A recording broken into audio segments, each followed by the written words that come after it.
Hello, ladies and gentlemen. Welcome to all of you to the PUBG Mobile National Championship for the Nepal region. This is Super Johnny, joined by my man Fixes, and it has been a while since we have gotten an Yes. opportunity to cast the South Asian PUBG Mobile, but here we are, and this time in the National Championship, we are definitely going to witness a lot of interesting teams, a lot of interesting names. But Fixes, what are your Yeah. expectations from the tournament this time? $30,000 on the line, and of course, we're going to be starting the group stages with, I believe, 128 teams. Of course. Likewise, as you know, it's a semi-professional event, right? You've got all these new guns just coming out there and showcasing whatever they possibly could do from over here. Yeah. Now, we've got so many of these new talents coming out, 120 teams making it up until here. And from here onwards, from every group, just three are going to qualify. So that makes Yes. things so much more tougher. And I'm so excited to cast all these games today. I mean, same. As you mentioned, those young guns. I mean, even in the past, we have witnessed a few of the players who have made their names felt and made their presence known in the national championship go on and be very successful in the professional circuits as well. And in Yep. fact, talk about individuals, talk about teams. The stories remain the same. This is where it all begins. This is where the professional journey begins. Yeah, we have to say this out loud and clear that, I'm really elated with how well the Nepalis have really progressed in terms of Yes. the PUBG Mobile esports, right? Especially in the recent past, we've seen them, achieving wonders in the PMGC. And, just I had been there, I had been associated with the Nepali PUBG Mobile scene right from the very start when, they were really struggling to get even get started in playing in lobbies to now being one of those teams that's dominating in the world. I am so happy about that. Yeah, and ladies and gentlemen, as we move on and move forward with our conversation, we do have the format in front of us. Starting things off, ladies and gentlemen, today marks the beginning of the group stages of the PUBG Mobile National Championship Nepal. And as we did speak about it, 128 teams divided into 8 groups. That's 16 teams per group, and every single group will get only 3 matches to perform. After the matches are done, I believe the top 3 teams from every single group will get an opportunity to move on to the semifinals. And from the semifinals, we will be moving forward to the grand finals. We will speak about the further qualification process from the semis to the grand finals Yeah. once we actually get to those stages of the tournament. But for now, all you need to remember is the top 3. You have to finish in the top 3 if you want to get to the semis. Yeah, and considering you've got one of Sanhok in that, so it makes things a whole lot more difficult. But lately, with all these changes, it's going to be really exciting to see how teams are going to approach that. But as we take a look, like you said, the prize pool, $30,000. Again, for a national championship, I still consider it to be, making milestones. We've been, back in those days, it was like around 10,000. Oh, yeah. Slowly and surely has really increased up until here. And as we head on, the competition even gets more treacherous with the teams, the winners of the PMNS joining. You've got the top 3 from PMCO Springs. You've got top 3 from PMCO Fall. And how do you get there? You have to earn those valuable points, Johnny. I mean, definitely. Points are always going to be quite valuable, and especially if you only have 3 matches to play in. So, Right. again, the point structure remains the same. You finish first in the game, you get 15 points. You finish second, you get 12 placement points. Third will get you 10 placement points. And so on, as you guys can see on your screen. Again, important points in terms of points. They are, again, also the same. Don't finish in the bottom 3 at any cost. So that will give you nil. Nothing. You get nothing to finish for the bottom 13, 15. Along with that, 1 point for every single finish that you get inside of the games that you're playing. But moving forward, let's have a look at the teams that will be performing today. And in fact, starting today off, we will have teams from Group A going at it, if I'm not wrong. And we'll have Long Last Buddies, ADC Gaming, 1 second, Tales of ROC. I really like the logo there. Oh yeah, indeed. The little eagle out there. But I love what 1 second are doing, and I'm kind of rather keen to really, understand what do they mean by that. Oh, yeah. Are they gonna wipe out a squad in a second, or are they gonna get wiped out in a second? Yeah. So that's the question, which of course is gonna get answered as we move along further. We've got the Nepali Lions, GTL Esports, Golden Warriors Nepal, and we've got Nepal Dragons. Is it Nepal Dragons or is it Nepal Dragons? Because their logos and their names, they kind of speak otherwise. I do agree with that. I think someone will get in touch with the organization to figure out which is the correct one. But I believe it is going to be Nepal Dragons. The logo is what we're going to go with over here. Again, a lot of interesting names, and almost all of these are new names. We haven't seen these lads perform before, at least as far as the circuit goes.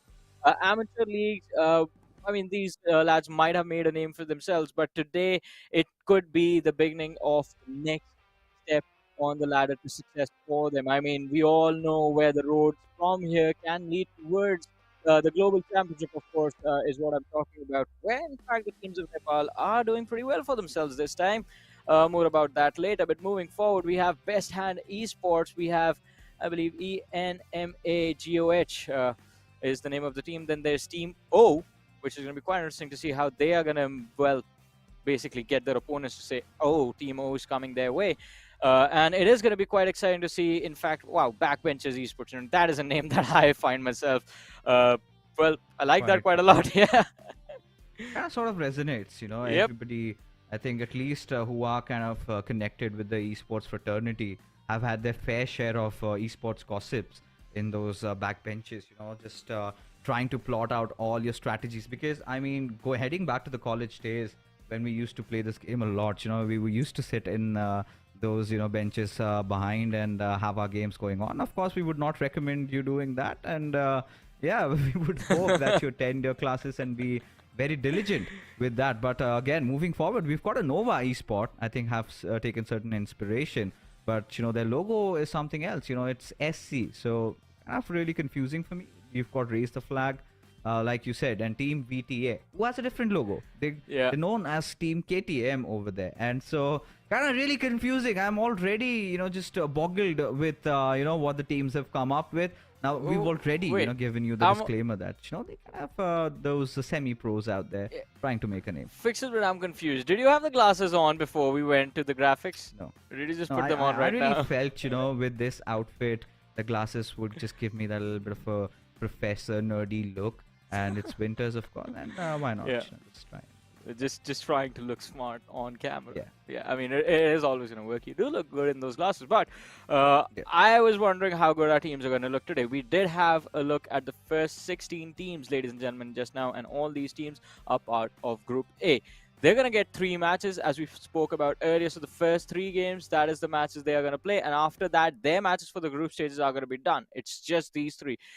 From here on out, though, after Group A is going to be done, we move forward to Group B's matches, and we'll have a look at those teams once their matches do roll around eventually later on in the day. But for now, Group A, I mean, I'm quite excited. As Fixes has pointed out, every single time the Nepal National Championship rolls around for every specific region, I mean, we do get to see a lot of young blood, a lot of young players step into the arena, step into the battleground, and I mean, it's always common knowledge that the younger players are the most aggressive players you're going to come across inside of the game.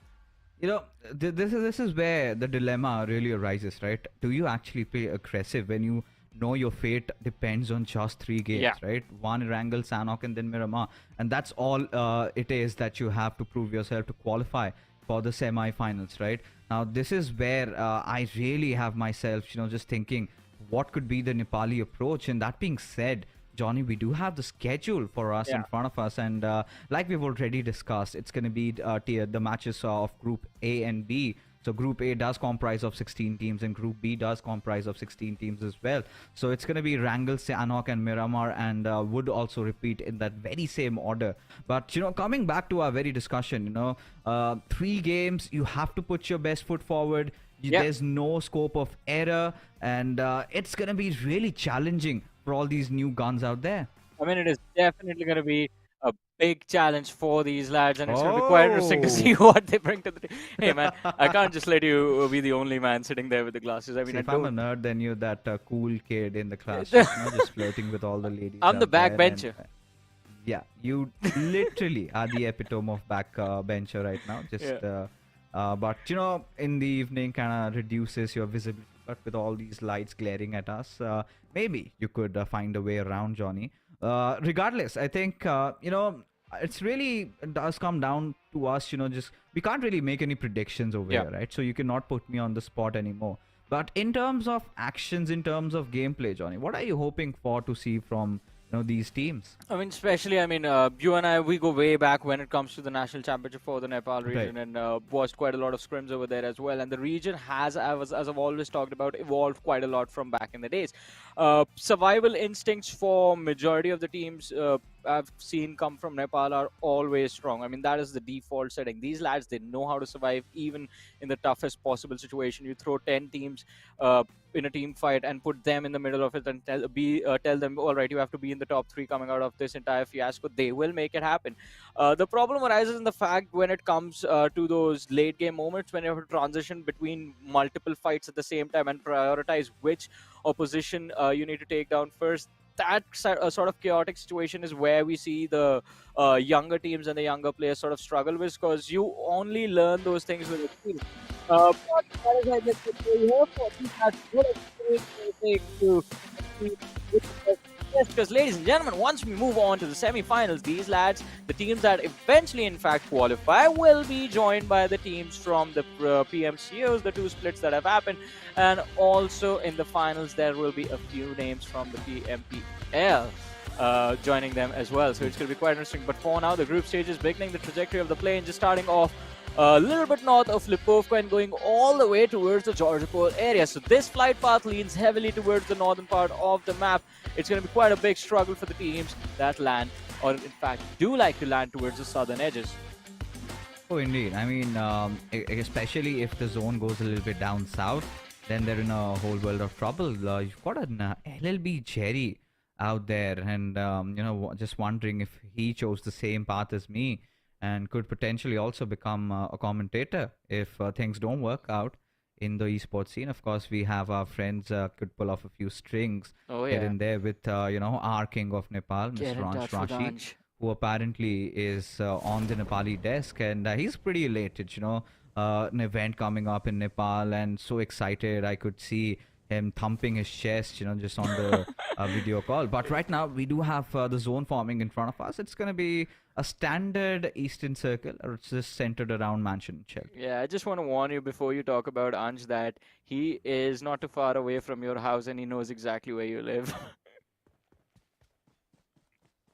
Hey, honestly, I've been talking all but praises for him, right? So he's gonna be pretty happy, and for what he's done for Nepal, I think all the Nepali Oh people yeah. would also be, really happy that someone from their country has gone on to achieve such laurels. Just recently crossing over that 100K Oh yeah. sub count, and yeah, we just have that party pending, just waiting for him to land in India. But coming back into the scene that we have in front of us, GTL Esports, they're kind of staging their rotation, or rather just instantly heading off to their loot location. And where might that be? Just on those eastern shores, just beside that Milta power plant. And a little bit of a stop. You stop. I wonder why, and Jerry. Oh. Of course, he's on my path. Yeah, I mean, he is on your path considering he is the first one to get knocked out in this game. And now, backbenchers, they are going to be on the hunt over here. A one-man knockdown, the other lad going for a revive on his teammate, and backbenchers using this opportunity to close in on the distance. They do see the revive come in. They do see the two lads on their feet getting on the buggy. Oh, the shots come in, and Omelets, he's going to secure the knock again. Jerry, you thought you could get away from it. You thought you could live, but no. This is going to be, ladies and gentlemen, the first blood of the game. Oh, indeed. And, this is something that, well, they did not really see it coming. And backbenchers esports have already made a mark for themselves, getting that first blood, getting that one finish point. But now they have to get their minds back and have to get back to looting, because it's going to be really important to get your loot done and then head on to the next second rotation. Because Johnny, if I can recollect how Nepal loves to play, is they love their circles, they love their Oh, yeah. rotations, right? Instead of trying to engage in early fights like the Pakistanis do, they try to make it as much as more tactical as possible and play around and see how things work out. But for now, I mean, just getting their loot done, nothing much happening.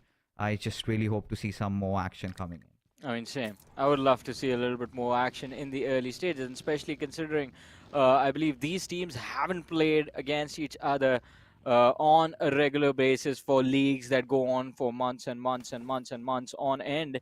Uh, they don't have a lot of information as to how the other squads are going to play, what sort of mentality the other squads like to jump into these short format tournaments. So it's going to be quite interesting to see how this first Erangel is going to go. But a good start for the backbenchers, considering they have already secured their very first point of this particular match. On our screens, though, we do have Long Last Buddies and Fuzzy just dropping Jojo off to another buggy so that they have a few more vehicles to roam around with. Uh, in the early stages fixes, I mean, we were praying for action just a few seconds ago, but I believe the teams are going to try and slow down the pace, considering the flight path was not too far away from where the zone is. Even the teams that landed towards the western edges of the map will know exactly what isolated pathways to take. I mean, the default ones in a situation like this, you would try to wrap around from farm and then enter the circle from the southern edges, or just go wide up north, which might put you in the risk of the teams that are going to be playing from Georgia Pole area. But if you are about to, if you are able to survive that onslaught, then it is going to be quite a safe entry for you from the northern part of the map. You know, considering how these teams have just dropped off right now, I completely agree with what you just said, right? Most of them have been in those nearby vicinities, but talking about all those prime spots, right? You've got the museum where, teams love to play around. I think just a few weeks ago, we had seen DRS trying to pull off something really impressive over there in the SA Championships. I think the winners did come out. I think the winners of that match, however, were T2K. So those sorts of those sort of circles are definitely possible, and we can't really disregard them. But we have also been privy to all those really weird twisted rotations, and lately with those new updates we've got those circle timings changed up. So we're kind of seeing those early circles just closing down a little bit more earlier, and those late circles just staying out for some longer time.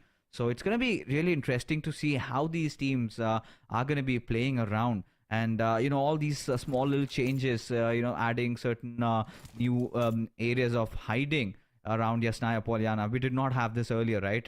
Now this is going to be so important, especially when you've gotten Yasnaya's Polyana circle, right? Because you've got some extra cover. A lot of those teams were kind of staying out around those hills in the open, getting picked off. Now this could be an interesting point to hold and fight for.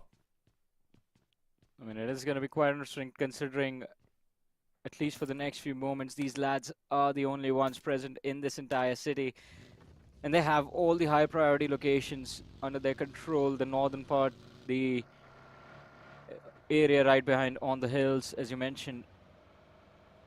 I want to see who's going to show up and be the first one to challenge them. But Legend, oh my god. Uh, Not a good exit from the vehicle there. Loses a massive chunk of his HP bar, but still quite lucky, considering there was no one there to take him down like a duck sitting out in the open. But Nepal Dragons, they have found some cover for themselves, roaming around the Gatka area. Again, a location quite far away from where the zone is right now, so I believe the priority for them is going to be to get some loot and get the smokes on as fast as possible, have them ready for situation on the edge of the circle. I believe they're going to just go straight for it, enter from the western edge. Yeah, I mean, I'm just kind of trying to get a good look at where these teams are located. So around shelter, we already have one of those teams taking over those little hills that we have. Then we've got a few teams, a lot of them in fact, just rotating in from the southern side, and from that eastern side, we've got another team trying to close in at least around that mansion area. So mansion still, I would say, up until now is yet to be taken, hasn't really been contested as well. But here we have the live location, right? Team LB, they're the ones who are around that shelter, and especially having already lost out on one of their comrades. That's not going to be a good story, because you are already one man down, and after that you're trying to hold on to the center. If you get pushed on, you better be playing at your very best, otherwise you're just going to be thwarted out from the lobby, and that means you would just have two more games remaining to be in the top three, which is very challenging, I must say. Oh, hey, look, production brought us something new now. I mean, alright, it's gone, but for a few seconds, ladies and gentlemen, we did see the exact locations of where the teams are on the map. Alright, so that is going to be quite interesting to see how, in fact, the teams are going to move around. But as you were talking about losing one of your teammates in the early stages. I mean, I believe when we saw the teams falling down on the map, there was one team that just started the game, which is 3 players. So that is going to be quite unfortunate because even before your match started, you were at a disadvantage. Unlike, of course, Jerry, who was the first casualty of the match. Golden Warriors Nepal on our screen. Roaming around the shelter area, all obviously quite an exposed location on the map, but these lads, they have it all figured out. The watchtower in their control. Frags clearing out the windows, so he will have a clear line of fire to the positions up top the hill. And there's not a massive cluster heading towards their direction. There are going to be a lot of open fights just a little bit up north of shelter, as I believe shots were fired already, but no knock secured by anyone. Everyone's taking their sweet time with this second zone. Yeah, indeed. I mean, as you can see, as the map has popped up, it's just those western areas that are quite vacant, right? Hasn't really been taken over. The snake compounds are still vacant, and I think there's one team that's kind of heading on over there, Badshah's team, in fact. And there we have some fire shots out there. Team LLB, like I predicted, finally just falling down one after the other. Another player being taken down. It was Leo, I believe, and that was quite not the right approach because you've lost out on one of your players, and then you're kind of trying to hold down the center. A lot of teams would be wanting to, take over the position as to where you are at, and that sort of has been the Achilles heels. Those little decision making, that pressure really building up, and now the Oh. long last bodies have to think for the other preventive measures to try and just get those survival points till the very end. And what have they done? I think this is a little smart, right? Just head inside the shelter, just hide, and just hope that the circle keeps falling down on you. Yeah, quite ironic. The long last buddies, 3 buddies already did not last that long. Taken out super early in the game within the first 10 minutes. And now Jojo is the only one on, well, quite a bizarre adventure at this point. As you mentioned, hiding in the shelter, trying to survive. Does not have a lot of healing utility on him as well. Just the 2 first aids, 1 painkiller, and that 1 syringe that will give him a little bit of a boost. Does also have threat lurking nearby in the form of the Team CS. In the distance, as we do see them with the X-ray. It's going to be quite interesting to see where Jojo leads his team. In fact, do they even secure any placement points for this game? But, ladies and gentlemen, we have the second airdrop dropping on the map with the AUG, the extended quick draw mag for the snipers, and the level 3 vest and the helmet. Now, it's going to be quite tricky. It's in the water. That means it's on the southern edge of the zone, and no one's going to dare go along that beach shoreline because there are a few squads that are going to keep that airdrop in their vision. ADC, I wonder what their approach to the game is going to look like. Quite far away from the zone at this point. Yeah, but right now, as things are, the circle has sort of taken a southeastern shift, right? And now all these teams have to migrate and take over a good position. And Jojo, this is going to be really challenging for him. Still now at the edge, at the periphery of the circle, but when the next circle shifts, that is when the trouble will arise. Now, what are the odds that the circle might fall on him? I think the chances are quite slim over here. But like you said, Team CS, they have really good chance on trying to pull off something big. But from what I can see in the minimap is that they're kind of a little aloof from each other. But elsewhere, we have got the boys from TRC. Well, especially Klaus. He's got his crosshairs pinned on Helios. He's yet to take any shots. Really kind of maintaining that stealth that they have. But our team, Enma, aware of the fact that they're being watched, Johnny? Well. I think the spider senses Now have they started to know. tingle. Now they know as Samir is just going to take a fall to his knees. Kiki is going to be quite close to go for a safe revive, but someone in the blue, quite far away from his teammates, is going to make the situation for the rest of the squad quite tricky. And I think at this point, all they can do is just run inside the shelter, see if they can pick Jojo off, who Well, it's going to be quite an unpleasant surprise for Team O. We have no idea there's someone in here with them. Ooh, good loot. Yeah, indeed. I mean, especially when you have such a scarcity of loot around. But like discussed, Jojo, oh, I really do not like how he's positioned himself. Needs to take a little bit more cover because look at how exposed his body is from that eastern side, right? And now he's just scared. Where's the push gonna come through from? It's gonna be from the western side or the eastern. But the big question is anybody from Team Zero going to enter inside the shelter? Can they sniff him out? His whereabouts out there. But yet again, we've got Suman from Team Zero taking a fall again, and this time he won't be spared. Has been finished off as things are going on. It's going to be really important to see what unfolds in front of us. TRC still just proned out, but this time, they have given their the spots away to Team Enma. Enma well aware of where they're exactly located, so whatever they're gonna try and do next will primarily comprise of the fact that they have to stay aloof from TRC. Otherwise, they're just gonna get shredded apart.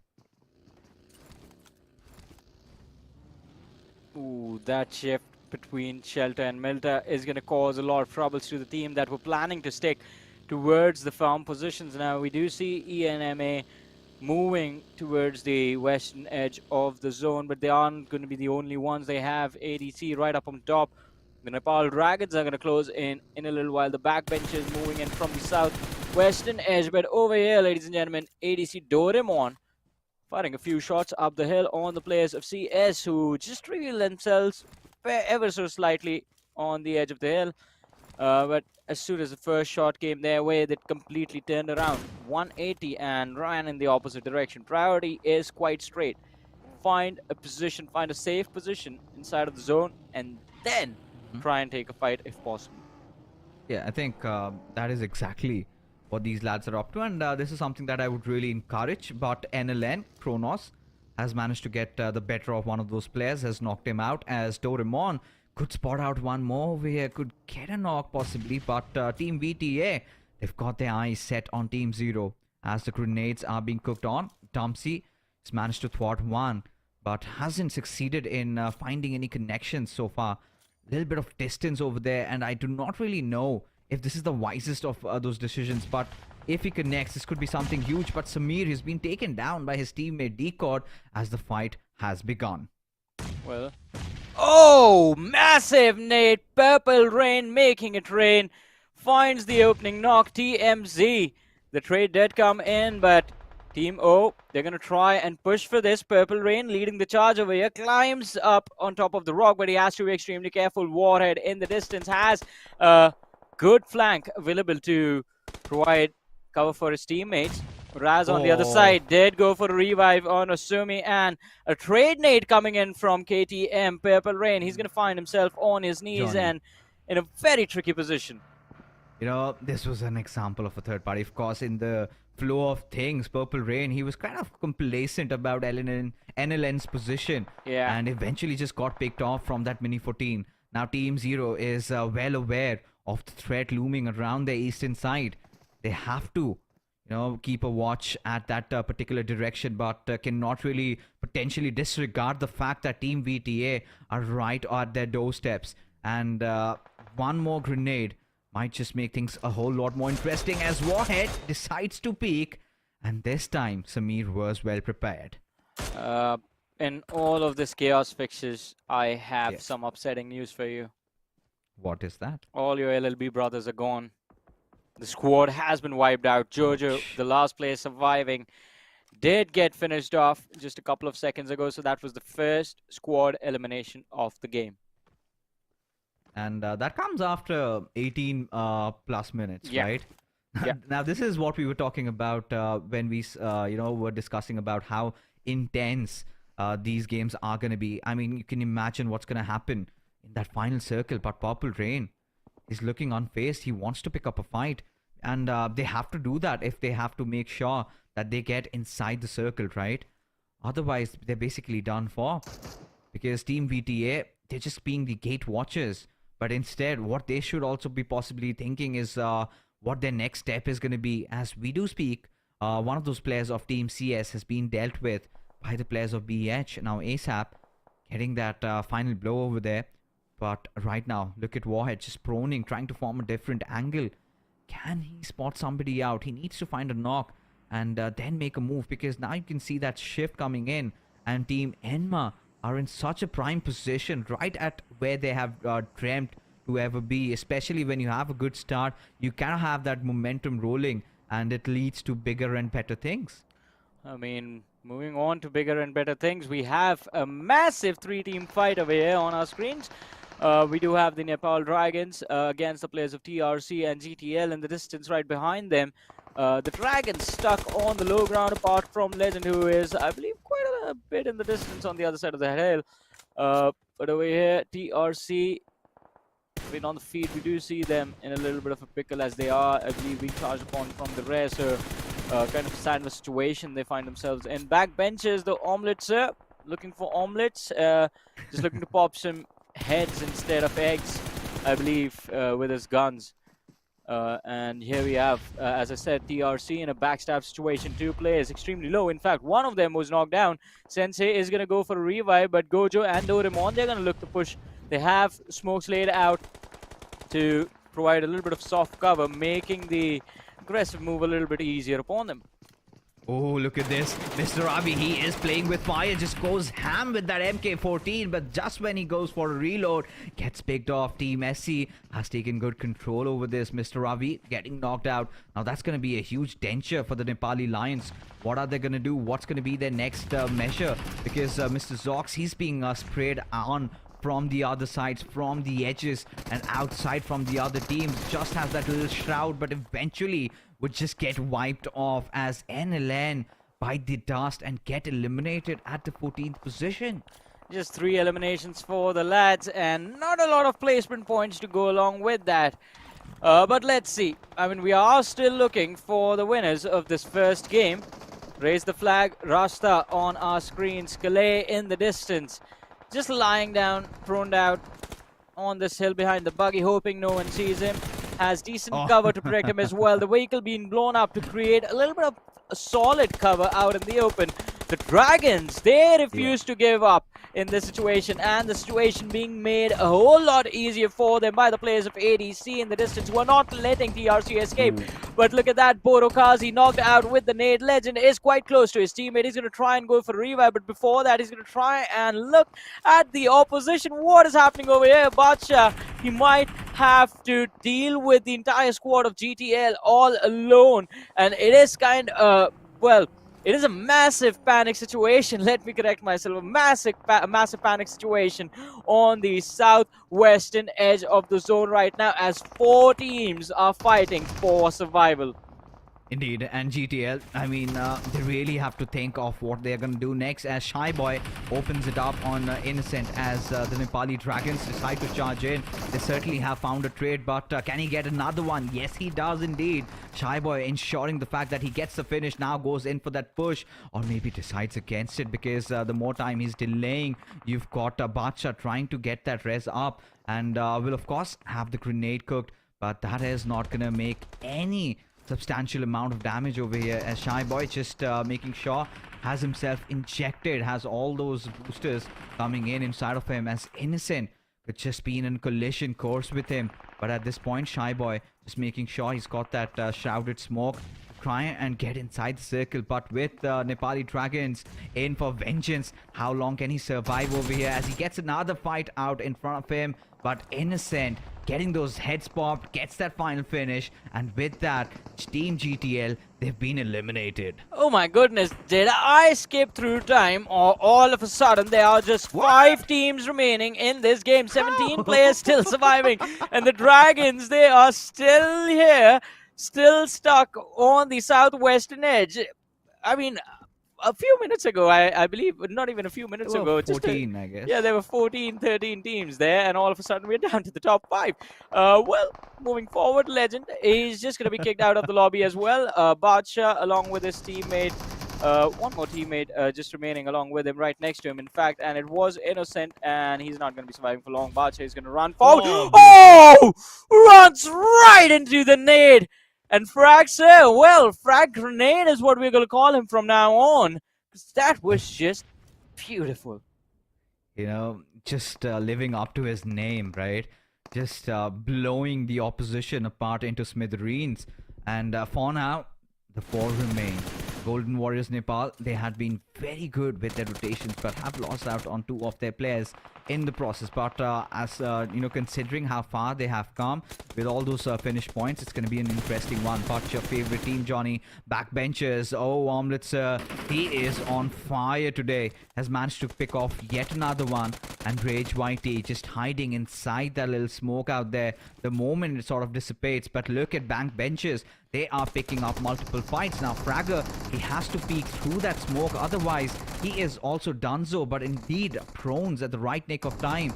And Tiong charging in at his direction. Backbenchers realize, they need to play as carefully as possible. Trying to just lob a smoke and provide that cover fire for his teammate. As Fragger deciding to make some movements, but indeed, team backbenchers, they've got so much good control, just staying isolated from all these fights, letting all these three teams fight, and whatever remains, they're going in for the finishes. Man, I'm telling you, Fixes, backbenchers are the ones who are going to win this game. Because backbenches is where the majority of the gaming happens in schools, as we did discuss this during the pregame. But these four lads, they're playing so well right now. Look at that. A straight line of fire to take on the fight against the players of ENMA. So I believe the final fight is going to be between these two teams. Backbenchers, all they have to deal with is the players from SC, and that is it. Fraxer, he can't do much all alone, stuck on a slope. The moment he stands up to... Not even stand up, the moment he's going to be in a crouch position, he is getting taken down. But look at that, Omelets still making omelets out of the people that he sees. Does take down one of the players from the side of SC. In fact, San was the man who went down. Now, Rex Boy in the distance, still using the Ridge to protect himself. But it is going to be Helios from ENMA who takes him down. And Rex, in fact, is going to bite the dust and get completely finished. A little bit of an eerie silence over here, because it's all about who the circle favors next, really. Omelets, like we've said, already sitting on 3 frags. SC somehow just playing with fire, have managed to revive San. Rage Whitey, those two players remain, but Enma and BB are the two strong contenders to try and win this game, unless and until the Golden Warriors Nepal's the final survivor. Fraxer, pulls off something out of the blue. As BB, they do have substantial amount of cover right now, especially with all these riches helping them aloud. But for now, I've got to see who's going to make that next move, who's going to get that next knock, because that will decide who wins the game. As backbenchers decide to go in for a charge in, and it's going to be a close call right in front of them, all waiting. And Omelet has been spotted out, and so has Close Court, but Fraxer opens it up on links as the backbenchers are in a little bit of trouble, Johnny, but will eventually manage to wipe out the players of GWN as they have closed in on the backlines of Enma. Yeah, but this is going to be an awkward position for them as Lynx is going to be knocked down. Helios still looking to finish off the players from SC, and now Rage is going to be the last player surviving. That's going to be the final two teams remaining in this game, ladies and gentlemen. Complete 4v4 between ENMA and the players from the backbenchers.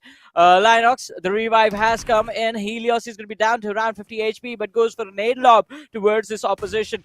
Oh no, Karsaf, he does see the opposition along the edges of the ridge, sees the players jumping around looking for angles, and he is going to be stuck in the corner. It's going to be a 4v2 situation, all in favor of the backbenchers, but no, Helios, he is the game changer for his team. Jones still standing tall, prone down behind the vehicle, while Omelets is looking for an angle to hit those shots.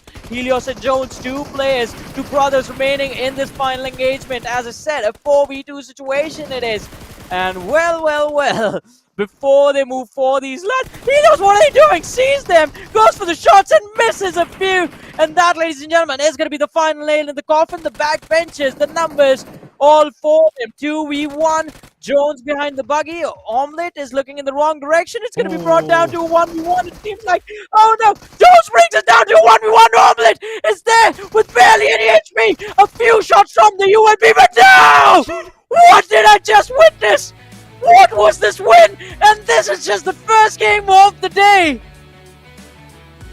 OMG, Johnny. Ah. I cannot believe what we just witnessed right out around here. And the very first game, Backbencher Esports have managed to pull out a rabbit out of their magic hats.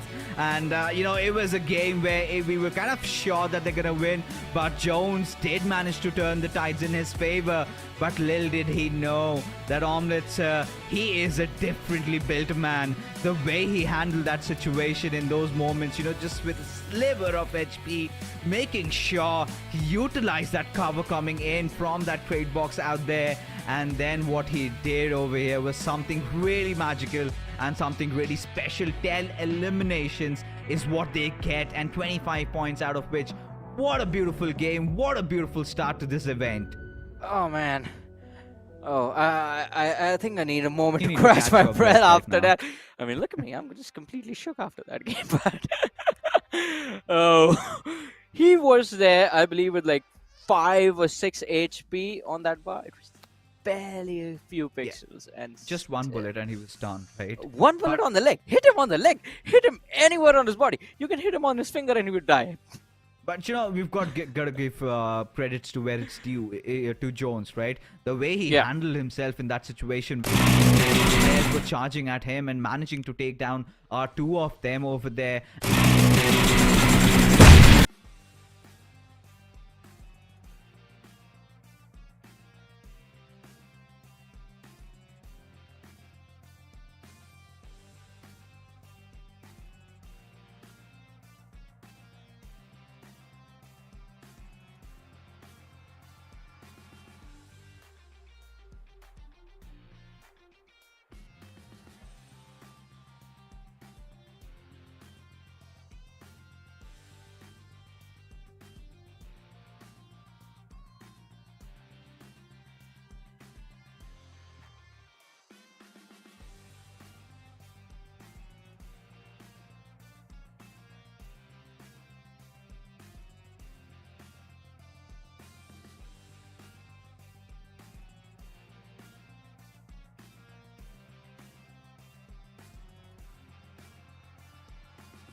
remaining, and Yeah. they absolutely have to pull off their best games of their lives right now, because let's be honest, their lives depend on how they perform in the next hour or so, right?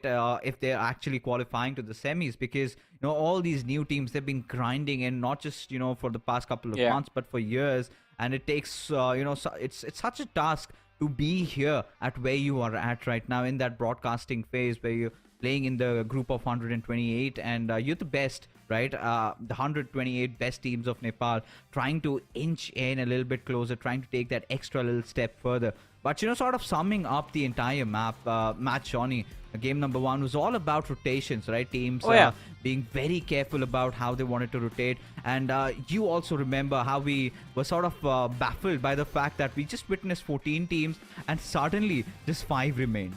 I mean, definitely. It was extremely intense between the 20-minute marker and the 24-minute marker. We saw 10 teams just disappear from the game completely. And yes, from there till here. Linox, he wasn't even in the line of fire for Jones, I believe. Jones was still aiming for Omelette. And that last just crouch. saw Linox in the distance, so decided to take him down instead. Man out in the open upon the ridge. So it was impressive, but then the charge towards Omelette failing like that. He's going to have nightmares about that tonight for sure. But, that was just the first game. These lads have 2 more.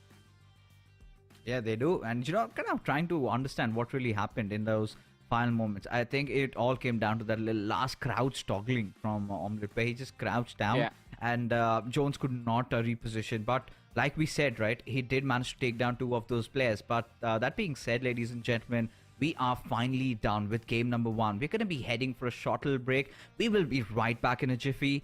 You don't go anywhere.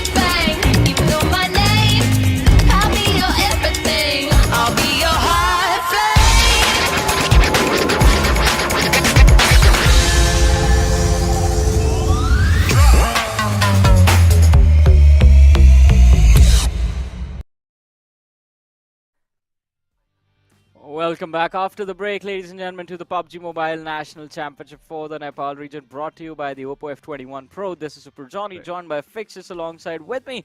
And what an amazing start to this PMNC we are having. The backbenchers walking away with nothing short of a miraculous win in the previous match. I mean, it was a miracle that Omelette just managed to basically go full-on matrix on the lads of ENMA, just dodging everything and getting the chicken dinner for his team. But as we talked about it, that was just the first game of the day. We have, in fact, 2 more maps for Group A that are about to take place. The next is going to be played Sanhok, and after that is going to be the map of Miramar. And after Miramar, Group A is going to be done with all the matches for the group stages, and we move our day forward with the matches for Group B. But talking about Sanhok, Fixes. So in the early stages of this game, we did not get a lot of aggressive movements from the teams. Everyone was basically trying to hide, trying to survive. LLB, it was a little bit more necessary for them to actually survive, considering it was just Jojo who was the last player surviving for his team, and then the team got taken out around the 18-minute marker, which is the first squad wipe of the game. On Sanhok, you can't really go anywhere. The map is extremely small. So how do you think the lads are going to try to adapt to the next map in question, and especially LLB?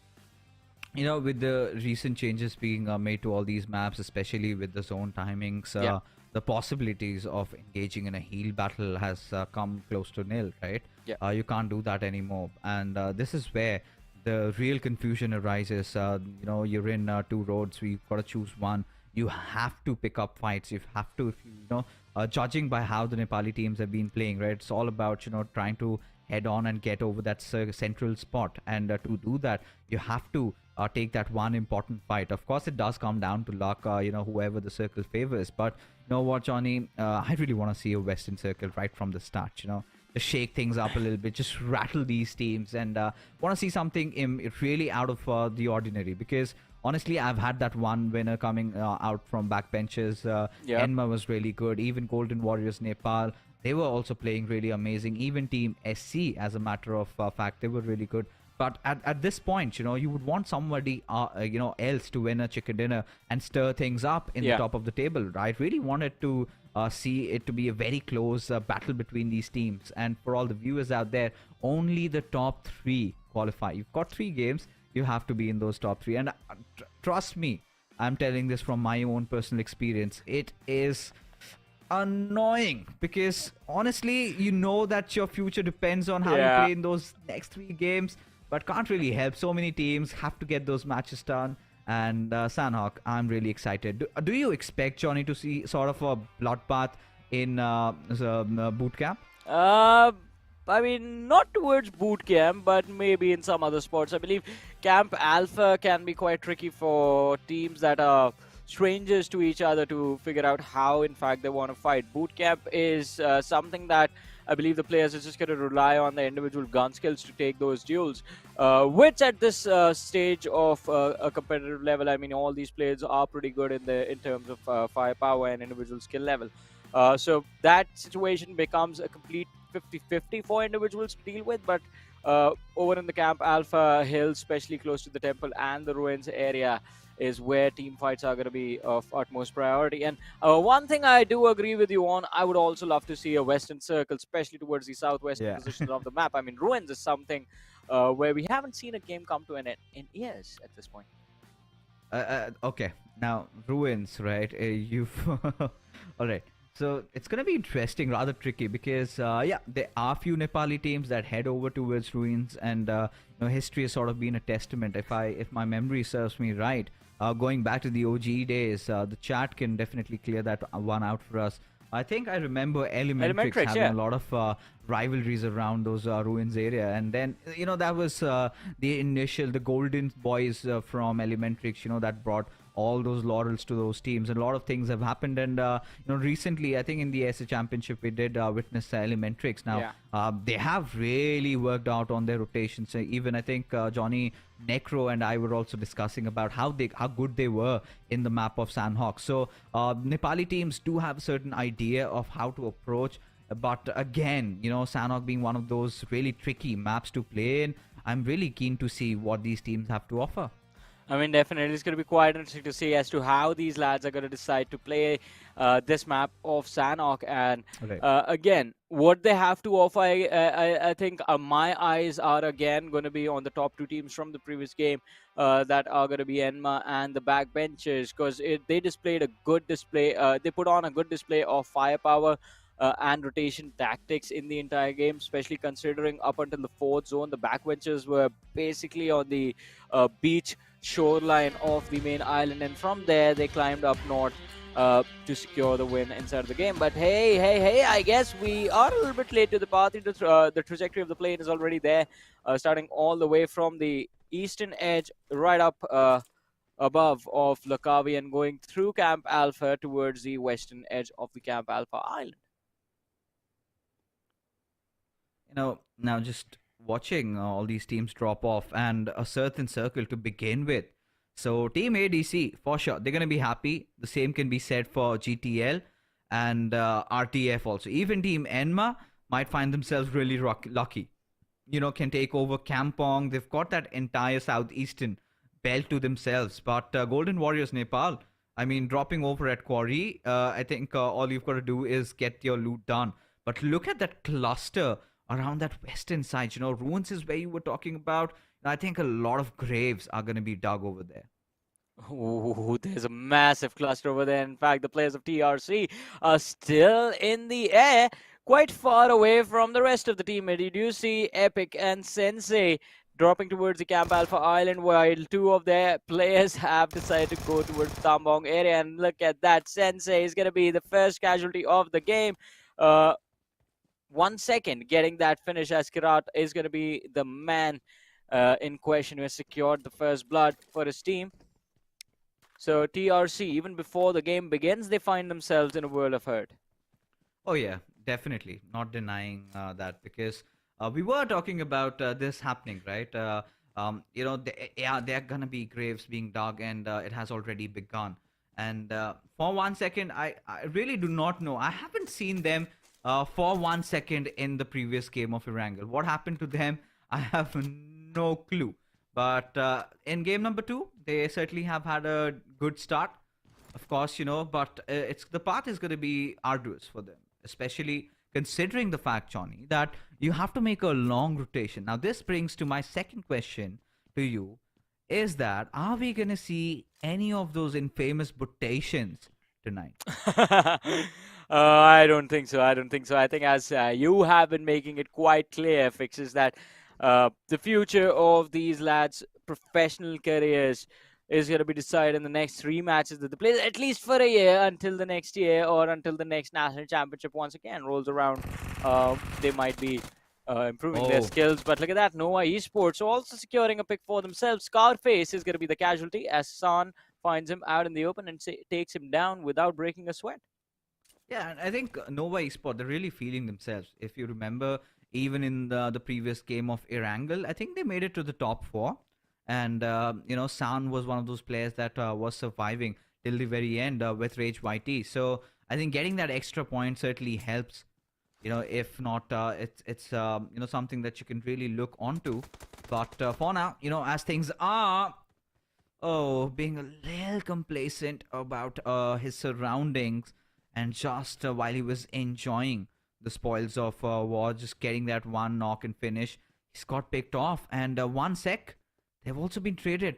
Kirat, the one player that managed to get a knock, has now been finished off. So things have changed over here as Chandra Surya Esports, Vanja, he wants to get that finish on San. Looks quite desperate, but Rage Whitey trying to provide as much cover fire as he possibly can. But Vanja, he does not seem to have any helmet on him. Yeah. Rage is going to regret not finishing this man off, though, while he had the opportunity, because his teammate Son is going to be taken out right in front of his eyes. Vanja with a nade being lobbed towards Rage, Oh. and oh no, it's going to blow up in the air. So utility being wasted. I do not like that one bit. But all of that Oh. effort was just made to delay the rotation by Rage. And well, Chetney, bro, clear shot right in front of you. Take him down, man. And finally, he makes it happen. He certainly does. I mean, took his own sweet time. He knew that he could not mess it up because had he, missed those shots, he could have Rage White. He could have easily gotten into cover, and either ways, things could have been a little bit more difficult because then Chandra Surya Esports would have had no idea of where his other teammates were. So just when we were talking about the fact that Nova Esport had a really good game in the previous matchup, and suddenly things are falling apart because now the two survivors of the previous game have been finished off, and now we're in sort of an impasse over here. Golden Warrior Nepal and GTL side by side to each other. Oreo Sir and Shy Boy trying to close in the distance. But considering this position that the Golden Warriors have secured for themselves, I do not know if it's the best of the spots to hold on to. You've got a little bit of cover, but at the same time, if you're kind of a little exposed over here, I would still go on to say it's not as safe as it looks like. Well, let's see. Three teams around Quarry, Johnny. Oh, yeah. GTL, GWN, and ND.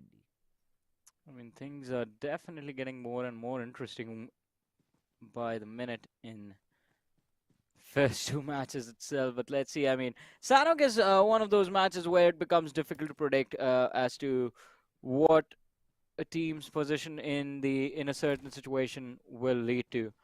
I mean, there have been moments where teams in the best possible positions have gotten wiped out because they were just completely unlucky or forgot to, well, carry a lot of utility upon them while going for charges. I mean, lack of nades, lack of smokes have uh, been the reason of the early demises for big names. on this particular map. So you have to be extremely careful and cautious with how you pick fights and when you decide to pick those fights exactly. But let's see, we do see the squad of BH up north towards the Pan area, and they're going to be moving south from there. But GTL Esport, oh boy, they're going to find one of their mans getting finished off. Shots coming in from the distance, a hill-to-hill situation. While King does see the players of Enma in the distance, and for now has just decided to keep an eye upon the opposition instead of trying to engage and trying to see if he can connect a few shots, dish out a little bit of damage upon them. I mean, even if he does hit a few bullets, it's going to be quite difficult for them to charge the distance and secure those finish points. So it's better to keep your position hidden for as long as possible. Oh, the first airdrop. Kind of takes me back to the old days. Now, what we used to do, we used to low toss those grenades, trying to get it falling down. Because honestly, MK14 is definitely one of those weapons that would sort of echo in these rainforests, right? Yeah. If you take those shots, does have an extended quick draw, the best attachment going along with it. So certainly one of those airdrops somebody needs to look out for. And team RTF, they are definitely in the nearby vicinity along with Team Nova.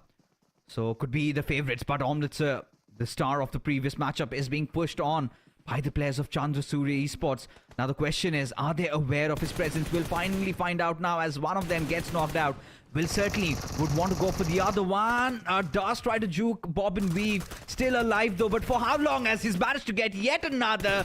But it is going to be Genti who eventually manages to get that player knocked out and finished off, as backbenchers, they smell vengeance. Well, let's see if the vengeance is going to be theirs or not. Taeyong is going to try and lob another nade in that watchtower. And oh, it almost connected, but it bounced back. Linux from the other side is going to try and do the same while his teammate has been knocked down. The players from the side of CS doing a brilliant job of keeping the backbenchers at bay. Indeed. I mean, I really never thought that, Taeyong is going to be overexposing himself, but Lynx in a collision against Genti, and Genti is proving to be phenomenal. Well, of course, has lost out on one of his teammates out there, but would want to secure that revive. In fact, Arakan trying to get Taeyong back up, as the backbenchers now find themselves in a whole world of trouble. What they're going to do next is potentially try and go for a retreat. But as it seems, are they trying to pick up a fight? Maybe not, because now Team NLN has also joined the fray. Well, let's see.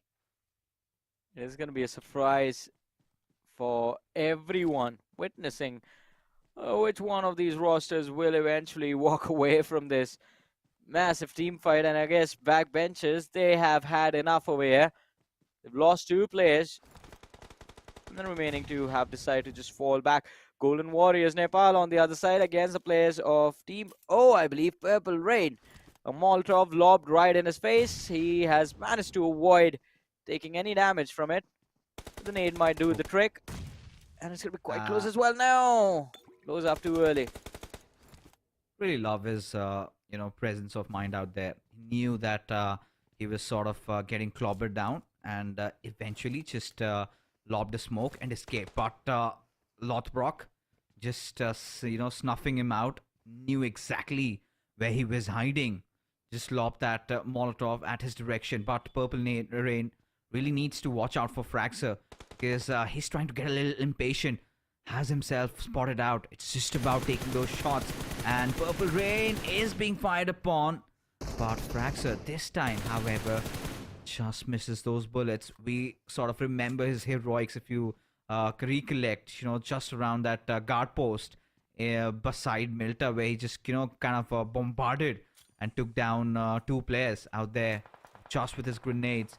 Now, well, Team VTA in a little bit of a pickle, but no harm, as they want to try and get that rev back on. But Best Hand Esports aren't going to make that happen, as the push is on as Insane seems to be one of those players surviving, eventually gets taken down, And Best Hand Esports, they're going in for that push. Just the final survivor remains. What can he possibly do as Ignatius? He is just trying to clear out everything in his way as he is now on that 1v1 and successfully wins as Dumpsy gets eliminated, and so will the team of Team KTM. Oh boy, an important wipe for these lads, but let's see how far will Best Hands Esport be able to pull themselves. ASAP is knocked out and will be getting a revive ASAP as soon as his teammates are done looting over here. And I believe he's back on his feet in the distance, but alright, no worries, there was no one here to bother them. They are still 300 meters away from the zone, so they have to be extremely careful because they have to move into the safe haven before the third zone arrives. Otherwise, there's going to be a massive cluster waiting for them. Well, not a massive cluster, but there's going to be like 2 teams on the edges, on every single edge, basically, of the zone. It's going to be too small for everyone, especially considering there's still 15 teams in the lobby right now. So Yeah. KTM, the only team to get wiped out completely so far in the game. Team O not too far away, as they also have just 1 player remaining along with the players of CS. One of the big names from the previous match that are not doing too well are backbenchers. Ladies and gentlemen, again, just the last 2 players remaining. Omelette has been taken out extremely early in the game. This is how merciless Sanhok can be, right? You might be having a really good game, and suddenly you get a knock, and you might just be, wandering out in the open, and you get traded off. And that sort of has been the fate of CS and the backbenchers, right? Because CS eventually, with the way things started off, they were looking really promising. Have managed to, rack up a few finishes to their names, got of those eliminations, had those points, but eventually just going head to head against the backbenchers, that really did cost them a leg. And for now, you can say, really more than a leg, in fact, because they're not just crippled. They need some numbers. They need to get those survival points. But ADC, they're going to be enjoying their sweet time in the villages of Painan, right at the epicenter, have all 4 of their players alive. But this is where the Nepali Lions need to figure out a way to try and breach in that village and take control of it. I mean, definitely, that is going to be a beautiful, beautiful position for anyone who manages to take care of ADC and just pick them apart. It's not going to be easy, though. And still quite close to the location, so they will have an opportunity. But it is going to be a massive challenge to basically try and enter Painan in the late stages. ADC, they're going to be quite safe in all of the cover that is provided by the compounds of the city. Everyone else will basically try and fight each other while they move towards the city, dwindling each other's numbers down and making it even more easier for ADC to just secure those finish points and just wrap them up. And look at that, GTL. I don't know what these lads are trying to accomplish. Shy boy, as the name says, he's quite shy to just peek out from behind the rock. Yeah. Guys, Quite let's just too stay much. there. Let's just stay here, guys. No one's gonna see us. Yeah. This is the pressure that we were talking about, right? And oh, just look at him. His pet is having a laugh. What are you doing, mate? Now, just trying to cheer him up. You need not be shy. Try. Maybe take a little bit of a peekaboo. What could possibly go wrong? This could blow your heads off. But DBS, Uh, oh, I love him a little yeah. bit more right now. Whenever I see Sanhok and you're sporting a DBS, you have my respect, sir. But LLB might just be in a little bit of a situation as the Golden Warriors do decide to charge in on them. As Leo, he's being dealt with again, Johnny. Yeah, not really having a fun time in this game right now. But let's see, Golden Warrior Nepal Downey, I believe, senses that the lads from LLB are closing in from the red, or maybe not. It just jumps out the same window. ASAP is gonna find the opening. Nepal Dragons in a bit of hurt, and ASAP, he knows where Bacha is gonna be as well. Takes the second man down in the distance for the blue zone. Can the blue zone be the thing that leads him to his demise? The HP bar is going to fade slowly and steadily. Legend is going to be quite a distance away. So, Best Hand Esport, they might have secured 3 elimination points from this entire situation. But apart from that, to basically wipe out the entirety of Nepal Dragons, they are going to have to find Legend and pick him apart. And it's not going to be easy. Legend is already inside the zone. Yeah, and look at his teammate Rayman. Okay. I do not know what the intention was, deciding to go all alone with that tuk tuk. Maybe trying to scout out the territory right in front of him. Try to just sniff out any sort of possible threats that lie ahead. And but at the same time, your teammates are gonna take so much damage. It's still the third circle though would start hurting after you make it to the fourth. But for now, as things are, Golden Warriors Nepal, they really need to watch out for their three, because any given moment, it could be two teams. It could be GTL or maybe the players of Team LLB trying to close in. But the players of BH, they also could potentially pose a threat. But look at the circle take that shift. Now Team Enma are in such a good position along with the lads of Golden Warriors Nepal. Oh, this is going to be quite interesting. The massive shift of the circle towards the eastern side of the river. And as you were talking about the lads from the side of Enma, I believe if they try and just try to even delay the players from RTF, they're going to get a lot of points just gatekeeping the teams trying to enter through that bridge position. It's not going to be as easy as I make it sound. It's going to be extremely difficult. But hey, their performance in the previous game just showcases that these lads are extremely talented. Oh yeah, nothing taken away from them. We know every single one of them is talented. Somebody a little bit more, some are hardworking, and somebody, the exceptional ones are the combination of two, right? Putting in the talents and their hard work, and eventually someday or the other, the little tinge of luck really pays off. Could be the next DRS. I mean, talking about the Laurels, entire new team just coming under such a reputed organization, heading into the GC in their very first attempt. I mean, DRS, we know that name is one of those names that that always resonates with Nepal. But new set of people, the young blood, that is what we are in pursuit for, right? That is what we are looking out in this entire tournament. Who is going to be the next star of the Nepali region? But look at NLN, Zordi Sexy, just trying to close in. Will have enough time to patch himself up as he manages to get the better out of G2 as he falls down, a little unaware of the aggression being shown as Raise the Flag. They will have to resort to some other measure because it is Team NLN trying to pressurize at their direction. And now Strange V2 spotting out. Nova spots his boy. Does take a couple of shots, but nothing really connecting. Well, let's see. Almost the 20-minute marker of the game. RTF Calais, he does find the opening for his team as Zordi Sexy is going to be the man who is going to be down on his knees. We saw a recap of what could have happened in the last game, but Tales of ROC looking quite solid as they move forward. And as I say that, they're going to lose one more. Klaus is going to be the last player surviving for his team. In fact, crawling his way to survival, trying to do so, makes it barely towards the edge of the zone for a few moments. I'm going to keep my eyes on the feed to see how long will the lads from ROC, how long will they survive. In fact, on the other side, ADC Gaming, we did see them reign over the city of Painan for so long, but now the time has come that they must move forward and step out into the arena, step into the battlefield, take those fights, secure those points. ADC Gaming, Doraemon just missing the entire clip, and his teammate Killua has to step in and secure the knock. Oh, finally they decide, just to head out of Painan. Have spotted out a team right in front of them. Have a beautiful crossfire set up.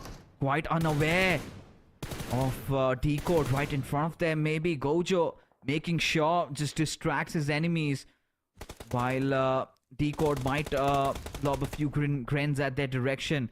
1 second's limbo. Stuck in that little limbo over there. I do not know where do they go. What do they do as Decode? He's the one trying to make that aggressive maneuver. This time in a collision course against Limbo. Will fare off with success. Has managed to take him down, but could get traded off any given moment as the players of Raise the Flags have been taken down. They've been eliminated with a decent amount of finishes though, as Decode finally gets knocked out from the backlines. But Doraemon is gonna do whatever it takes to try and get his brother back up. Well, let's see. As you mentioned, he's going to try whatever it takes to bring his comrade back into the action, but it's not going to be easy, especially considering Decode was out in the open, and he does eventually get finished off over here. We have Bad Hands moving forward, and Golden Warriors Nepal. We have Wolf on our screens. His teammates, they are going to bleed out to their eventual demise. There's no way he can save down. He Fraxer is already out. Wolf is the last player for his team and ends up using the last of the first aid that he had. Going for the shots up the hill. Does manage to connect a few, but with two players right in front of his eyes, can he take both of them down? Takes down one. The Blues are dishing out damage. And in fact, the finish goes into the hands of the opposition. That has made things a lot more interesting because now BH, they're a little bit crippled. This gives Team Enma that room and space to try and close in, but no, says the players of ADC, as they've managed to take down one of their players of Enma as Best Hands Esports. Now they have got the best position. I mean, this is their chicken dinner to lose at this given moment. Have gotten their fallen player back up. It's been resurrected, but at this point, Jerry has managed to get that finish on Taeyong, as the backbenchers, well, they're pretty much done for. At this point, Best Hands just trying to keep the players of Enma at bay, because Jones, he's done it in the past. He's managed to pull off a few glorious moments. But Johnny, the big question is, can he repeat what he just did in the previous game? Well, it's not going to be easy. Jones, if this time he manages to pull it off, I mean, I'm going to be even more impressed. But Best Hands Esports doing a brilliant job. Wait, what? They have 16 eliminations fixes? Yeah, why not? I mean, they were kind of just taking down squads after squads, right? Every single time we saw them entering in a particular location, they were, itching to pick a fight. And look at that. Look at Rehman. Sort of confidence that's oozing out of him. He knows exactly where Jones is, trying to find him out, and eventually he will do. And just, juking around him, spots him out in the open, and will put the final nail in the coffin as Team Enma, they get eliminated. And with 5 eliminations, quite respectful considering how good they were in that first game. Now, Team LLB, they have managed to survive for a really, really long time. A really good progress being made. But they have to get something promising out here. Have secured those 10 points. But how deeper can they dig at this point, Johnny? Because Jerry, he needs to close in with the time remaining, and proning is certainly not going to help him achieve his cause, as Igneous has opened lead on the players of ADC. Now, perfect time for Jerry to really come in and possess a threat. Could maybe steal a second position finish for his team. I mean, he's trying, and he's getting quite lucky as well, considering every single time someone is trying to shoot at Jerry, they are getting taken down. So if ADC goes for Jerry, then the players from Best Hands take them down. If Best Hands try to go for Jerry, ADC take them down. Jerry is unkillable, but ASAP is quite close to him. Oh, legs are going to be visible any second now. And Jerry is no more in this game. And there you go. Oh, wow. They won. Go. Oh, yeah, of course. I mean, this was sort of anticipated, right? They were certainly the best team in the lobby. They did not have the better of the circle. They made it theirs. BH Esports, take a bow the way they played, 22 eliminations. That's ludicrous. 37 points. I mean, it feels like they have compensated for that first game. Oh, they were absolutely bizarre I Yeah. mean, their performance in this very game dropped off at that eastern side, cleared off squads after squads, every single soul in front of them, and they were merciless and just annihilating their opposition. And have already managed, even to deal with ADC. Could just kind of missed out on what really happened in those final moments. Of course, the players of ADC were injured and down, and all they had to do was get that final blow, which they did, and eventually secure that chicken dinner and 37 points, and instantly have just bolstered their way up to the top spot. Exactly. I mean, the previous game wasn't that great for them, but this time around, I guess they did, in fact, have the best hands. As you said, climbing up all the way to the first position of the overall ranking. And with one Yeah. game to go, all they have to do is just play for a few extra placement points, make sure the difference stays in their favor.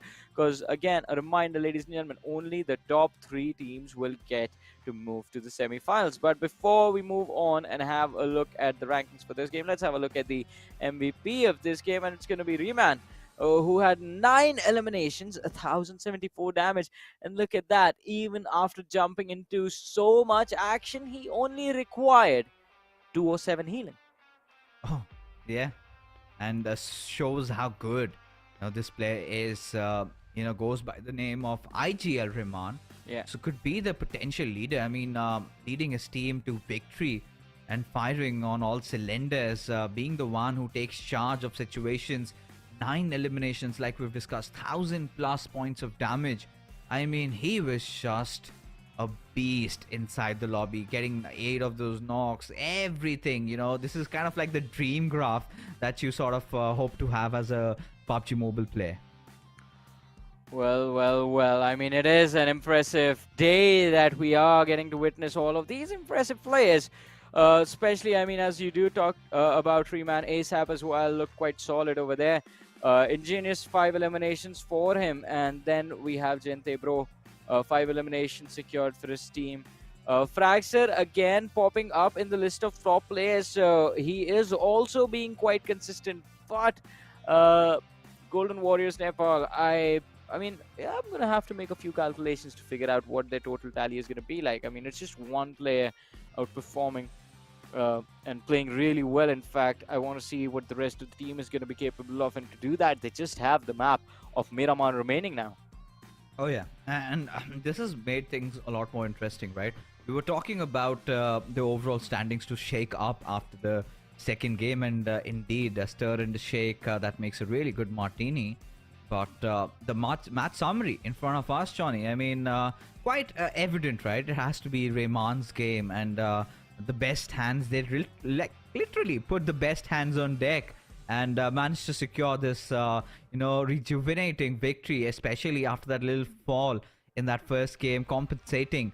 And Enma, on the other hand, also, I must say, they've been pretty consistent, right? Top 3 finishes in 2 games played, and still must be holding on strong to that second spot. Now, considering the way the backbenchers had such a bad start inside this game, they did manage to rack up a few position points nonetheless. I mean, they have those position points going for them in this game.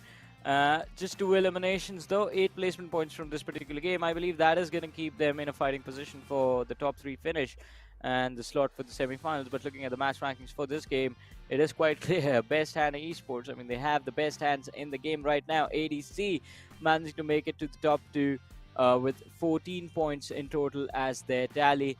Enma as well, look at them. They were taken out quite early, but 5 eliminations, and they make the jump into the top 3 in this game. So top 2 finish in the previous one and top 3 in this one. Even Enma is going to be in quite a wonderful position as far as the overall rankings are considered, Fixes. Oh, yeah. I think at this point, like you discussed, right?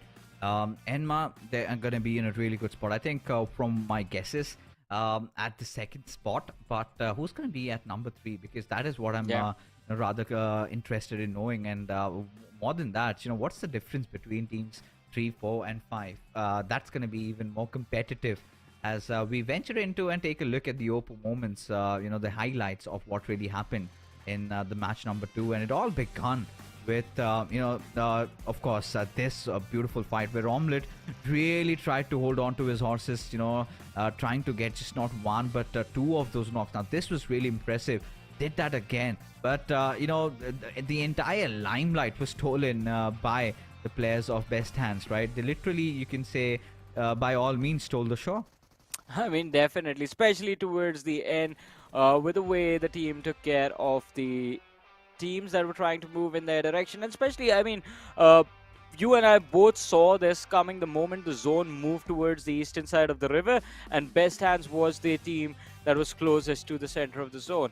That was the moment the game completely shifted in their favor, and they capitalized quite nicely as well. But, ladies and gentlemen, looking at the overall rankings right now, we do have the top three in front of us. Best Hand Esports sitting on the first position, a 6 point difference between them and the team on the second position. Backbenchers Esports 40 dropped down to 33, dropping down to another 30 points. Enma on the third, and then on the fourth, there's the Golden Warriors of Nepal with 24 points to their name. So it is a 6 point difference for qualification. Enma, Backbenchers, and Best Hands in the next game. I think all these three teams are just going to be pulling out their invisibility cloaks, wrapping them around their whole bodies, and they are just gonna vanish from the game. Oh yeah, I think this is where when you're on the top, it kind of gets so difficult to hold on and deal with that pressure, right? You know that teams are going to be looking after you, but most of them might not have the ideas exactly as to where their opposition is going to drop and where do we hunt them down. But for all these teams, GTL, Chandrasurya, Esports, and the remainder of these lots, right? I think it's sort of done and dusted. I mean, no matter how much they try, I don't think that top three finish is anywhere in the books for them. I really do not see that possibility happening because the way the teams have taken the top spot, right? Already 35 points plus, Yeah. and it's going to be so much more difficult, even if they get a chicken dinner, maybe even like 30 plus points, but it's still going to be difficult because the others are definitely going to be racking up a few points. So might also anticipate all these teams, on the bottom eight to try and just go all out. But all of that action is going to happen after this short little break. Stay tuned. We're going to be right back.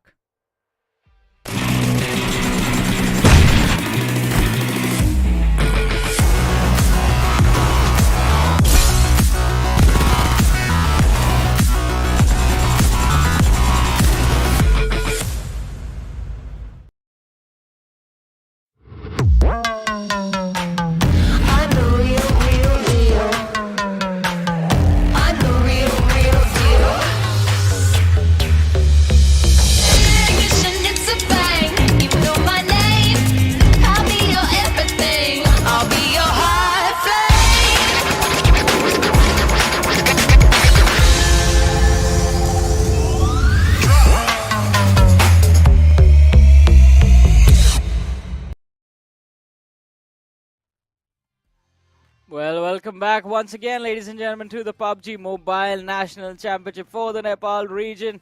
Matches for Group A. Well, we have one more match remaining before we see the teams for Group B in action. This is Super Johnny, joined by Fixes once again.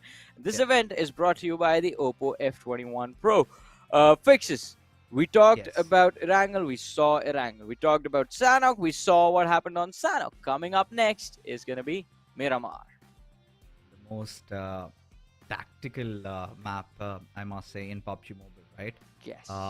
I think this is where you've got to rack up your brains. All those IGL links have to come into play. You've got to make those right calls, have your vehicles, get to see finally a little bit more of those game or actions. Maybe a bolt action possibly, because I don't remember seeing not even a single bolt action knockout there. And there's going to be a scarce possibility that we might get to see some heads popping off with that Car 98, that soothing sound, right, of the mags being reloaded and those shots being taken, and then just that. That's really nice, right?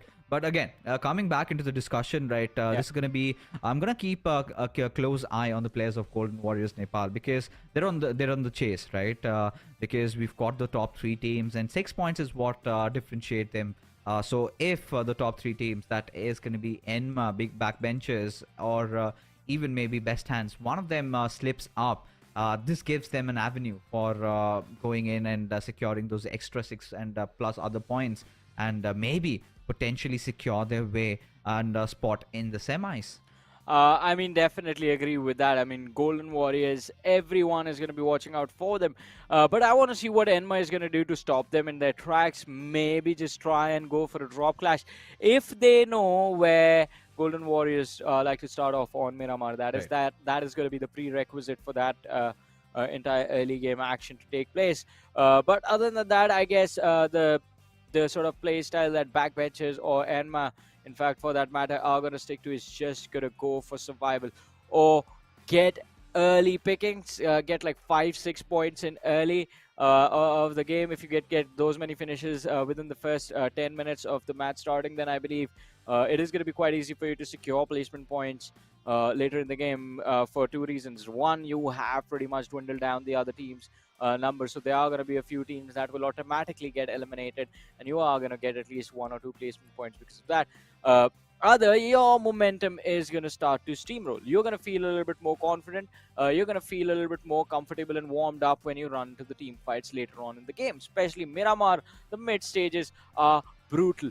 With how these teams have been playing in the last two matches, mid game stages on this map are going to be extremely slow.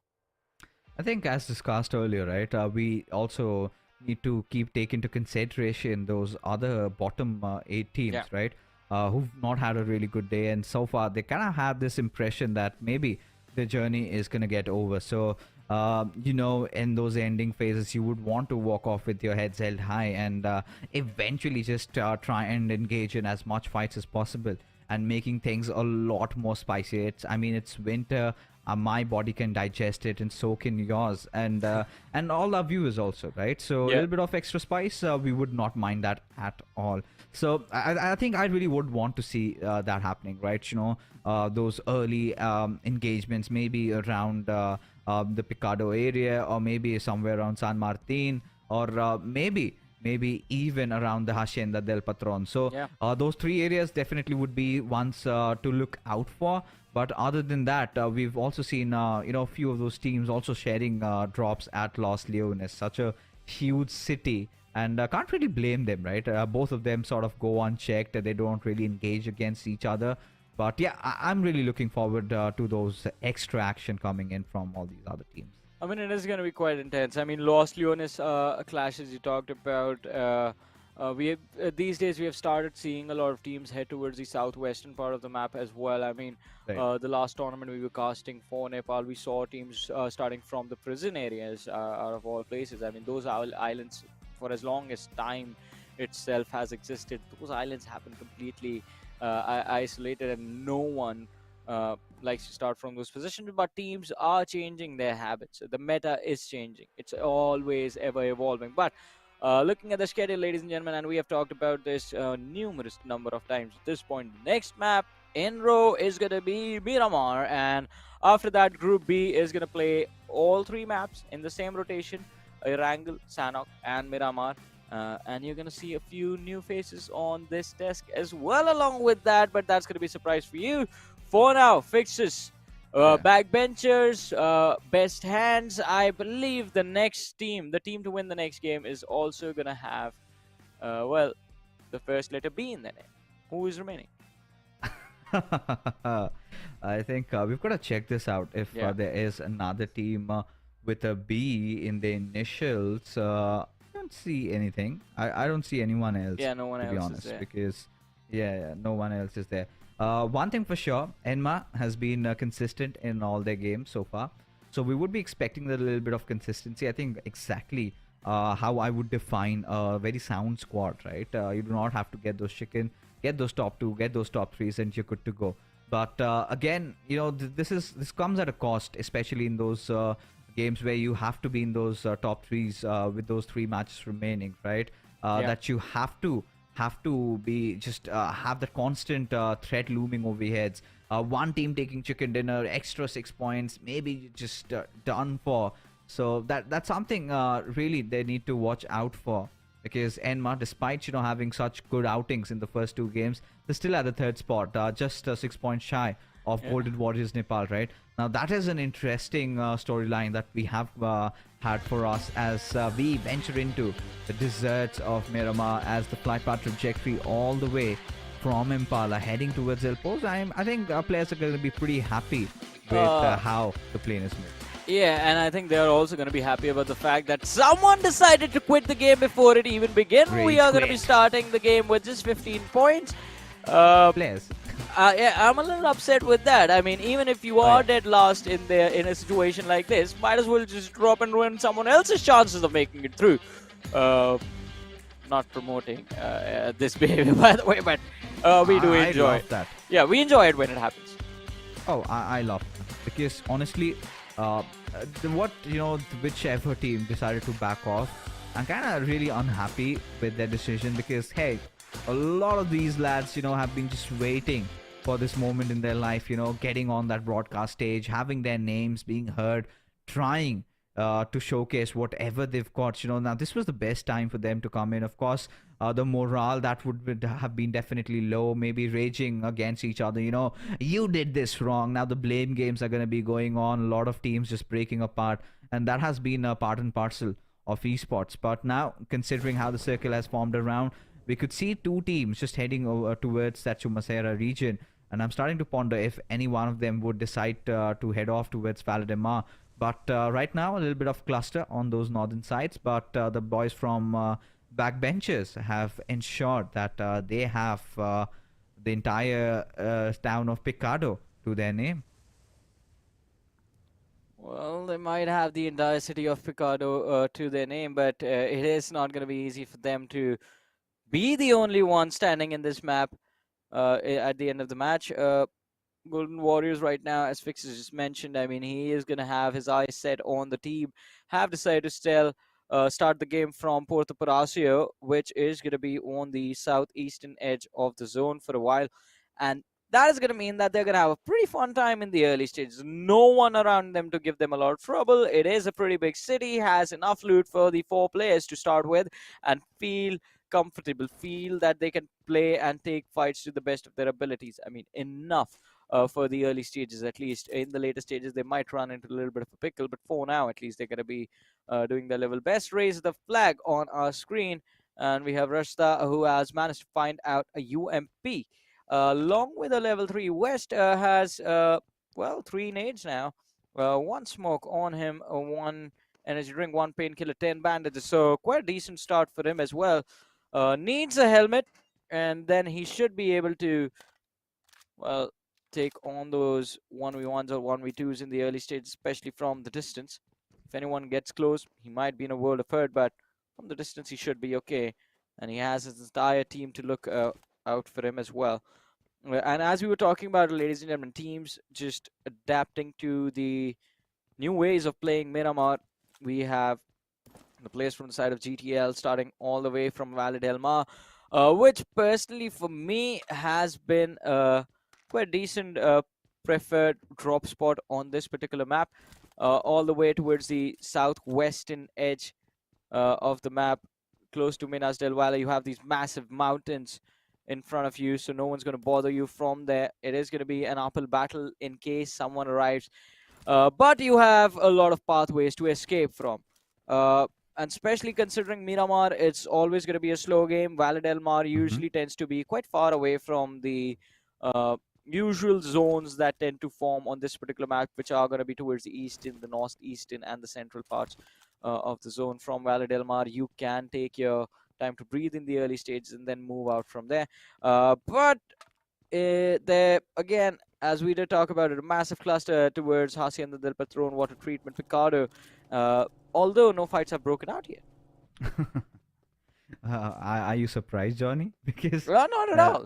it's a final game. I mean, teams are indeed looking to take a lot more seriously. I think in the next 5 minutes, somebody is gonna open things up, and indeed, the ones on the other side of the crosshairs are gonna be the players of Enma, just barely managing to escape. I mean, at this point, had they been taken down, maybe Innocent could just blow up his vehicle as it's already burning, steps out of it as the Nepal Dragons get the better out of them, drawing first blood over here.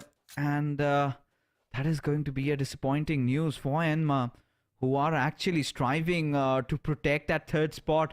And this is exactly what I was talking about, the pressure Look at Sarif just heading away, does not want to get into any action at this very moment, because if Team Enma get eliminated over here, GWN have a really good chance. But look at that. Escaped from one situation, just landed in another pit as Jones. He might be in a whole world of trouble. Well, let's see though.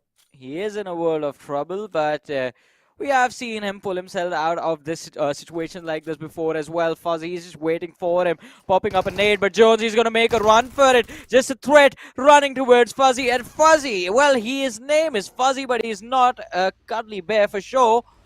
Takes down Yeah. Jones. Enma left to question as to what they're going to do from here on out. Helios and Kursaf, all that remain for the team, and they are just going to distance themselves from the lads of LLB for now. Stay away from them.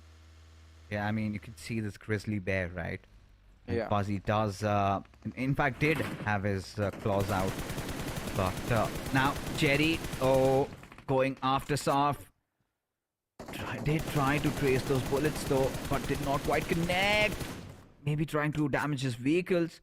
He's doing well in terms of trying to fend the enemies off. And considering how long last bodies did start off in that game number 1, they did manage to recover a little bit in game number 2. And if in game number 3 they could pull off something miraculous, maybe get a 15-16 point chicken dinner, Johnny, I'm gonna be a dreamer.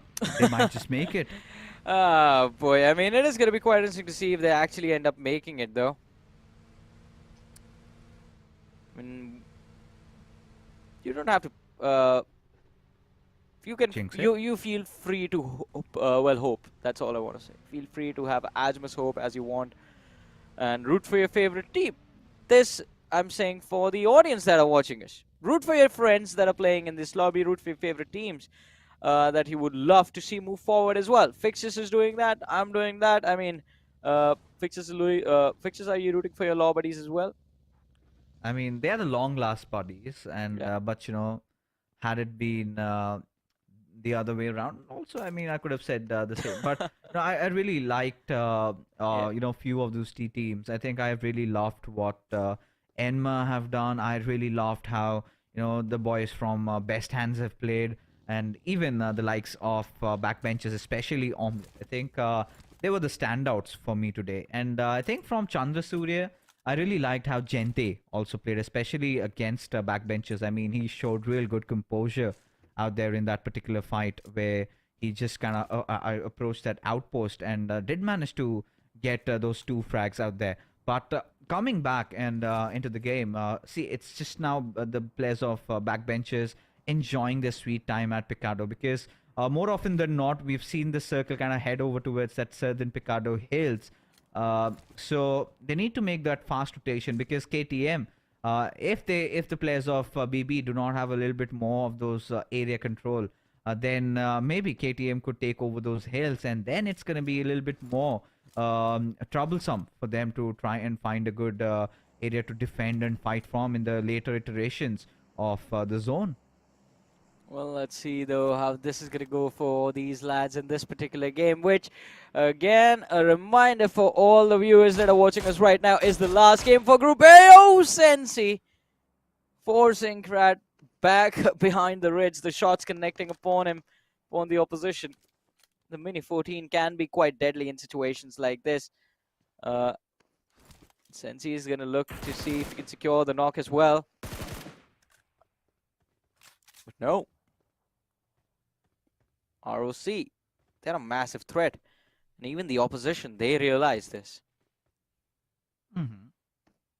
Neat. I mean, at this point, it's just about, trying to chip their armor off, like, just try and pierce through, do a little bit of damage, just try and take out all their utils, those meds, and anything at all. But one sec really did not have the best of days, right? At a moment, in the previous game of Sanhok, they were off to a good start, but they were kind of unaware of the surroundings and a little bit of an erratic behavior, I must say, because they were just kind of heading out like, headless chickens, just wandering off, and then eventually just got wiped off. And pretty much must be not happy with how they've performed. But again, with the way these tournaments are gonna be are getting announced, and you know, I think in the next couple of months we might have another one of those, and they could have their hands, they could try it out. But for now, Scarface does have the players of KTM right in front of him, and just those informations being relayed to his teammates does not intend any harm as of now. Still 10 minutes in the game. 15 teams remaining, 57 players still alive. And you do see the live locations of the teams. We have two teams basically towards the graveyard area. Chumacera seems to be a little crowded, as there are two teams over there as well. Two in La Benedita, Los Leones. There are two teams. Minas del Valle, GTL still holding quite strong. All right, three teams towards the La Benedita area. KTM are still holding quite strong in this position on our screens, in fact. And against the players of CS, who seem to have a high ground that they can use to their advantage. Scarface with the M4. He has to be extremely precise with the entire clip. 40 bullets to make the play with. Goes for the few and ends up missing the mark. This is the moment where you kind of hoped that you had a DMR, and should have rather resorted into his teammate making an appearance, instead of trying to just go for a spray with an M4 at this range. Barely does any substantial amount of damage, and not to forget that really difficult recoil that comes along. But look at KTM. They're kind of unfazed, not scared at all. Then they won't pick this fight if it comes down to that. And quite understandably so, because honestly, even if they get knocked, but look at Golden Warriors Nepal. They had some intruders trying to get into their territory, successfully defending. Now this is where the hearts of the players of Team Enma must be pounding, because the way they've had that start, and with Golden Warriors Nepal getting those early finishes, of course trying to inch in that gap being built up. But Tales of ROC, well, they do not have any tale to tell, as they get eliminated, and GWN have already closed in the gap to just merely 2 points. Well, let's see. I mean, as you mentioned, there's barely 2 points remaining, and we have Lennox, nade after nade being lobbed on the other side of the ridge. Khan. Oh, this is going to be perfect. If he lines it up perfectly, he can secure 2 easy knocks over there. But right after the revive, the players from RTF, they're going to climb up the ridge and try to... they are trying to stop the players from the side of backbenchers moving any further from this position. But Taeyong from the distance does manage to... Oh, that was so close. The M24 shot, it needs to connect. If he secures this knock, backbenchers, it should be an easy win for them in this fight. Yeah, it definitely will be, though. I mean, well, the players of RTF raise the flag have not had the best of days. Already have one of their players knocked out, and Arkan looks to be really confident. Omelette has been knocked out. Now that's a cause of concern. Now G2 knows that he needs to ensure this elimination, as Strange just blows open the skull of Taeyong, and suddenly backbenchers, they are on that back foot over here, as now Lynx really needs to hold on to this unrelentless aggression coming in, as now G2 just surrounding Lynx from both the directions, as Lynx decides to engage, but eventually would just get caught in that crossfire, as the final player, or maybe the third one of Arkan, gets picked off as Taeyong. He has to tuck his tails and run, and with that much amount of HP remaining, can he really make it with his Bucky just opening apart? There you go, raise the flag. Could have potentially created a little bit more drama over here, with the backbenches getting eliminated so much more earlier. Gives good avenues to the other teams like Nova, Golden Warriors Nepal, to pull off something really miraculous, as now they are on that fighting stance against Team GTL. Well, let's see. 13 teams still remaining, 49 players still alive. Golden Warriors Nepal fighting for qualification right now. 4 points have been secured. Just a few more. And in fact, a win in this game is going to secure their top 3 finish. And along with that, the slot in the semi-finals. On the other side, though, Nepal Lions is already sexy on our screen.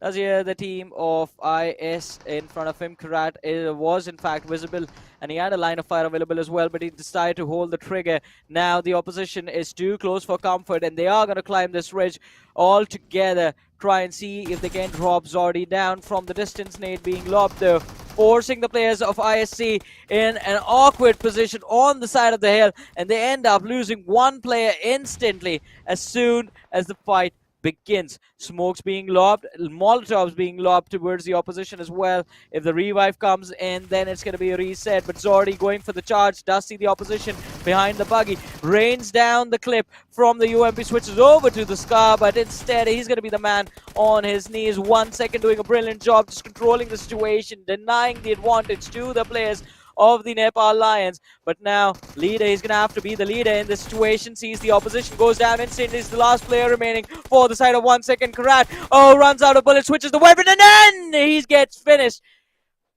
A nice fight, but the result in favor of the Lions.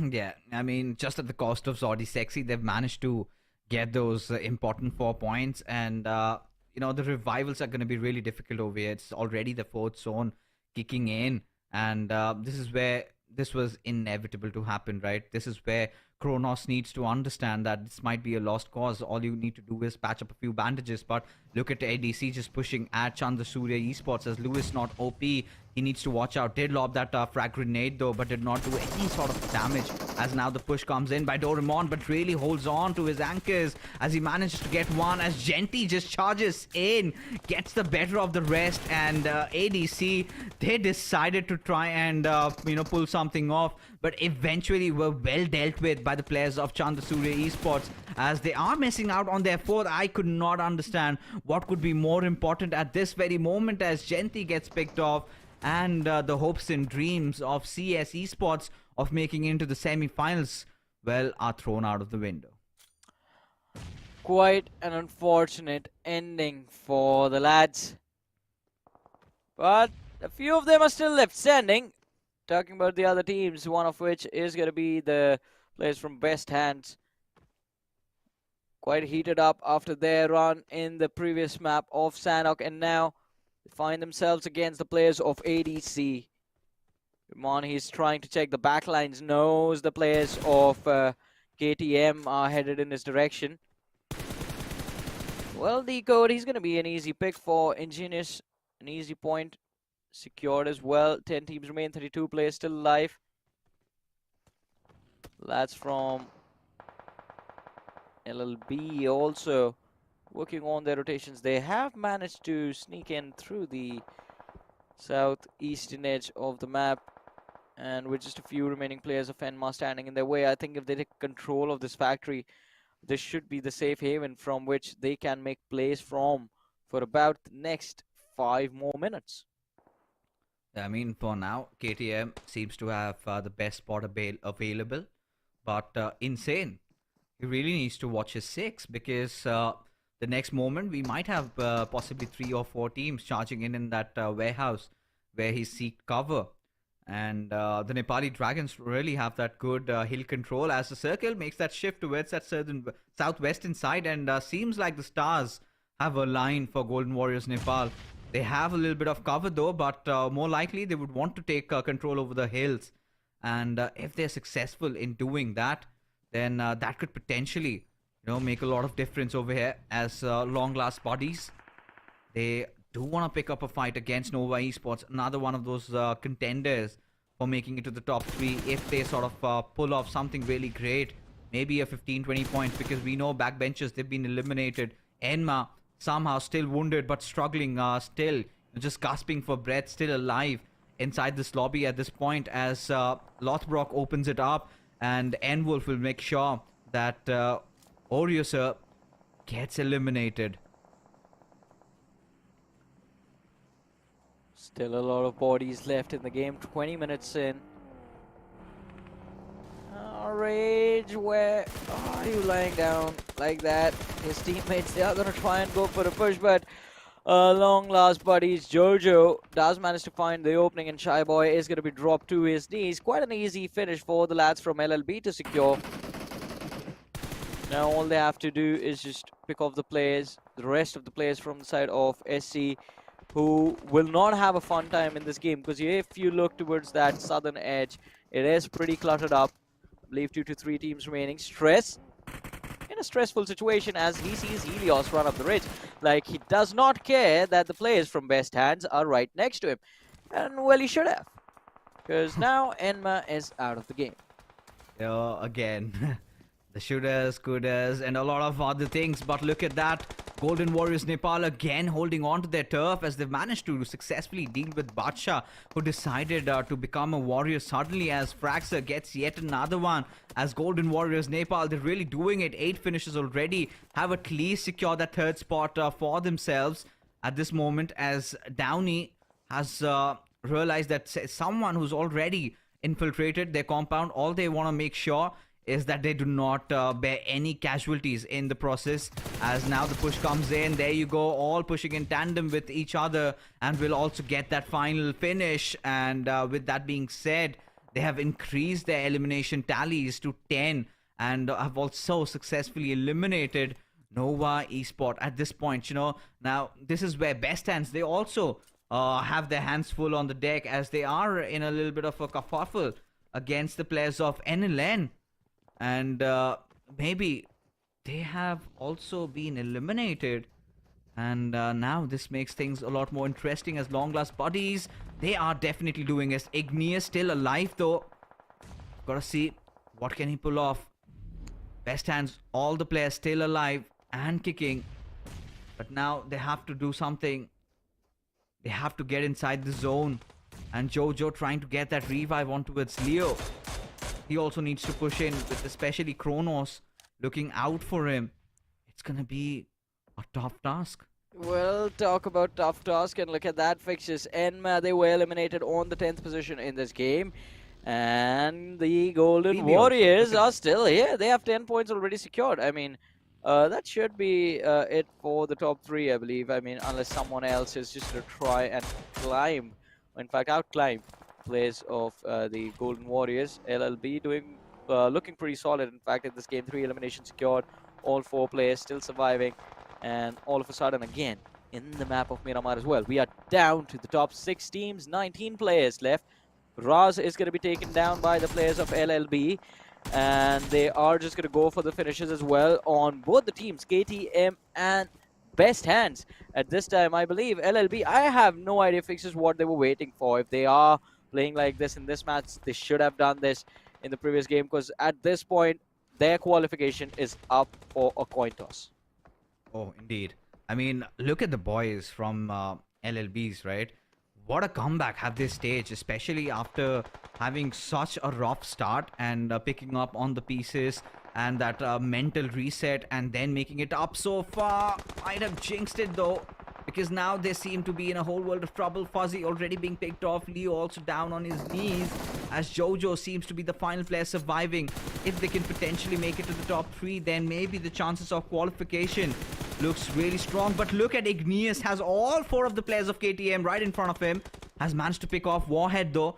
Is certainly hungry for more, but the moment he tried to do that, has been traded off by Insane. But Riman right present around to get that rest back on Stress, as Best Hands, well, they do understand the gravity of situation. It's the 6th circle and they have to push in, as Downey is doing exactly the same, going after the players of Raise the Flag, as one of them still just proned in, waiting for somebody to come out or maybe try and pick a fight over there.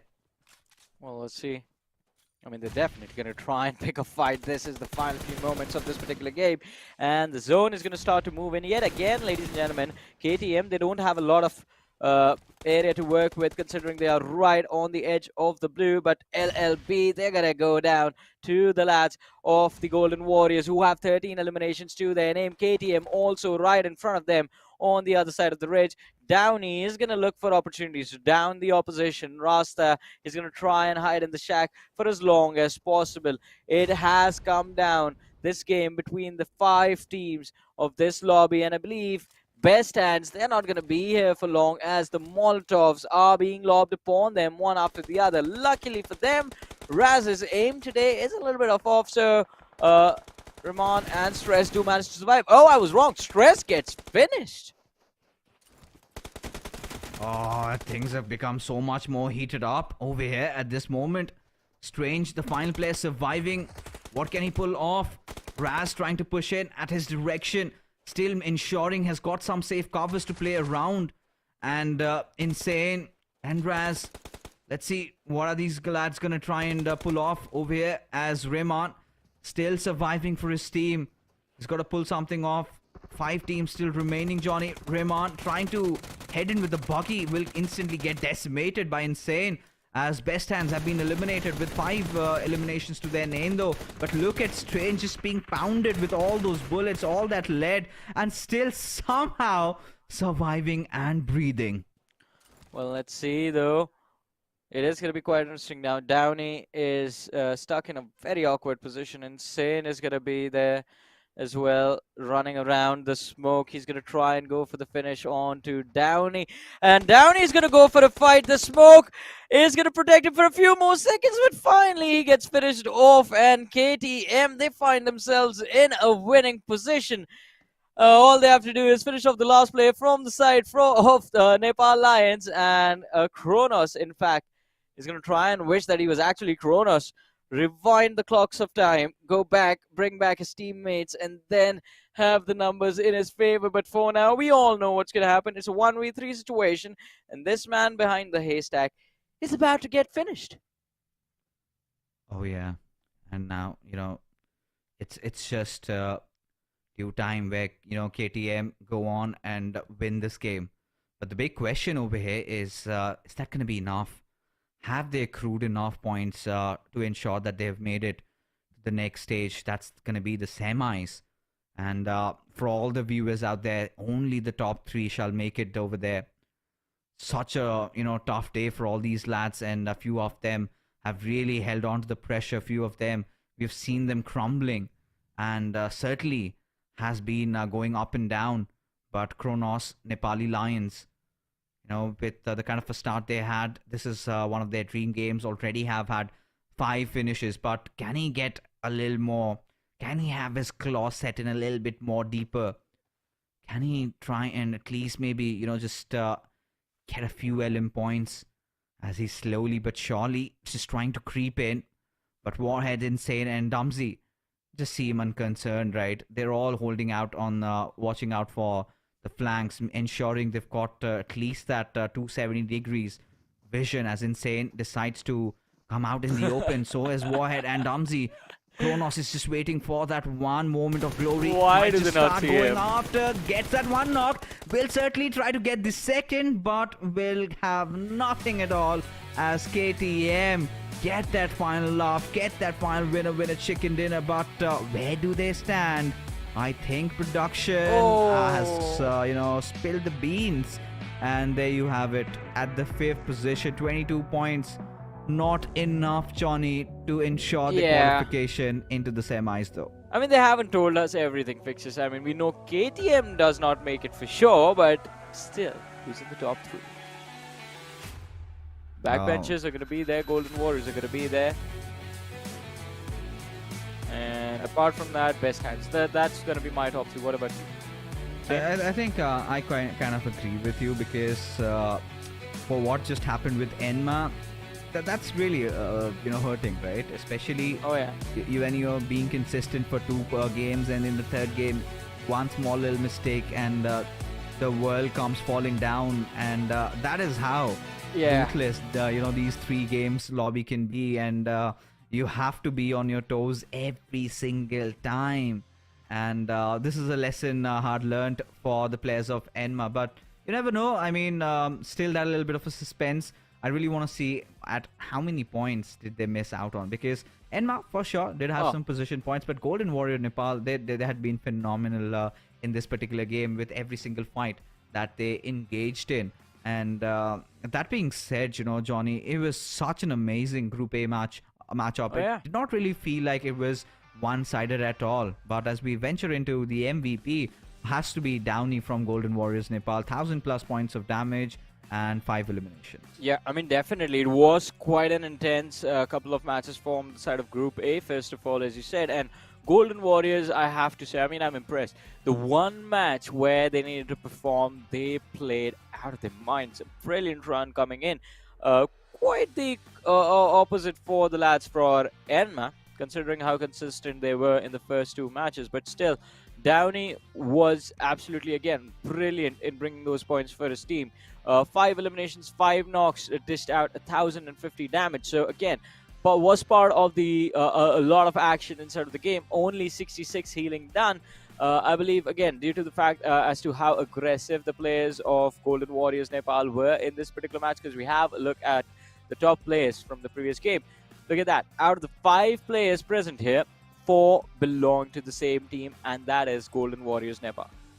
Oh yeah, I think Golden Warriors Nepal literally had the game of their lives, right? Especially with how the circle really favored them, how they held on, and how many eliminations they got. And a lot of teams decided to push at their direction, right? Try to pick their spot. And this was something that we had already premeditated. Like we did discuss about that, and they were really good with how they defended their compounds, and well deserved. I must say, with how they have had played, but nothing really taken away from Team KTM, the winners of this game, but a little too late, I must say, perhaps. Yeah. As their dreams of making it to the next stage, finally just ends over here.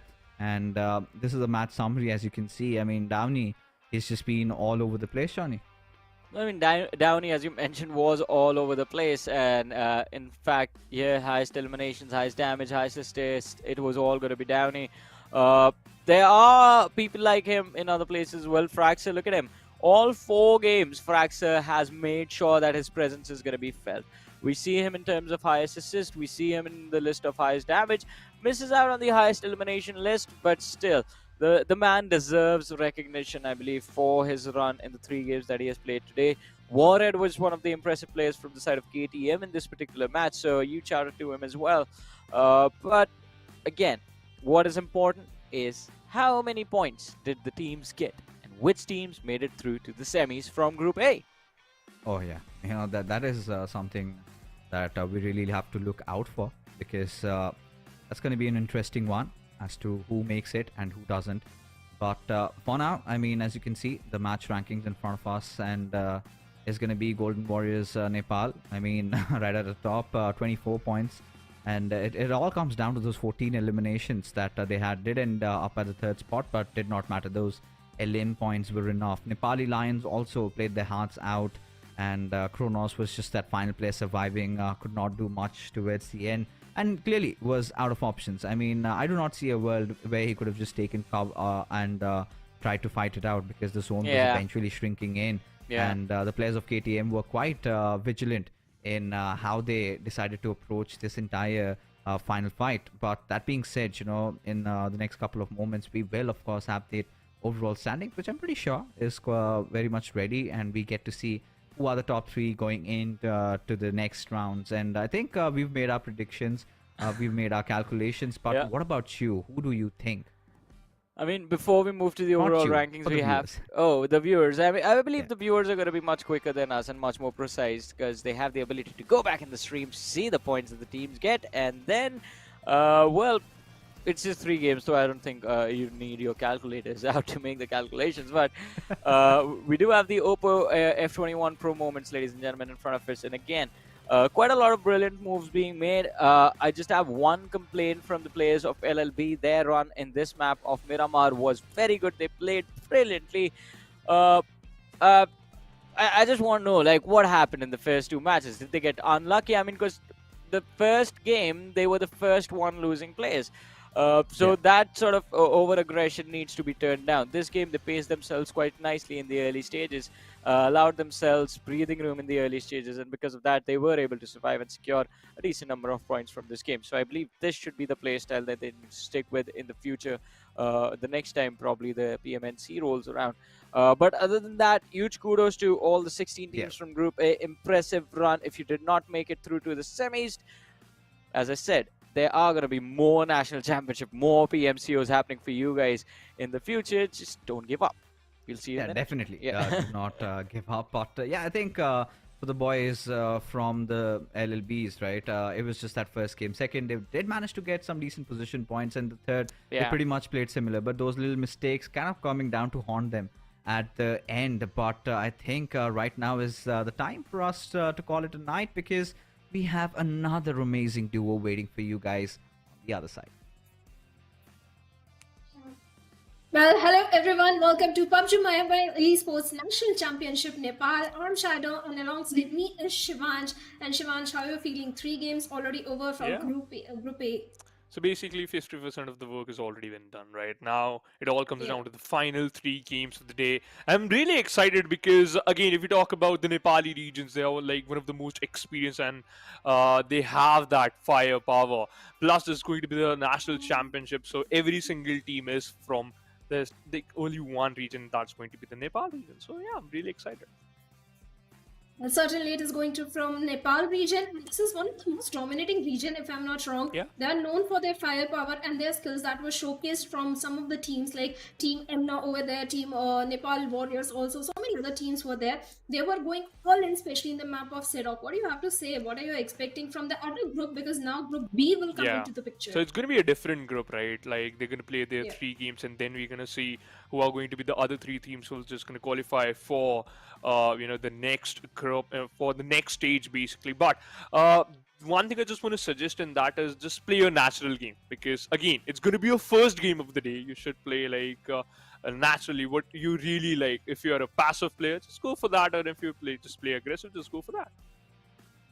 Well, certainly, even if you're an aggressive player plays key. Control aggression is the key, because in the end you have only 3 matches. That means you have to be consistent. But talking about the overall ranking, we have Best Hand Esports with 51 points. Then we have Golden Warriors Nepal with 48 points, and Backbencher Esports with 33 points. But they are in the 4th spot with 31 points, Come only on. 2 points short. Shiva. To be honest, backbenchers they secure that chicken dinner that literally saved their day, right? They just because of that one chicken dinner, they got a huge amount of placement points, and that's why they have a total of 33 total points, which is really massive, right? Just gonna compare it to other teams, especially Enmago. That was a really good run, right? They haven't secured a single chicken dinner, but still secured 31 total points, just 2 points far behind from backbenchers. However, now we have seen the top 3 teams: Best Hands Esports, Golden Warriors Nepal, and Backbenchers Esports. Congratulations to all of them, because they have been they qualified finally. Team BTA, we talk about Team KTM, right? They were in 2nd position in the final match, if I'm not wrong. It was a really good run for them too, but still a bit short. Well, certainly a bit short, and that too in the terms of elimination points. Because if we look at the placement points, the team on the 3rd and 4th spot, they both have 21 points. It's just the elimination points that has made all the difference. But on the bottom, we have Team Zero with only 3 points. Tails of ROC on the 15th spot. All these teams, yes, they tried. They gave their best. ADC gaming with 21 points, sitting on the 9th spot. But only 3 teams qualified. The competition is tough. You have to be in the top 3. You have to be very consistent. That is how you are going to make it into the semi-finals. Yeah. You know what? The consistency is the key, and that's what you need. That's what you really need. Basically, this is your only day to qualify. This is your only chance to get into the next stage, right? So you just do your best. That's it. That's what I'm just gonna say. But one thing I really like about these teams, right? Some of the teams are really aggressive. They don't even care like who's in front of them. They just need to get that elimination point on board, so they can easily just focus on those placement points in next phase. So I really like that approach. But what do you really think about the second group, and that's going to be the group B? Well, talking about Group B, the names are looking very interesting. So let's have a look at the roster of Group B. We have Team Roma, we have Team Tit for Tat, we have Silence Duncans, then we have Divine and Omen. Interesting names are coming from the side of Group B as well. These are the 4 teams that are going to compete. Let's have a look at the other 4 teams also in the group, because 16 teams from Group B, but only 3 teams, Shivansh, are going to make it into the The semi-finals. cutoff is really difficult, right? It's really tough. You need to be on the top. But I really like the name Divine and Omen. I would love to see an Omen gameplay from their side, but just need to showcase that that divine approach to. Let's see what's going to happen. But these are the full, like not only the 4 teams, we still have much more. The other teams are Black Hawk, then 13 Reasons Esports. I have 1 reasons to qualify. That is to be in the semifinals. But again, then we have Smoking Warriors and then Red Esports.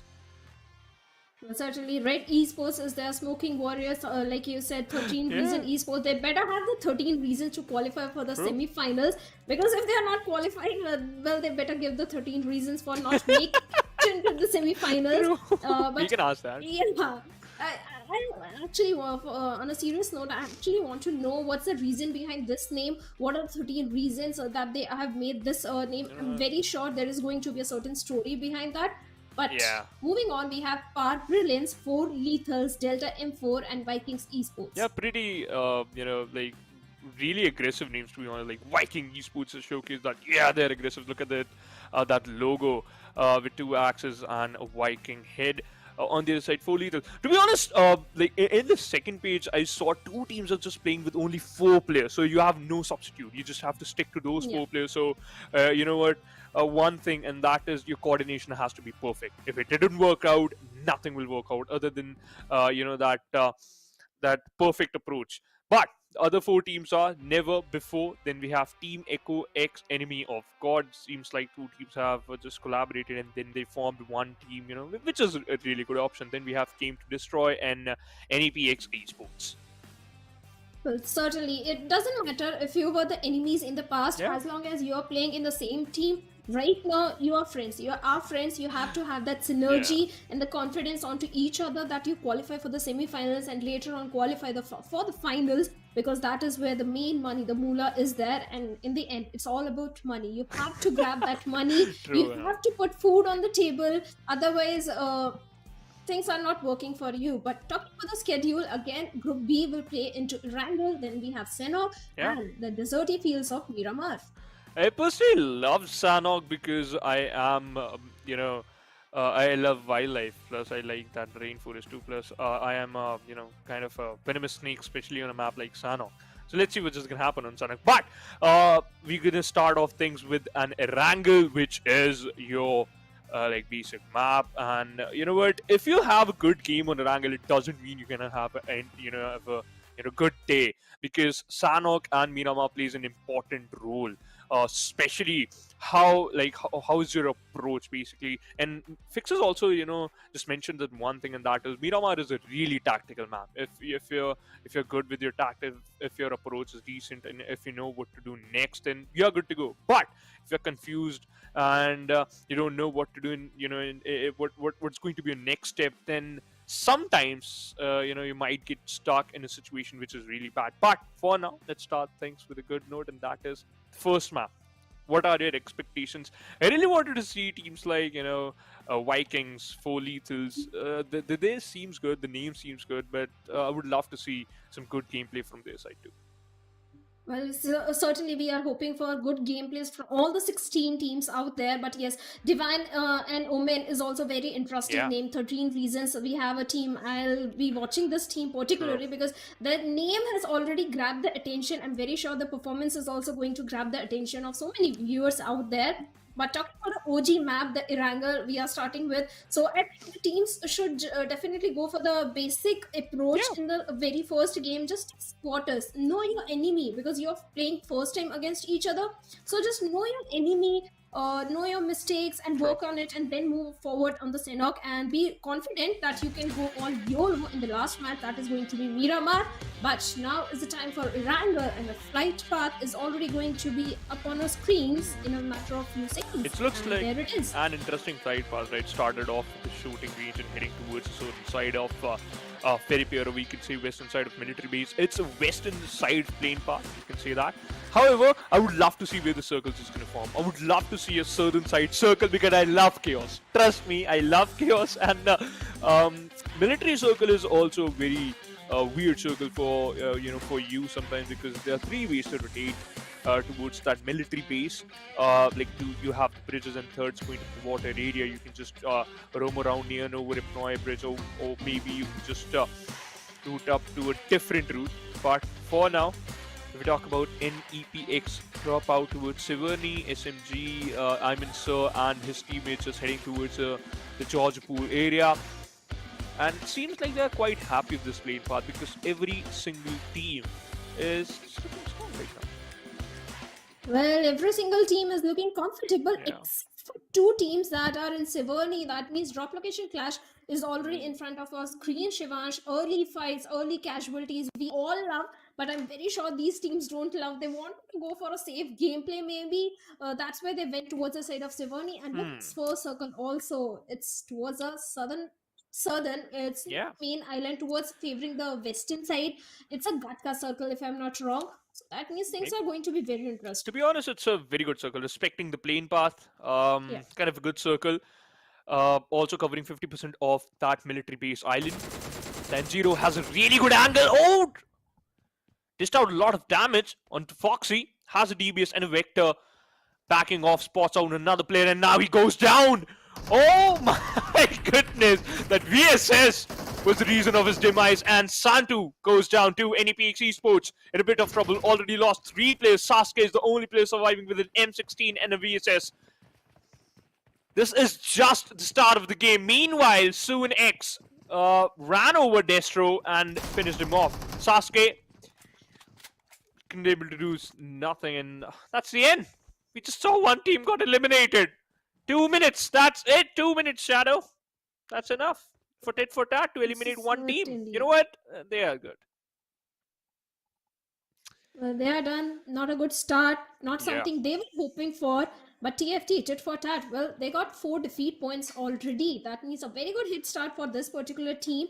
Let's see how far they can go because now they have to travel inside the circle. Also, that is on the main island. Enough loot and the resources in their hand. They have the entirety of Siverny that they can loot around the area. They can even head towards the side of shooting range and then loot the compounds, little areas of shooting range, grab the resources required for an open circle like a Gatka circle. Yeah. If it in the end, if it turns out to be a Gatka circle, then you need those resources, you need those smokes and the grenades. So I think Yeah. TFT is looking already very good. Talking about they are looking good, I'm gonna agree with that because you know what? As you just told us earlier, they secured 4 elimination points. So it means they're already ahead of every single one in the lobby.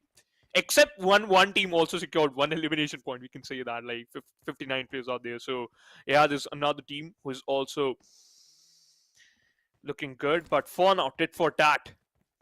Pretty good start, right? Dropped out towards Siverny. Already told, or we can say, off to a really good start, right? Secure 4 eliminations without even losing a single player. I don't think so that they have received a single amount of damage too.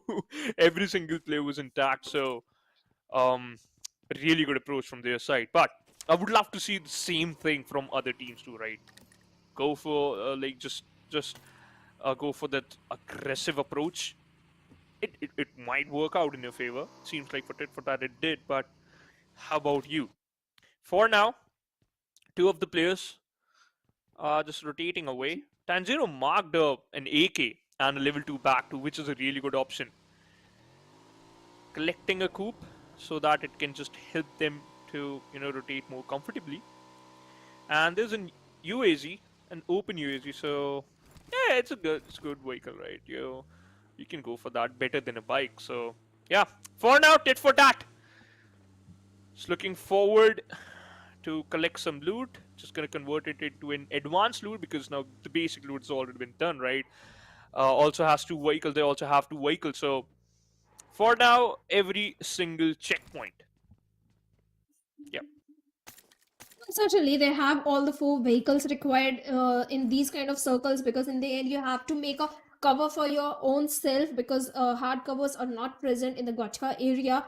So all the compounds, yes, there are certain compounds present, but mostly they are already occupied. So you have to rely on those vehicles to make a hard cover for yourself. So that means TFT is doing everything right. Like you said, the checklist, they are already marking whatever is required to have all the 4 players in the final circle. They are already doing so.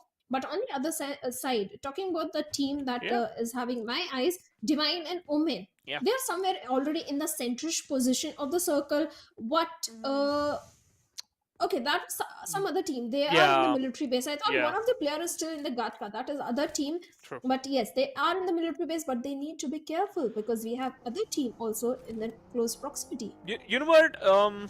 Military base is always a better option. You know, if the circle just forms towards the center of the map, you can still head on to that one particular area because you have two bridges, right? You can just choose any one, any bridge. Plus, I don't think so that any team just gonna gatekeep for you because it's just the first map and you're gonna play only one Erangel, so there's no chance of that. However, there's still a possibility. But for now, let's talk about never before. A good team name. Players are also looking good. They have decent amount of loot. Fearless has a Scar, and as well as an UMP, which is a good loot. But okay, so the one of their player has a level 1 bag. That's a point of concern. Other than that, they are good. Yes, level one bag is certainly not enough to carry all the resources that are required, but I'm very sure in the later stages they will get all the necessary loot required. Talking about never before, interesting name again coming from their side. They have a hard compound to hold on to. In fact, a good position in this kind of a circle. They have the entire control with Ban House also, but they have to make sure that the enemy don't breach into their compound Yeah, because defending compound is always the difficult task. Holding compound is easy, but defending it is not so easy, especially when you're on in the center of the very first circle. that's certainly true, right? If someone try to snatch that one compound from you, you need to fight. You need to fight back, and you need to win that, especially. But for now, we can see three of the teams are still pretty far away from the circle. For an example, tit for tat. One of them is them, and other teams VKG. If I'm not wrong, that's the Vikings. They dropped out near the Nova Ripnoi area and now heading towards farm. We have the map feed though, so thanks to the production team. Plus, no, you can see that too, guys. Take a look. As we are talking about, right? Vikings dropped out towards no Ripnoi, heading towards farm area because Mighty's already acquired that one compound, so he has some amount of information that there's no one on the other side. If you talk about, look at that, 4 lethals. I think so. That's going to be that team who might create a loophole, or we can say a deathbed for the team who dropped out towards military base because they have a plan, and that is just wait near the military bridge. You know what, Shadow? It's a risky call. If it worked out, you know what? You are the best. If it didn't, it's still going to be a dicey call. So let's see. It's going to be dicey, especially when there is a bridge block happening. There are three teams in the bridge area, so the chances of third party also tends to increase in these kind of Yeah. situations. Because yes, you are going for the bridge block. There is a team that has to come on the other side, but on the back lines also you have a team that can do a backstab in the situation. So you need to be very careful before firing any bullet, before making your presence felt. On the other side, the team Roma that dropped towards the side of Primos, they are making good rotations, in fact, from the western side, holding on to the periphery of the circle, but now they're moving towards the centrish position. But on the other side, 13 Reason Esports, well, they have spotted an enemy on the uphill. Let's see if they are going to find one knock or not. Oh, they haven't found a knock, but they received some amount of damage, so it means their position has been compromised. So now they have to be careful, Shadow. On the other side, Black Hawk. They were a prison near the Pochinki military, no, not the basically Pochinki squad house, not the military squad house. So now they're trying to collect some information, or we can say they are just heading towards the same compound again, expecting there's someone present in the squad house. On the other side, Nova, sir, takes down one player of 13 regions. So it seems like they have been surrounded by enemies now. That is a problem. That is a problem for them. Struggle is not struggling at all. You know what? He just got thrown down and staying calm. On the other side, Delta, M4. Sega is trying to collect some informations. For Lethal is in front of them. Kyo just doing the same thing. They're just being calm and composed. And what is that ancient? That's really an ancient combination of Bison and Uzi. Two SMGs. Weird loadout though. But you know what? If it works out, kudos to that one lad. But for now, Chi Boy. Nice name. Level 3 kit. Except a level 2 helmet. He has a level 3 vest and a level 3 backpack. So now there's a, you know what, there's an imaginary line between them. You know what, Shadow? There's an imaginary line between these two teams, and that is um, peace. That is that imaginary line. If if any player fires a single shot, they might grab some amount of attention, and just because of that, they might engage in a fight. But for now, they're still using that imaginary line as a cover. They have some solid compound, but still, you know what? Decision on the part of four lethals. Earlier, they were going for the bridge block. Now, Yeah. the attention is towards the side of Delta 14. Delta M4 team, because otherwise, if they had taken a fight on the bridge, Delta M4 would have definitely done a third party. Now, four lethals are in a better spot. They have a Yeah. hard cover, they have the circle. Yes, this fight is looking like it's inevitable. You have to take that fight, but Oh, the let's see what's circle. going to happen. And the circle is going to favor heavily on the western front. That means these two teams are going to be rewarded by the circle. But look at the position of Team Roma right in the center, the team with TW in their name, and the team with the green color C20 is also there right in the epicenter. They have the Yeah. best position for now, but I still think the team on the western side, SMG, they have good control of the entire western side of the circle, because majority of the teams Yeah. majority of the teams are somewhere on the northern and the eastern side. As I just said, majority of the teams are present towards the north and the southern side. In fact, some of the teams are really present towards that eastern side. A cluster towards the southwestern side of Pochinki. But the Smoking Warriors, as you just mentioned, right, they had a really good area, and they can utilize it to convert it into a top 5 position. On the other side, the team who were present towards the military island finally moved on towards the edge of the military bridge. Roma on the other side also holding their horses. They have a really good compound, Shadow, no doubt. Vikings also rotating. Too high boy, it seems like he had a gift, and that was an airdrop. Look at that, a level 3 kit, a backpack, not even a backpack, a vest and a helmet, as well as an AUG. There's been a question, and that is which weapon you prefer the most, M416 or an AUG. I still opt for an M416 because I'm really familiar with that. On the other side, tit for tat, Kaizen is down. It seems like Tanjiro found him in an off-guard position, picked him off, and now he has two vehicles.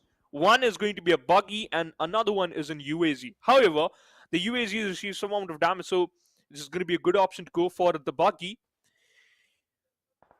On the other side, Team Roma still waiting for that perfect opportunity. Let's see what's just gonna happen. It's a really slow start, Shadow. I'm still waiting for that, that aggressive approach, that cluster of fights. That's what I can hope for, right? That's come on, guys. Come on. Let's go. Let's go for that. um but you know what, they're playing good. They're playing just messing around. But there's one thing, and that is Viking esports. They're not in a good position. They got sandwiched between two teams, and which is not good at all, right? If they start engaging in some fights, they might found themselves on the receiving end. So it's going to be a difficult call for them. Let's see what they can do. Let's see what they can do, because right now it's the calm before the storm. Yeah. Everyone is just trying to test the waters. Everyone wants to have a good head start, good momentum from the True. very first game. But by the end of third game, you will see all these teams going all YOLO and aggressive the way you want. Bullets will be flying under the nose of every single player in the lobby. So yes, it's going to be full of bloodbath in a matter of few seconds. But right now, Viking Esports, well, they have spotted on one enemy during the rotation.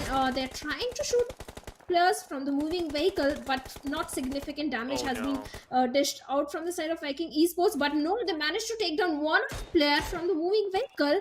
Let's see if they can turn the knock into a point. Yeah, they finally did that. Silence Duncan. They lost one player, and another one is still bleeding out. I think so that was going to be the one on the other side. Keo retaliated back, takes down Godzilla. Mamba falling apart, and Wizard goes down too.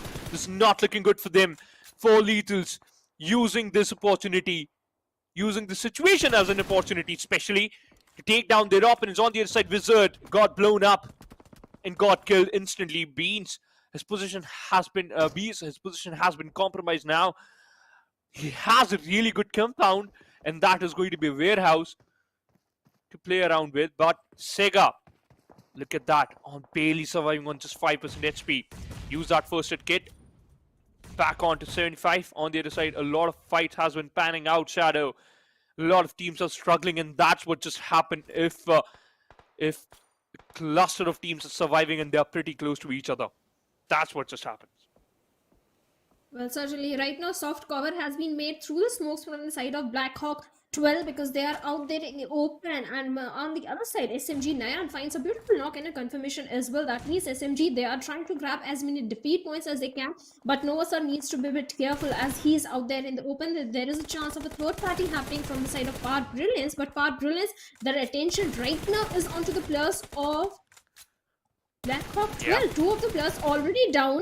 And Chor Police, it's a matter of time. The smokes will go down and he'll be spotted down either by Nova Sir or either by Power Brilliance Newbie Old. Let's see what's going to happen. 2 defeat points already been confirmed by Newbie of Power Brilliance. That also means Chor Police. What he's going to do, he's the sole man surviving. On the other side, Nova Sir, he has to revive his fallen comrades. They got stolen by C2D, Shadow. Look at that, one player, and that was C2D. I think that was Nova Sir who stole that kill from Power Villains. That is brilliant.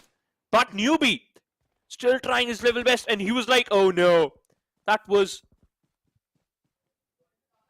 a really good opportunity to at least collect 2 eliminations point, but unfortunately couldn't be able to do that. On the other side, we can see Octane Pseudo takes down Chopless, and now the final player falls apart. So as the team, they have been eliminated. Octopus again still roaring, still taking down a lot of players and using that mini 14 to perfection. Look at that, taking down player one by one. Aku Jord from Viking Esports spots out one, and oh no, oh my god, what was that? Aku Jord, he literally missed every single bullet of that clip. That's bad. Oh my goodness, what did I just witness? Well, he definitely missed few of the bullets, in fact all of the bullets, but it also came out in the open. That was a big mistake. Missing the bullets is certainly I can handle, but coming to the open, when all the 4 players are looking in your direction, you can get taken down pretty easily. That is what is happening with the players of Vikings. Beautiful grenade comes from the side of Mama, takes Mighty also down, and the numbers are dwindling down for the side of Viking Esports, and Ninja is the last man standing if I'm not wrong, and the points are being stolen by Red Esports over there. Now Viking Esports, they have 2 enemies, 2 teams to deal with. Yeah, Red Esports, you know what, they're just utilizing this as an opportunity to collect some kills, to grab some kills on the other side. Struggle, look at that, takes down another player on the other side. TRN, Kiwa falls apart due to that one grenade. That grenade was so perfect. Keo spots out! Oh, one player for Viking, and a bit late to fire some shots. And that's why couldn't able to collect that one kill. On the other side, 13 reasons has one reason. They faced an elimination, by the way. Octopus lobbed one grenade to its perfections, knocked out another player. Red Esports looking really good, and Struggle might run over. No, he missed that too. Drop out from his vehicle, and he's on very low HP, barely showing on 1% HP, and KO. Capitalize on that. Easy come, easy go. That is what I all have to say for Red Esports. They came blindly rushing towards the opponents towards the side of Viking Esports grab few defeat points. In fact, one defeat point, but now their numbers are dwindling down. They are the one getting punished. They are in the crosshairs of the enemy, especially for the players of Delta Yeah. M4. But till they have to heal up. They need to patch. They All don't even three have players are anything. surviving on a sliver of HP, and like you said, they don't have the healings. Yeah. But do they have the grenade? I think they do. Yeah, and they have the courage to look at that. Sega is on just 10% HP and he's still charging in. You don't need heals, you need that courage, and that's what Sega is proving. But he has to be careful. Spotted out by Kiwa. Might go down, but he's still surviving, and that's what I just said. Sega goes down, and what was that? Kiwa blow himself up. Mamba goes down too, and this all comes down to only one player, and that's going to be Kyo from Delta M4. How they messed up. Like, how they even get that? That was really absurd. But on the other side, Red Esports quite happy with 8 eliminations. Lost one player, but still, I think so. It just balanced things out. One casualty for 8 eliminations, it's enough. On the other side, look at that. TW has beautiful compounds to hold in. Shadow. One player from Smoking Esports present just outside that warehouse, praying and expecting that there's no one even look towards him, but for now he's safe because he has plenty of smokes covering him. On this side, Divine and Omen secured 4 elimination, trying to get some more. 11 seconds on the clock, and then the 6th circle will start closing in. Well, certainly, and Divine and Omen, they're already making too much noise when they know they have to make it inside the circle. Let's see how they're going to do so, because they have the vehicles. Maybe they can move safely, but they're, like you said, Team Roma, they have the good compound. They can definitely do a third party in this situation, which they are trying to do so, as they have spotted a one player of Divine and Women, but smoke has already been deployed to deny vision to the enemy. But on the other side, the players of Team Roma are definitely finding few good knocks. Let's see if they can convert them to the defeat points as well, because 6 defeat points already in their hands. And the last player of Smoking Warriors is hiding in their own compound, in their own territory. But now he has to deal with the players of Power Villains also. Smoking Warriors, the final player, got spotted out, has 1 elimination, and Ayman is gonna try his best to at least buy some more time for himself to be in the top 5. On the other side, Team Roma, too high boy, got knocked out, and just because of this, Red Esports is gonna charge in onto that compound and might secure that 1 kill. Team Roma has to retaliate back. If they did so, they will collect some more kills. But on the other side, high boy finally got eliminated. Nima lobbed that 1 grenade. No, it's not perfect. Looking for another. Is it gonna be the one or not? The answer is gonna be no, but Violent Jocks trying to level best. Nima goes down. Delta! That was a very beautiful knock. Delta Zord charging in, and Wulong, what he is doing? No way! Oh my goodness, he's not even moving. Mr. Zoro bought a lot of time to revive his teammate, and now they're just falling back. They're still trying to their level best, and it's going to be a legendary fight, and it was. Roma phase elimination, despite of the fact they had the best compound, but still got eliminated, and that's how you should play. That's the way you should play. Divine and Omen. I was expecting this type of performance from them, and they did that. Top 5 teams. Power Brilliance in the top 5 with 3 players. Red Esports 3 in the backpack. So it's the same situation for Divine and Omen. Look at that. Vikings Aku Jod prone down in an open area.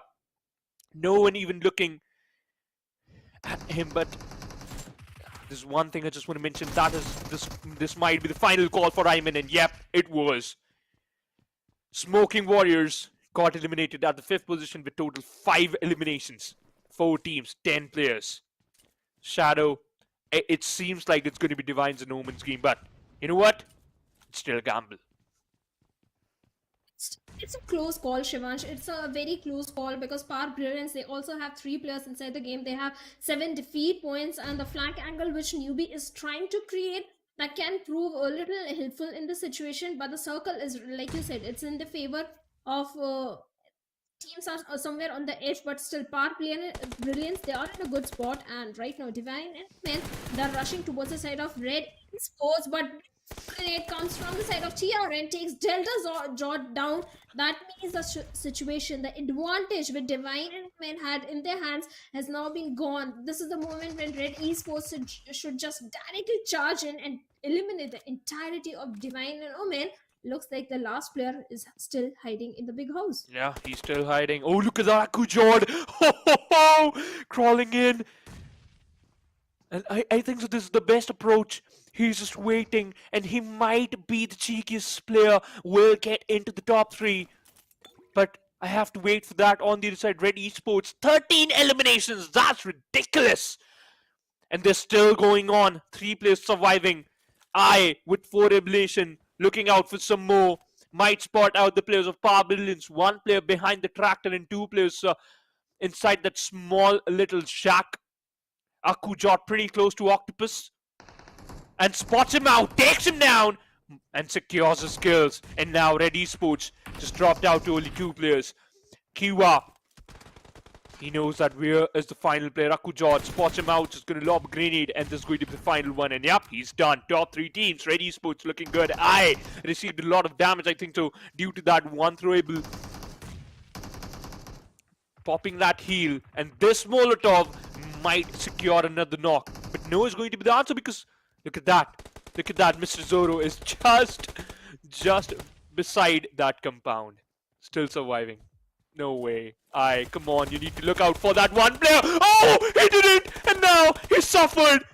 Kiwa spots him out, and Zoro is still surviving, spots him too. But it's going to be a 1v1 situation, and he won that. Power Brilliance, a 1v3 situation. Newbie secures the final pick, and it's done. Power Brilliance secure a chicken. A very beautiful chicken, by the way. Well, certainly, a beautiful winner chicken dinner comes in the hands of Power Brilliance. Total of 23 points, definitely. But on the other side, in the way the players of Team Red Esports played, they have highest elimination points, if I'm not wrong. They were on the aggressive side until and unless Team Vikings happened. The last player of Team Vikings kind of dwindle their numbers. Only 2 players were left from the side of Red Esports. Later on, the last player of Divine and Omen was hiding beside that small little shack that proved to be an ugly thorn for the players of Team over there, Team Red Esports. Otherwise, Team Red Esports were playing it to the perfection. But yes, the way Team Power Brilliance held their angles when the other 2 teams were fighting, they prioritized the circle, they prioritized the position of all the 4 players. They were holding all 3 different angles. They were just ready for the enemy to come out in the open. They were ready to strike when the moment is right, and they definitely did so. You know what? Power Brilliance secured the second dinner. Kudos to that one team, especially. You know, this is your first game, and you still got that. And MVP is going to be Kiwa from Red Esports. But for me, is with the final player for and if I'm not wrong, it was Zoro, right? Who literally changed fate for Red Esports and stole that chicken and gave it to Power Brilliance. But for now, Kiwa, look at that, 5 eliminations and only 280 healing done, 750 damage. That's massive, Shadow. Well, definitely, it's a massive damage that he has been dishing out. 5 elimination. TRN was the guy who kind of opened things against the players of Divine and Omen. He was the guy who got first knock and first blood onto the opponent team. Definitely, he was doing everything to the perfection. But along with him, the other 4 players who are in the top players are going to be from the side of, I think, Octopus is there. We have Mr. Zoro also with 4 eliminations, 791 damage that he was dishing out.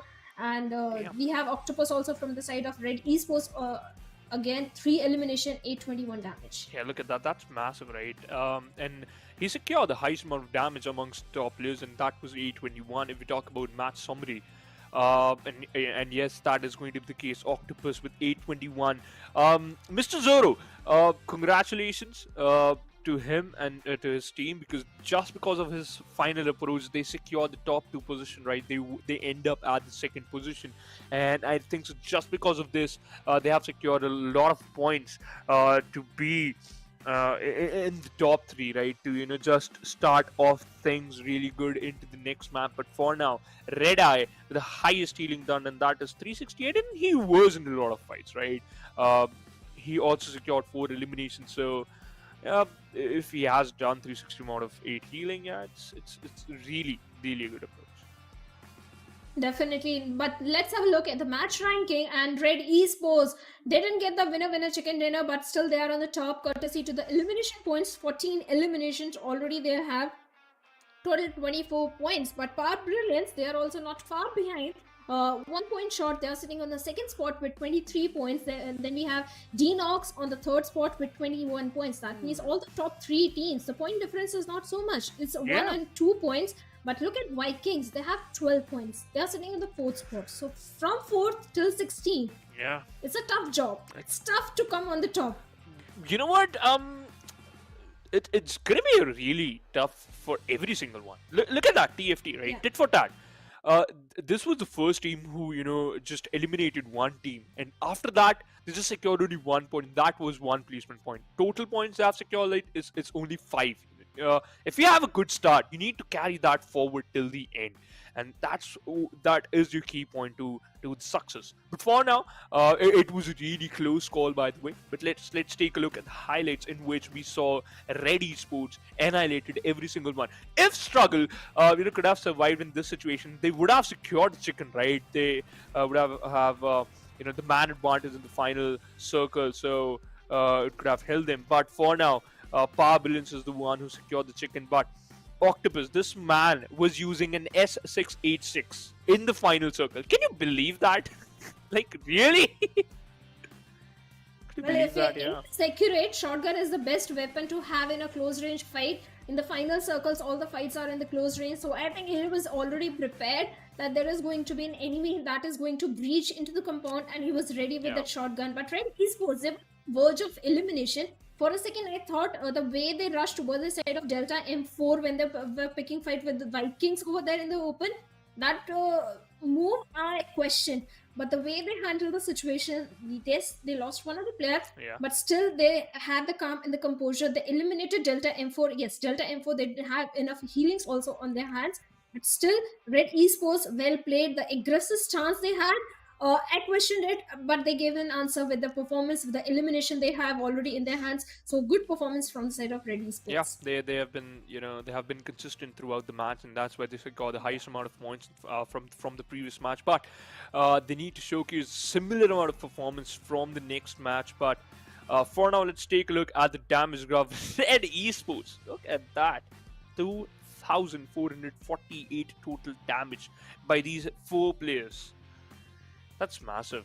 On the other side, if we talk about the second highest damage, goes to Divine and Omen with 1507, and then Power Brilliance for 1373. But one thing I just want to mention is there's only 9 points difference between the team who's on this 3rd position and the team who's on the 4th position. So it's still doable. It's still doable. You just need 4 to 5 elimination points, and then you just have to be in the top 5 to be in the top 3 to qualify for the next stage. The pressure starts building up because we have seen the aggressive approach, right, from these 3 teams, the top 3 teams. But what about the other teams, right? Team Roma need to step up, right? They had that compound for a very long time. One team, and that was Divine and Omen, just came up, lobbed some of the grenades, and those were so perfect that they got 1 to 2 knocks, right? And just because of those knocks, they capitalized and secured every single kill, every single player of Team Roma. So you need to understand, like, what are your choke points, right? What are your weakness? So you need to work on that instantly, because the next map, it's going to be Sanhok, and we might see these kind of approach more often. Well, certainly, Sanhok is always a game changer. It's always the unpredictable map. You can't predict which team is going to come on the top, because the circle, the snakes in the map of Sanhok, the famous snakes in the Sanhok map, so many factors are there. So Sanhok always becomes a game changer. So this game is going to be important for the top 3 teams if they want to maintain the consistency. If they want to be in top 3, they have to perform really good in Sanhok also, because if not, if they take an early exit, some other team like Team Vikings or some other team is ready to take the top 3 spot, and the Miramar map becomes the deciding factor in this situation. So yes, if you have a good Sanhok, you're already having a good head start for Miramar. Even if in Miramar you don't perform, you're Yeah. still going to be in a good spot in the overall leaderboard. You know what? You just need to perform in every single map. Yeah, I know, yeah. sometimes it's really difficult, but you just have these 3 games, and one of them is done. You have 2 games left. You can easily count that on your fingers. So, um, what do you really miss, right, in the first game, Shadow? I would love to say aggressive approach. In the early game, we sorted for that. Then, other than that, nothing. And then Red Esports came in and just annihilated the whole lobby. But other than that, nothing. But you know what? You really need to fill that gap, especially in a map like Sanhok, because we will see a lot of third parties. Yeah. We will see a lot of those sneaky approach from those players. So you have to be prepared, right? And that is going to be, your biggest test. Sanok will test your emotions, your patience, every single thing, that how much capable you are to be in the next stage. So let's see what's just gonna happen. Well, let's see what's gonna happen, because, like you said, you have to be aware of your surroundings. If Yeah, you're playing in the map of Senok, you have to be alert. You have to yeah, have the backup of your own teammates as well. But Senok always becomes a game changer. I want true. some other team to come on the top, because, like you said, Erangel, yes, few of the teams were going for a passive approach, like Team Roma. They had the best position. They were playing with the circle. They had a good compound, but the passive approach they had on the other side, the opponent team, right, like Red Esports, Spark Brilliance, they were on the aggressive stance. They already had the momentum and the firepower. They capitalized on it, and they won to capture the compound. They captured the compound, and later on, it was all in their favor. The entire situation was in their favor. So Yeah, yes, few teams really need to see when to amp up the aggression true. and when to go for the passive side. Because if you are totally passive, that is not going to help you. You need to have the elimination points also. You certainly need to amp up your aggressive stance, or we can say your approach, especially in the next map. But you really point out one perfect thing, and that is, if you are passive, it doesn't mean it will give you that perfect Yeah. placement points, right? You need to fight for that. If you're hungry, or we can say, if you really want to get something, you will, just made something in your mind, and you will like, yeah, you know what, I need to get that thing, I need to buy that particular thing. So you start working out, and you start collecting some money, and you were like, yeah, let me get it, and then I'll be happy. So that's what you're going to do in the next map. If you need some points, because every single point will count, because it is not going to be the race to be on the top. Now it's a race to be in the top 3, right? You need to qualify for the next stage, and then you can say that, yeah, you are fine. And you just got 3 games, that's it. Like, not even a single day, you just got 3 games, and this will test you, that how much capable you are and how much prepared you are for this national championship. Because every single player, some of them, they might know each other, right? They have played them with them in the past, and they should know that how they approach, and what's going to be their drop location, what you can expect from others. And some of them are still, just, we can say, new players who are in the competitive, and they are showcasing a good amount of dominance, and they made into the national finals championship, basically, which is really a good thing. But for now, we're still waiting for the next match to start, and it's killing me. It's killing me. But for now, you know what? I would love to see what's the format, what we can see in the future, and what the teams are going to go through if they qualify for the next stage. Well, let's see what's going to happen, because qualifying for the next stage is the top priority right now. You have to be in top 3. But talking about Senok and the circle, what kind of circle you want to see in the map of Senok? Because, okay, You know what? I I want. just wanted to end up in the boot camp area, or the Paradise Resort. That's it. Because those are my No. drop locations. That's why. Oh, Yeah. boot camp is right in the center. Rotations are so very easy. Yes, Yeah, entering I know into that. boot camp is very difficult job. You can't easily breach into boot camp and enter and have a safe building for your own self. Yes, that is a difficult job. But still, have some something extreme. I want to see something extreme involving the waters and the cold terrain also that tests the players. There is a grass, Shadow. snakes is there. I want bloodbath. I want drama. I want action. I agree with your point, but still, come on. You know what? This is going to be the second game, and that's it. So what? Let's prepare the teams from the group stages itself, because in the semi-finals we have few of the big names also coming in the finals also we have big names coming in. Yeah, I know So that. better prepare these teams from the group stages itself. Give them the Oh my goodness. weirdest and the craziest circle ever possible in the map of Sanhok. Sometimes I'm quite happy that you are you're not the PUBG god who decides where the circles is going to form, because dude, you're really like rash onto those players, and you're like, just go for the kills. But for now, let's talk about the teams who got qualified, right? Let's talk about the teams from Group A who got qualified. In fact, who secured the chicken dinner. By the way, these are not the teams who qualified. These are the teams who secured the chicken dinner. But from these three teams, Backbencher Esports made it through because they secured a very good chicken dinner in the first game, and then they had a really good run till the end.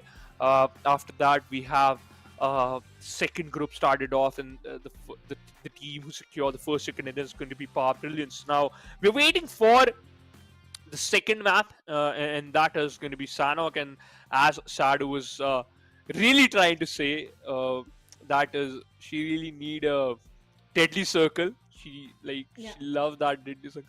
Come on, like Shadow, give them some space. You know, they're just players. You know, come on, like No, give them some room to just even the breathe. viewers love it. Yeah, players love it. Yeah, I have been like in that situation, right? Not in the same genre, but in a different genre. It's really difficult. It is really difficult to survive till the end. So, I don't know. I don't know what's gonna happen. But if what you just said, if that happens, you know what? I'll give you a treat then. Just don't hit me on the DMs, the teams and the players. Please request, don't hit me on the team. I'm not Yeah. PUBG god. I don't decide the circle. But who If the knows? circle is towards the side, Maybe you are. Just kidding, you're not. I wish I was. I wish I were. But if see a Yeah. cave circle, something extreme. I want to see something A extreme. cave circle? Yes. Okay, you know what? I'm done, guys. That- Let me call Johnny. She needs cave circle. Oh my goodness, Shadow. Dude, Johnny loves cave I circle. know that. That's what I'm about to say, right? You two guys are like literally crazy if it comes down to those circles, right? Wow. But wow, what else I can say, Shadow? Damn, I would love to see a cave circle now. But you know what? Circle. The circle is the second point. Let's talk about the playing path. Definitely, flight path right now is from the northern side of Camp Alpha towards the side of Camp Bravo, but it doesn't matter. Yes, the plane path is heavily favoring the northern side, but it's a 4x4 map. You can Yeah. easily glide in towards Sami or the docks area, and if you want to listen to me, head over to cave, because that is where the final circle is going to be. Okay, let's see. Uh, Let's see. You know what? I would love to see a cave. Straight go to cave. Let's see. For now, 4 lethal heading towards that Nakam Thambang area. TFT head towards Cow, and it's 2+2 split, which is a really good option, right? You can collect decent amount of loot from every single part of the map, but it's an eastern circle. The cave is still inside the safe zone. If the circle shift towards southern side, the second circle shift towards the southern side, so we might see a quarry circle, and it's also a difficult area to conquer, right, Shadow? You have those plateaus, you have those rigid areas. If you are really comfortable in those, if you capture a good amount of compounds, then you are safe. But other than that, it's an open area, and it's really difficult to survive, especially in that particular location. So it seems like the PUBG gods are listening to you, not me, to you. So who knows what's just gonna happen? That it's not going to be cave. Quarry, maybe, but I'm a happy But person if it's a quarry. still, you know what? It's still pretty close. Quarry and cave neighbors.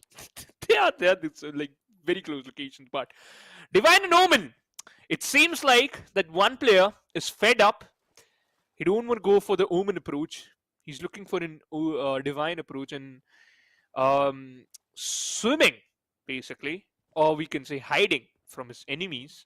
On the other side, we just saw one elimination. It seems like Sidzin or his teammates uh, spots found one enemy. I don't know where he is, but I don't think so. They don't even know that. Right? They're still trying. They're testing the waters basically. They were expecting someone in the same vicinity, but they're safe. So yeah, they're good to go.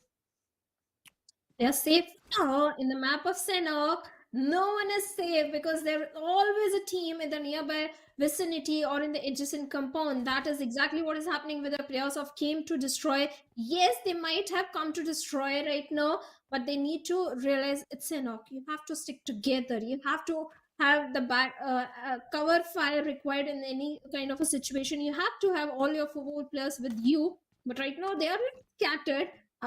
Possibly some other team that is in the close proximity might capitalize on it, but for now all the four players are safe.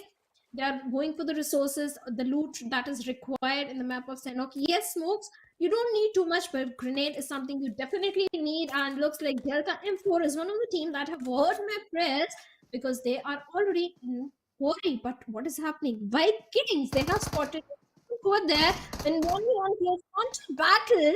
Well, with an M16, Classy finds a beautiful and a defeat point as well. That means first blood is already been drawn. Classy is right in the crosshairs of Silence, Duncan's Groots over there, and Groots finally finds redemption, revenge onto Classy over there, and Classy, he's bleeding out. There is no help, there is no one coming for the rescue, and Groots with a UMP 45 gets a beautiful confirmation as well. That means both the Yeah, sides lose 1 player.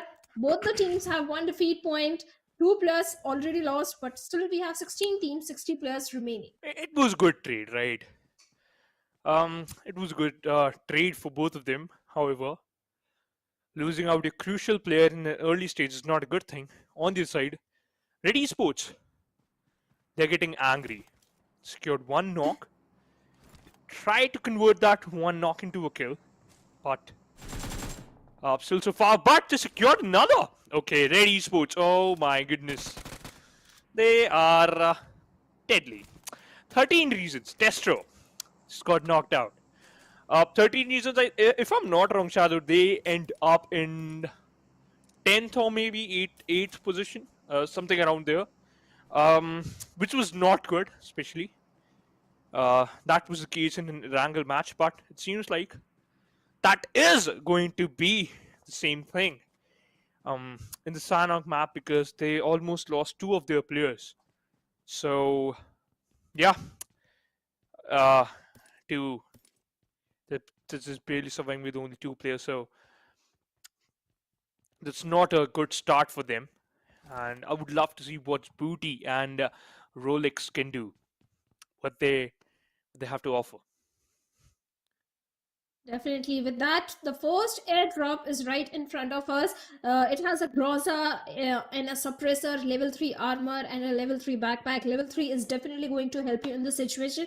But talking about 13 Reason Esports, they were in a 2v2 split. And Red Esports, they were already wrapping around the boot camp area.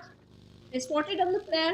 There was no help. There was no one to rescue the remaining 2 players. That's where the only casualties are coming from the side of 13 Esports. But now on the up, we have came to destroy also. That means a third party can happen in this situation. Red Esports, you better be careful. 2 defeat points already in their hands, but they have no idea, or maybe they have an idea because look, guy is already scouting the area. He has an eye on everyone else, and as I just shared, he's just scouting out the area to collect some information. So you gotta be careful because Red Esports, they are angry. However, 13 reasons. You know what? They need revenge. They need to get that, right? Especially from this one team, Red Esports. Look at that, the amount of confidence these players have. Literally using a buggy in a boot camp, Rolex got spotted out, and now he receives some amount of damage, and it's going to be a difficult call for him. Aye, just moving forward. This one grenade might secure one knock, and yes, he did. Beauty secures one, but finally he falls apart. He got knocked out and got instantly killed by the players of Red Esports, in 13 reasons faced an elimination at the 16th position. The first team who got eliminated from the lobby, Shadow. Red Esports already secure 4 eliminations, which means now they have total 28 points. You know what? It seems like they are eyeing for that first position. They're already on the top spot. They are Yeah. still on the top. For now, let's see what's going to happen in the later stage. Maybe some of the team who was on the second or the third spot, they have a better performance, or maybe Red Eye Esports again goes for the winner chicken dinner. But right now, came to destroy. Well, they have their crosshairs. Crosshair, they're just running in the open, and on the uphill we have the players of Divine Men. So better be careful, Wizard, because you are running in the open. In Sanhok, you can't afford to be in open for a very long time. You need to have those hard Yeah. cover for yourself. But looks like no, sir. The guy who stole all the glory and the thunder in the previous game, he has spotted down Divine Men. One player already revealed his position now, so they might know that there's more hiding beside that compound, or maybe behind that, or maybe around that. So yeah, it's going to be a good call. Nova sir on the other side. I think so. He spots out the enemy, but still not taking the shots because he's not sure that where are the other players. If he secures this one knock, he will convert him into a loot crate instantly. But he's waiting for that perfect opportunity. Lightning, still doing the same thing, prone down with the 6 times on his M416. And you know what? They were waiting for so long that man just left. And he ran away. He was like, you know what? I'm out of here. Do whatever you want. You can't kill me. You had your chance and you missed that. Come on, came to destroy. That was a free kill, dude. But this might be their strategy. Who knows, Shadow? But are you happy with this? Because now Divine and Omen, the players know that where you are. So, you are in a bit of trouble for now. Let's see. Could be a bit of trouble because for now they are not coming out in the open. They have the hard compound for themselves. But the minute they come out in the open, Maximus Sir is ready with his M416 and a 3-time scope to shoot in the direction and take down the player. But on the other side, Groot is not stopping. He has taken one more knock. He has knocked on one player. Let's see if he can convert that knock into a confirmation as well, because defeat points, the points are going to matter. The points are going to help you in the overall ranking right now. But Divine Omen, the patience which these guys are having until now, let's see if it is going to pay off really well or not, because came to destroy, they have no idea about Divine Omen, all the players, but Yeah. they certainly have an idea about Red Esports. Looks like there could be a sandwich situation that can be created for Came to Destroy, because from the northern side, Red Esports is coming. Other side, we have the players of Divine and Omen, but on the other side, the team that has always been on the safe spot, that is Team Roma. They are making the rotation from the southern side towards Kampong.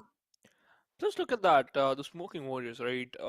They have the control of Camp Bravo, and they can easily look forward to the Pan area, which is looking like the center of the circle in the upcoming zone shifts. However, that's going to be a prediction for now. But Shadow, hear me out. Okay, this is going to be a very interesting point, which I'm just gonna point out, and that is this is a silent Sanhok. Every single team is like almost pretty close to each other. Like some of them certainly are. If we talk about like Red Esports, you have C2D, then you have Omen, Divine, and Omen. They are pretty close to each other, but still waiting.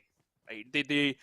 They're not sure, and there's a reason, and that is they are playing on the edge. If you are on the edge, you're safe. There's no one who can do a backstab unless it's going to be a 4th or 5th circle, or maybe a 6th circle. There's a possibility then, but for now you're safe. But you're also you're also opting for Gavel, and that is if the circle opted for a hard shift, then you might end up in a worse situation. So right now, every single team is looking forward to get a good spot in the circle, and then they can go for some fights.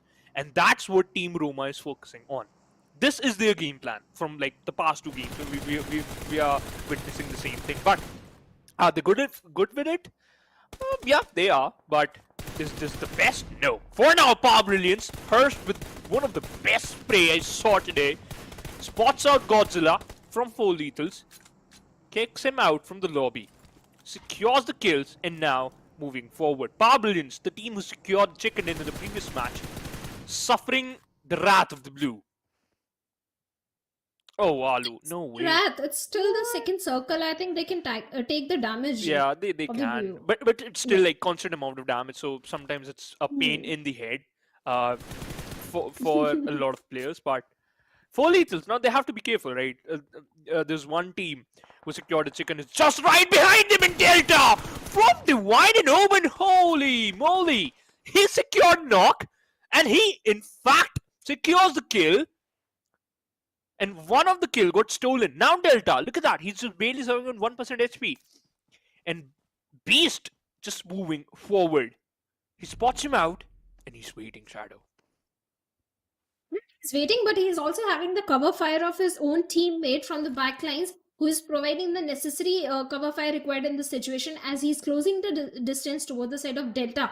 The minute he's a little more near to Delta, I'm very sure he's going to lob a grenade. But can he lob the perfect projectile required? That's the main question. And here goes the grenade. Let's see if he can take Delta down in the situation. And boom, right on his face, takes Delta down. That means 4 lethals.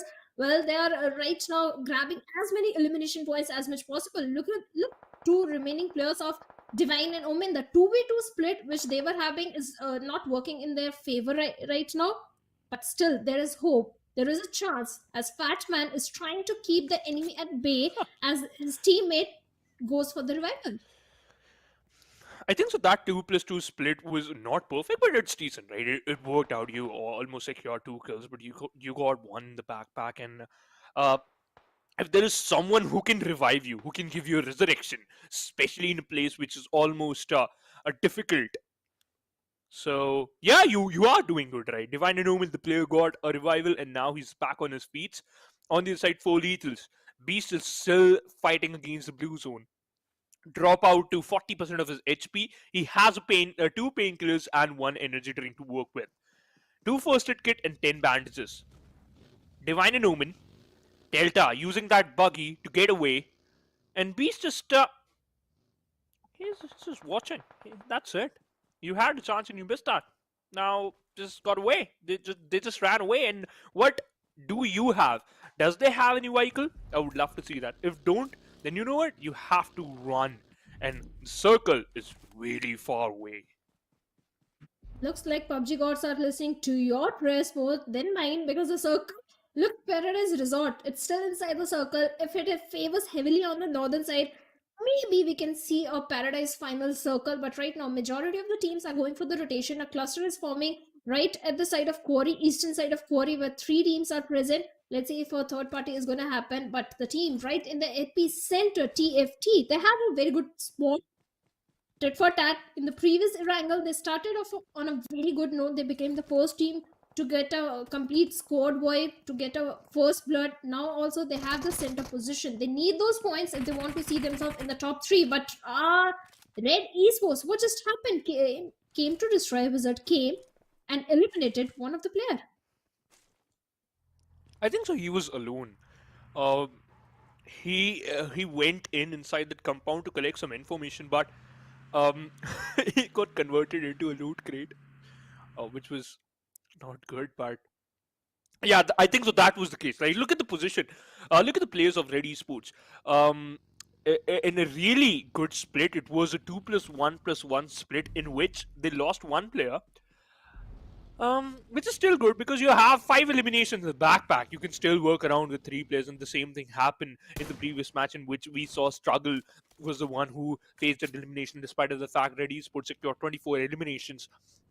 So they can still do it, right? They are pretty good with those 3-man lines. But for now, Swaggy, as I was talking about, right? I don't think that they didn't even have a single vehicle to just move inside the circle, and they were running in an open area, and they one of the player got caught off guard, and Swaggy faced an elimination. Now 4 lethals dropped down to only 2 players. Definitely drop down to 2 players. The numbers are going to be not in their favor, but let's see if the position is going to be in their favor, because right now they are taking the damage of blue, going for the late rotation. Do they have enough healings? Do they have enough bandages in the medkits required in the situation? Because all other teams except for Vikings, I do understand the reason for the safe gameplay, but look at that. The circle takes a heavy shift on the northwestern side, going right in the favor of Red Eye Esports. Red Esports. That means this could be the opportunity for Red Esports to go for another big win. But Team Vikings, they didn't. They were going for the safe gameplay, going for the rotation from the shorelines, extreme eastern shorelines. Now they have to go for a very long rotation. But on the other side, Divine Anom and Delta Jord finds a beautiful knock and a confirmation onto Delta M4. That's a very good knock. Using that watchtower to its perfection, secure 1 kill.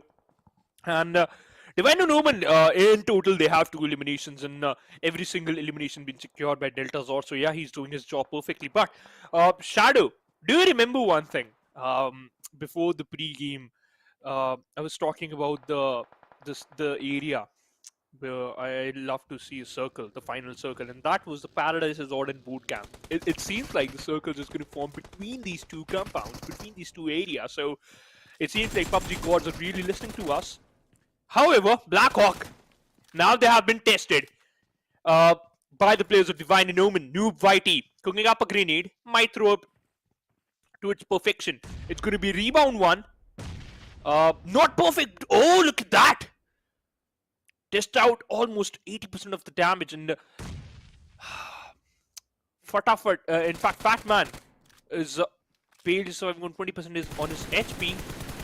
Mr. Zoro from the back lines providing cover and dished out a lot of damage too. No way, Blackhawks, they got surrounded, but oh, and the third party Shadow. Exactly, the third party Delta M4, they were lurking in the back lines. Perfect opportunity came in, and they eliminated one of the player of Divine and Omen. Let's see what's going to happen now. Monkey, Blackhawk. This man is has a lot of pressure onto his shoulders. Fearless, is being fearless. Just hiding behind the tree. But is it safe? I don't think so, Shadow. Only time will tell, is it safe or not, because never before also they are making a brave move of coming out in the open, but they have found a beautiful knock onto one of the player of SMG, that is Smoking Warriors. There is no hope for him. Now the remaining players, they have to make that mature decision of leaving their fallen comrade to bleed to death, because the blue is coming in, the enemy is also there. There is no chance of a revival in this situation. But never before, they also have to fight with the blue. They have to move inside the circle. They have to traverse a very long distance. But on the other side, Silence Duncan are not so silent as too soon. Finds one knock, gets a confirmation, gets enough knock onto the players of Team 4 lethals, and now the numbers of 4 lethals have dwindled down to just one last player. You know what, Silence Duncan, Groot might fall down, because look at that, 340 meters. He is he's pretty far away from the safe zone, and he has only 2 bandages left. Groot on the other side got picked up by the final player from Smoking Warriors, and they also faced an elimination by the blue zone. So at the end, at least they got 2 eliminations, which is a consolation prize for them. Tit for tat also 100 meters far behind from the safe zone. Definitely 100 meters is the distance they have to travel. But right now in the Paradise Resort, we have the players of NEPX Esports. Last time they became the first team to face an elimination, but right now they have the control of the circle. They have a good spot, and they are picking up the players of Team Roma. Picks one player. Can he pick second one also? That's the main question. Goes for the reload. Santu, can he pick another player? Can he go for the confirmation also? But he also needs to realize the trade has been made. His own teammate is also down on the knees. They have to go for the revival. But somewhere else, Vikings, Jord is also picking players of Team TFT as Sensi hits the ground. No way. Another man down on the other side came to destroy. They have a very good location. And oh, what? Too high goes down to Ready Sports. Now picking down the players of Roma. And it seems like they might face an elimination. TE, they got eliminated on the 12th position. Came to destroy is the one who eliminated them. But now they have a huge boulder in front of them, and that is Ready Sports. Tit for tat. The revival's going on. Alu finally got a resurrection. Mighty used the 3 times onto an M416 secured and noggin. No, it's done. Alu tried his level best, but at the end he got traded off and his team faced elimination in EPX Esports. They don't even have a single kill, but still they're trying their level best. She-Boy spots out one player, and it seems like he almost eliminated him.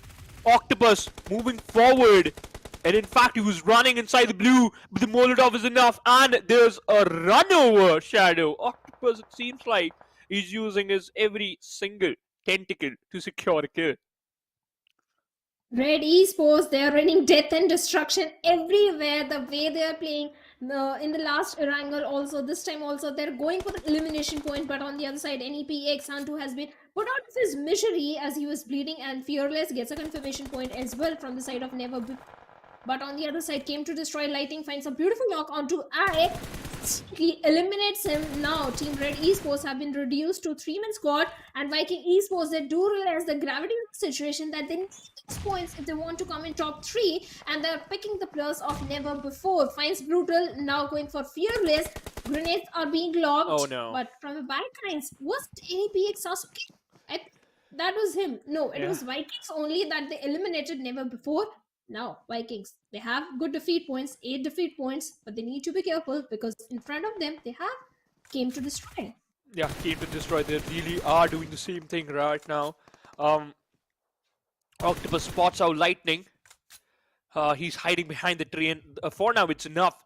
But they have to be careful from Vikings, because if one grenade, if it's stopped to its perfection, they might secure 2 knocks instantly. I'm talking about Ninja Shadow. He can do that. Wizard on the other side, prone down in an open area, still has a lot of cover, and he could work around that. Sandesh goes down. Struggle is the one who's just gonna knock him down. Ninja on the other side, it seems like he knows that where the players are, but he's still not sure. If we talk about the winner chicken in the forecast, it's still favoring 2 teams. In fact, it's still favoring Came to Destroy and Vikings, because they have the manpower in their favor. Mighty using the lean. Noah Sir on the other side spots out Octopus, and Mighty just gonna take him down. Definitely, Mighty is going for the defeat points after defeat points, and they are looking very strong. This could be the game of Team Vikings to lose. 12 defeat points already in their favor, and Red Esports has been eliminated. That means the chances of Vikings coming in top 3 have already increased tenfold, and Mighty finds one more beautiful confirmation onto Wizard. That means Came to Destroy has been eliminated at 3rd position. 2 teams, 4 players still remaining, and the numbers are in the favor of Team Viking Esports. This is the game to lose, as Sasuke from the side of NEPX going for the heated battle inside the blue, but I think Sub Ninja, SB Ninja, has an idea where the player is and is already hunting for him. Sasuke, come on, you can at least get that 1 kill, but no, it's going to be the answer, and got eliminated at the 2nd position, secured a lot of placement points, but I'm not sure about the kill points though. Eliminations points, although. Vikings! Oh, here's the twist, ladies and gentlemen. 29 total points on the 1st position. Out of the 16 teams playing in the lobby. 14 eliminations, 1490 damage. Perfect amount of eliminations, perfect amount of damage from the side of the players of Vikings. But Shadow, in the previous match, Red Esports, they had 24 total points. It means they secured, in this match, they secured almost maybe 2 to 4 points. That's why they are not in the 1st position, because Vikings has 29 total points, which means they have 5 points difference between them and the team who were at the top position in the previous match. But for now, it's still going to be a gamble for us, and it's still going to be a trick question for you two, that who's going to be on top and who is not, and who is going to be who are going to be the top three teams who will just move forward comfortably in the third match. But Shadow, it was a really good game. It just all comes down to the team came to destroy, to at least collect a chicken dinner for them. However, it was a close call though. Certainly close call. Yes, Red Esports. This time again they were dominating the lobby, but other teams, I was very impressed. The other teams who are on the bottom half of the leaderboard, they started stepping up. NEPX Esports in the Erangel, they were on the 16th spot. Now, the last player who was going for the heal battle, Sasuke, I believe he was, came on the second spot. That is a Yeah. mass improvement in the gameplay from this particular team. First you come on the last, then in the second game you come on the second spot. But talking about the MVP, it is going to be Mighty from the side of Vikings. The way this guy was playing, it was phenomenal. Very impressive performance from the side of Mighty. 9 eliminations and 706 damage. 9 eliminations and only 3 F49 healing done. This man was perfect. This man is really perfect, and that's why he got the MVP, right? That's why he secured that MVP title. But again, making himself and his team proud, and that's why Vikings is on the first position for now in that overall ranking. Definitely, he's on the top. 9 elimination. He was dishing out a lot of damage with that UMP 45 also in the end, also eliminating the last player of Team RNT over there. But along with my team, we have Delta Jod also from the side of Divine and Omen with 2 elimination. Then we have Hello Joker from the side of TFT also tit for tat with 2 elimination. Then we have Nova Sir from the side of C2D, that is came to destroy. This team impressed me in the map of Sanhok, the way they're playing. In Erangel, they had very good rotation. They knew which position to hold on to. Yes, in terms of rotation, came to destroy, impressed in the Erangel. But overall, this was a very good game from this side. Noah Sir having 3 elimination, and Octopus from the side of Red having 2 eliminations. Yeah, I hated this job at the end. With Red Esports, they were just looking forward to collect some eliminations, and they did that throughout the game. However, Octopus is the only man who outshined from the team Red Esports. But Alu, right? This man, TFT, at least one player is just doing his job perfectly, and other 3 players just supporting him. So they are looking good, but it's not perfect. You have to be in the top 3. But let's talk about the match summary. Shadow, Mighty got the highest elimination, and he got the highest damage too, plus the highest healing done. So this man is all over the places. But Mr. Kale has 2 assists in the lobby, and it was the highest one. Well, definitely it was a nice gameplay, but typical Sanhok we tend to see in competitive lobby where the players are going for the heal battles. This time it is entirely missing in Nepal region. Players are not going for the heal battle. They are going for the aggressive stance in the fights. But talking about the match ranking, yes, Viking Esports, they are on the top with 29 points. Red Esports, they are on the second spot with 16 points. I think Red Esports are in the overall ranking, they're still in the top spot. Yeah. But Viking Esports, I'm very sure they have come on the second or the third spot. But come to destroy, they are on the third with 16 points. Impressive performance coming from the teams who were on the bottom. NEPX also on the fourth spot with 12 points. Quite happy with the performance, right? NEPX, they were focusing on those placement points, and they got it.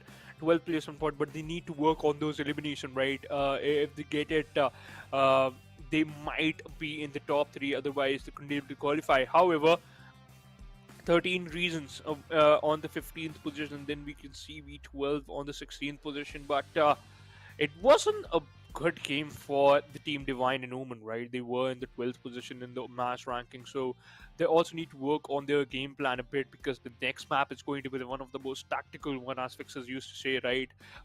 It's going to be Miramar. My favorite is Sanhok, then it comes to Miramar, and then it's going to be Erangel. So, yeah, I'm quite happy for the next match. But I'm happy for another thing, and that is going to be the match highlights, because now we can relive the moments again.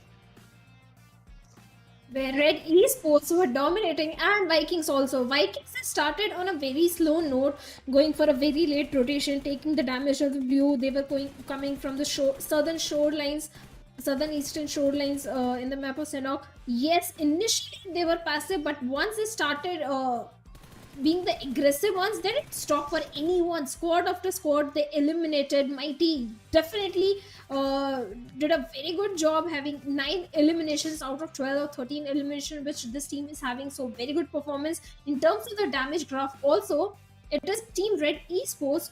They are dominating with 1555 damage. Yeah. Again, you know what? They are leading the damage graph in the previous match. They did the same thing, and now they're doing the same. But Viking with 1490. I really like the confidence Viking has achieved in this match, and they might, just move forward with the same amount of confidence in the next match, which is really important if you be on the top. However, uh, third highest amount of damage being dished out by the team tit for tat shadow. They are showing that sign of aggressive approach. They're showing that those signs of be the best, but they're still pretty far away. Shadow, they need to get that chicken dinner, and it has to be a heavy one. Definitely, they need those 15 placement points in their hands if they want to win top 3. But in the overall rank, it looks like Viking Esports have top. Red Esports also, they have Wow. 40 points. Red Esports, well, they have taken a step down, sitting on the second spot with 40 points, only 1 point short. But look at Power Brilliance, 25 points.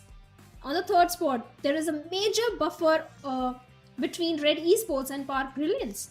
Yeah, there is a huge difference between them plus Divine and Omen. Look at that.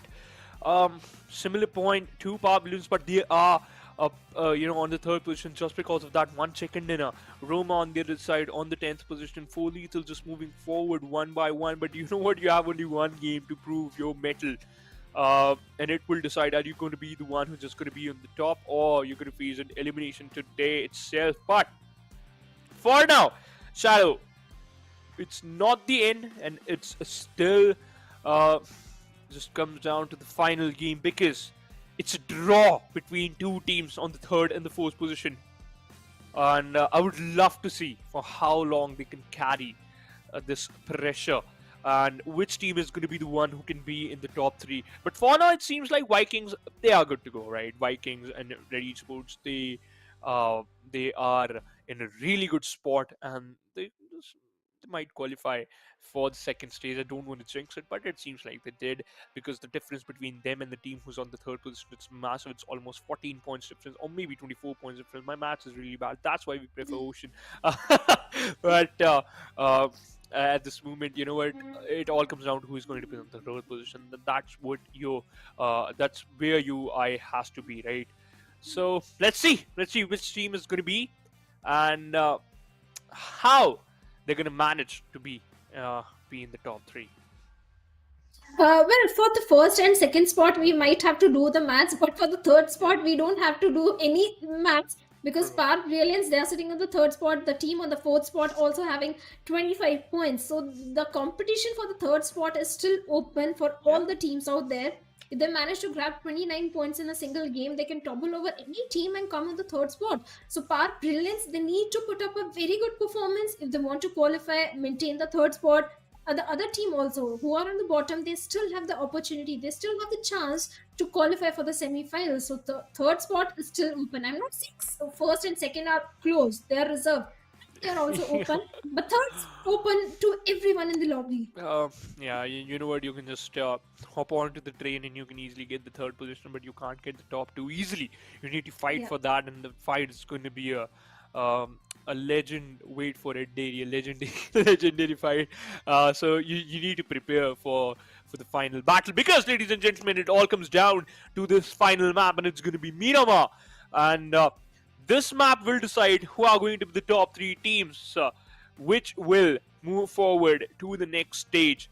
But still waiting for that. But for now, let's take a look at the schedule, so that I can confirm. Yes, it's a Miramar map, and we're gonna head on to that deserted island in just a few minutes. Definitely, we are going to head into the desert fields of Miramar, where the snipers love their bold actions. So let's see if this time we are going to see some AWM shots, or stun players are again going to stick to those mini 14, which are my favorite. So let's see. Miramar is easy. Also, Shivansh talking about the strat of Miramar. You Yeah. have to have all the 4 players in map of Miramar because you don't have sufficient grass to camouflage you don't Yeah. have the foliage, you don't have those so many compounds which you can hold on to, so you have to rely on the numbers. You have to have those numbers in your favor if you want to uh, win in this one. Yeah, you know what? I just want to share one thing. Yeah. When I used to play with my friends, basically we had a competitive team. I made a strategy, and that strategy is a folk strategy. Um, so what we actually do is we just every single one of them drop out as a random position, and we were like, we're gonna meet at a very specific spot. It's a really risky strategy, but if you execute it perfectly, you can still end up at the 5th position, dude. It will never work out. Trust me. We're just messing around with other Suit. teams, the strategy is still, a bogus one, because every single one just drop out random plays and he is alone. Every single player is alone. They might end up becoming a loot crate. So yeah, it's a very difficult one to execute too. But sometimes we did, and the highest amount of rank we got, at the highest amount of position we got from that one is we end up at the top 2. That's it. So yeah, it is a really difficult strategy, but that's enough from my side, ladies and gentlemen. Let's head on to the Miramar map. It's not enough, basically. I'm just going to talk about the game now. My weird stuff they are done. Weird, because the strat you were talking about, I see Team W of Team Yeah. Pakistan region pulling something similar, Yeah. going for those unorthodox splits in the It works very out. first phase of the circle. And what they got a winner chicken dinner for themselves in the map of Sanhok.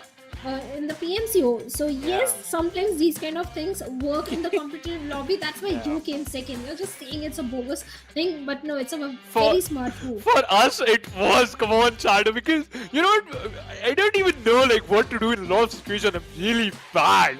I'm really bad. If you talk about the aim duels, I tend to just leave those fights. I was like, you know what? You guys can take the fights. I am just leaving, and I used to, just go away. But for now, that's it of my story. But yeah, you just mentioned, right? If you are really good with it, if you can execute it to perfectly, you can easily get a chicken dinner. That's why the team from the Pakistan region got the chicken dinner. However, this is going to the national championship. Shadow, I would love to see if any team executes it. But for now, what is that? What is it? Look at that. Towards the water treatment area, I can see almost 1, 2, 3, 4, 5 teams. And they are running in an open area. 5 teams close to each other, this close to each other, and every single one of them picked that northeastern compound. Wow. Oh my goodness. Power Yeah. brilliance. This game was so important for this team, and they become the team to get the first blood, to lose the first player in the lobby. Power brilliance. They have already lost one player. Smoking Warriors gets the first blood. Sarkar having one defeat point. But brilliance, you have to tuck your tails. You have to run away. You have to escape to the safety, because this game is very crucial for you guys. If you get an early exit, there is going to be some other team on the third spot. You have to maintain the consistency. I'll say you have to go for this winner chicken dinner for yourself if you want to make sure that you qualify for the semi-final. So yes, Park Brilliance, they are not going to pick this fight. They are going to run back to the safety as soon as possible. But Smoking Warriors, well, good head start, one defeat point already in their favor. They don't have the armor, but still they're looking good. They are looking good, right? If you got one kill, in fact, elimination point, sorry, then you're good to go, right? You get that morale boost, and you can work on that till the end phases. But Pavilions, as you just mentioned, right? Every single second is important for them, because they were on the third position, has a similar amount of points team Divine and Omen had. So it's going to be an important map for you. Smoking Warriors. Now, here's a thing I just want to mention. If it's a San Martin drop location or something like that near Picardo, uh, doing this type of rotation, every single player inside one vehicle is a really risky job. But they're pretty far away from like every single team. They're so far away from every single one of them. So it's a gamble they could work on, and it will give them the numbers. It will give them the result because there's not even a single threat close to them. So yeah, you can work around that. But sometimes you need to get those vehicles, especially in a map like Miramar. Solid covers are there. You have those mountains, you have those ridges, you have a lot of compounds in Miramar map. It's one of the most. It is the biggest map in uh, PUBG Mobile. But you know what? You need those temporary covers. You need those moving covers. For an example, a vehicle, right? Because wherever you go, if you are in an open area, right, you need a solid cover. In that situation, your vehicle is your best friend. So correcting those vehicles is also a strategy you need to work on. On the other side, Pablin's a Loco. He is pretty far away. He's alone. Hiding. Yeah, he basically is hiding from his enemies, and he is alone too in that compound. I am alone too sometimes, but I have the game PUBG Mobile I can play, and so that's why I'm not alone. But um, um, actually, Gamer is alone. uh, that's the sad part. Sometimes if you just woke up and it's almost 9 a.m. or 10 a.m. and you call your friends that, hey, do you want to play? And they were like, no, dude, like I'm busy, and that hurts. That hurts.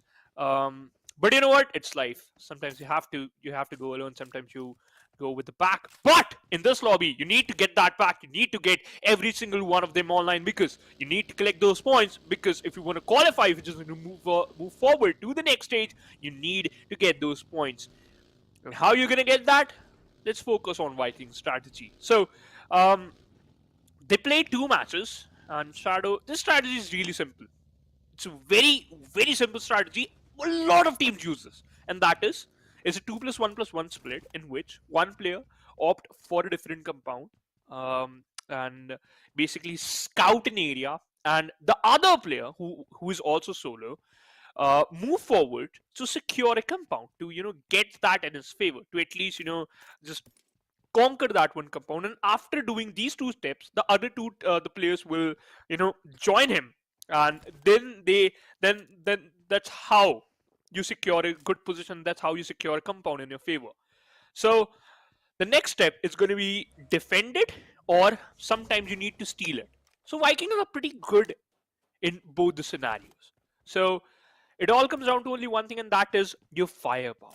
If you are good in battles, if you know how to take fights, if you know what is a good fight for you, if you know when to disengage from a fight, you are a good player. And that's why Vikings is on the top. Definitely, Vikings are on the top. They are a smart team, I'll say, tactical team. They know when to be passive, they know when to be aggressive. But right now, Divine and Omen, Mr. Zoro is being very aggressive. He's dishing out a lot of damage onto Groot. Groot just barely surviving on a sliver of HP, and this grenade can be deadly. And Mr. Zoro, with that grenade, takes Groot down. Let's see if there is any help coming for Groot, because Divine and Omen, they are a little spread out.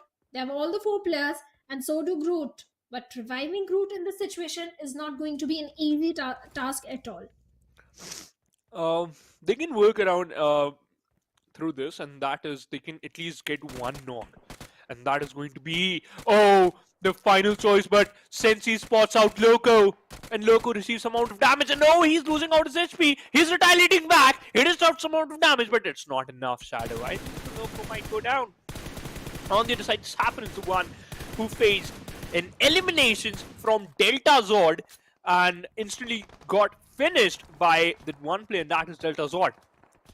Ten Sensei moving forward takes down Hurrah from Power Brilliance. Power Brilliance. Shadow. Oh my goodness. I think so. They lost 2 players, or maybe 3, because I can see Loco, and that's it. One AK shot is going to be done. Oh, they still have one player left, and that's going to be Octopus. I think so. It just all comes down to him. Octopus, final player from Providence. He can save his team, and he can lead his team to the next stage. And oh, this one player just pretty close to the players of Divine and Omen. Silence Duncans soon had a chance. He missed that. And now he will be missed from the lobby because they faced an elimination. Well, definitely they faced an elimination, but on the other side, 13 Reason Esports Destro from the uphill, he's being way too optimistic, but with the Mini 14, I think he can find one knock onto the players of Team Roma over there, but Team Roma, they have the cover of the concrete, they have a hard compound to their name. Can't say the same thing for 13 Reason Esports Destro because he's out there in the open, but fortunately his backlines are cleared. So let's see what's going to happen in this situation.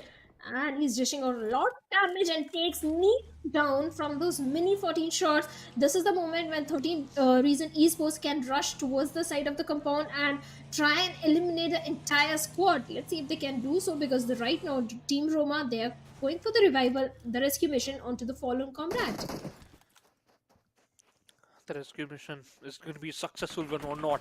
And Roma playing with 3-man lineup? Okay. That's not a good decision, Shadow. But still, oh, Duai boy, he's still got knock, and he can work on that, and he can secure a kill, at least one for himself and for his team, and he got it. Now he need to do this, and he should at least secure some more from this location. Now it's 3v3 situation. Now it's an equal fight for both of them. 13 Reasons versus Roma.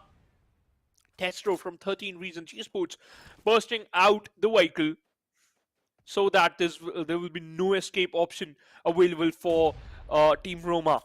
Snowman on the other side, lobbing out some grenades to at least secure a knock. And Rolex is ready for that. If, Snowman secures a knock, Rolex can instantly drive his vehicle and he can instantly slam onto that compound Roma is holding on. And then he can secure another, and they might eliminate Team Roma. But it's still going to be a difficult one. Divine and Omen, Delta from the different distance, peppering down a lot of bullets onto the vehicle. Unsuccessful, though. I think so. Just a lot of damage onto that vehicle, but not onto the player. So it's still a stalemate for both of them. But Divine, Omen, they are being the king of the hills. 4 defeat points already in their favor. The way they are spread out, yes, they have the good position to grab as much information and intel onto the opponents, but they also need to make sure that they don't overexpose themselves, because if they get taken down, the chances of revival are very slim in this situation. But on the other side, 13 Reasons and Team Roma, this is the fight of the grenades, and Team Roma are lobbing grenades in the direction of 13 Reasons, but unfortunately, they are missing out on the perfect projectile, but Destro can still be the game changer because his position is not revealed to the players of Team Roma. And the minute the players of Team Roma are going to come out in the open, they are going to expose themselves. Destro is ready to strike, but looks like Destro is also retaliating few grenades. Utilities are being wasted in this situation, and the micromanagement of resources, something these teams need to see. But now this next circle is gonna shrink. Let's see where the circle is gonna form as TFT. Two of the players are still taking the damage of the blue from the northern side. Look at the players of NEPX Shadow. Pretty far away from everyone. Not even close to any team. Playing again, going for the passive approach, and now the circle just gonna play with them because it takes a hard shift towards the core. San Martin is in the center, almost is in the center. 13 Reasons Esports on their side. It's still a banter going between these two teams. On the other side, NB4 Fearless spots out a player of Smoking Warriors, knocks him down, trying to convert him into a kill, and he did that. Ayman goes out from the lobby. Destro. Oh, that grenade was a bit overcooked. That's why Destro is still there. Nima has another one. It might be the one. Oh, not. Not at all. Destro had a Molotov. He was trying to use it, but didn't got a single chance from the players of Roma. However, it's still a slow fight between both of them, because now look at that. If we talk about like both the teams, Roma has invested a lot of utilities, a lot of grenades, a lot of smokes, but hasn't found anything yet. Too High Boy with his final grenade might knock out Rolex. Is it the one? No, overcooked again. If your timings are not working out, you need to, just get out of your comfort zone, and then you can try. Another Molotov has been lobbed. Snowman is still surviving. The Molotov is a bit close to him, but still a bit far. Snowman retaliated back with the grenade, I think so. And no, it's a Molotov, and it's I think so. It's just a waste, because you know what? It didn't dish out a single damage. So both of them investing a lot, but didn't got anything back. Micromanagement of resources, something that is not being looked into right now, and both these teams, Roma and the other team also, they have 13 reasons. They have to travel 300 meters inside the circle. All they have is 44 seconds on the clock. But Smoking Warriors, well, they have a small little shack. They are out there in the open, but Rolex puts things up and finds one beautiful knock onto Nima of team Roma over there, and Destro with that vehicle charges in. It's a mistake, gets taken down from the back lanes. Wallen is still there, dishing out damage, and Destro, well, there is no hope for him to be revived in this situation, as a Molotov is also coming towards him, and the knock has already been confirmed. Now 1v1 close combat frontal battle is happening between Too High Boy, but is it enough to take the other person down? And yes, he's certainly going to take him down. Too High Boy has a TPU advantage, and he's using it to perfection. Now charging onto the final player, and he goes down. Rolex is done. So as a team. Team 13 regions got eliminated at the 15th position. Shadow. Roma, are they going to survive? And the answer is going to be yes, but that's not going to be the case for Too High Boy. They are 300 meters far behind from the circle. On the side, Never Before are also fighting. They're also fighting till the end. They're fighting for their survival. There's only one player left, and it's gonna be Brutal, who goes down near the church, and two players are pretty far away. So it's a 2+2 split. It didn't work out in favor of Never Before. No, another player goes down, and so it just all comes down to the final player of Never Before. On the other side, Delta M4 already secured two. They might secure another one, but they need to get into the safe zone, because you have only 3 seconds left to make a move. And they are already making the move. So many teams are fighting in the blue, taking the damage of the blue zone, play zone, and getting knocked out because of the play zone. But right now, 4 lethal got taken down because of a vehicle explosion. Delta M4, well, they have to make it inside the safety of the circle as soon as possible. So are the players of Never Before are trying to do so. But on the other side, Team Red Esports, they are looking very confident, as I finds another beautiful knock and a confirmation also. From the southern side, so many rotations are being made. Smoking Warriors, Momo is also in a close frontal battle with Kale of Never Before, loses, and he gets taken down, gets eliminated. But look at Ancient X, he's right in the crosshairs of Nayan of Smoking Warriors. Ooh, Nayan, I don't know what he's waiting for. What? He fires the... Oh no, oh no. Didn't even connect a single bullet from the clip. Nayan, he had a beautiful chance, he had a beautiful opportunity, and he missed that. Oh my goodness, Shadow. And now he's 40 meters far behind from the circle. You compromised your position. You missed a lot of shots. It didn't convert into a kill. In fact, an elimination. And now you are stuck in an awful situation. However, if we talk about Team Roma, they end up at the 14th position with 4 eliminations. Not a bad ending, but still not the best one. Never Before. Kale lobbed a grenade pretty far away from Ancient. He's going to survive. Might lob a molly. onto Kale, and he's safe. Struggle on the other side, picking down players one by one, collecting a lot of kill points. Definitely, he's grabbing as many Oh, elimination points beautiful. as much possible, but a grenade right on the face of Ancient X takes him down. And now Kale with that UOP 45 is going for the confirmation as well. He'll get the confirmation, but he's a little far away from the safe circle, 137 meters, and he's already been spotted down by Keo of Delta M4. The minute he's going to come out in the open, he's ready. Keo is ready to take Kale down, but from the back lanes, Viking Esports also chimes in, do a third party onto the plus of Delta M4, takes Q down, becomes a blessing in disguise for the opponent team over there of never before. What's happening? It's all about death and destruction that is happening around this area on the southern side where so many rotations are being happening. Mighty, again, the star player of Team Viking Esports. Let's see, can he eliminate the entirety of Delta M4? Because the way they are joined, one grenade is enough to take one more player down. Mighty.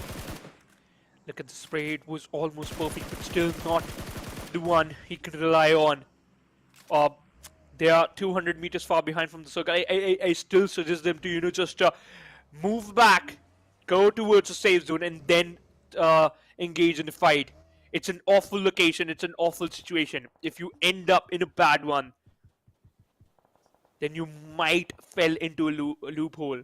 You might fall into a loophole, and can't get out of it. However, Delta M4, I think so they need to understand the same thing. They need to understand the scenario and the situation.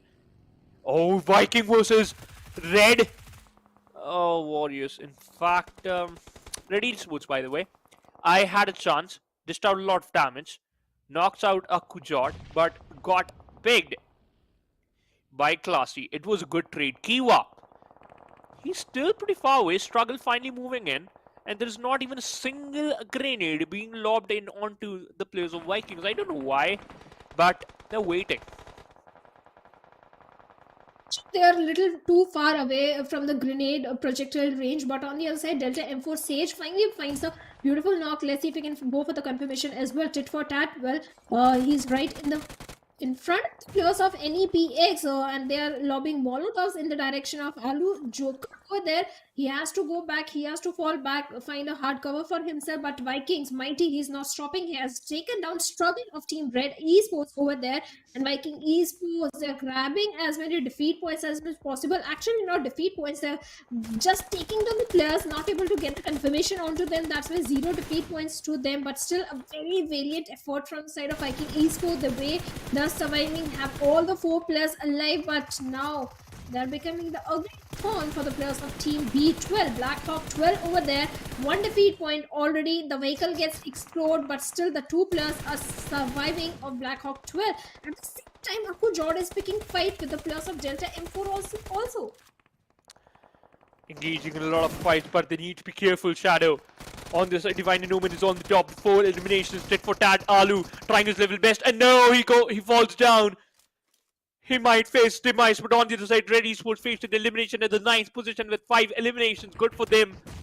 But is it enough? I think so. Yes, going to be the answer, because they were on the 2nd position in the overall ranking. But Viking Esports, they're still going on. The fight is not over.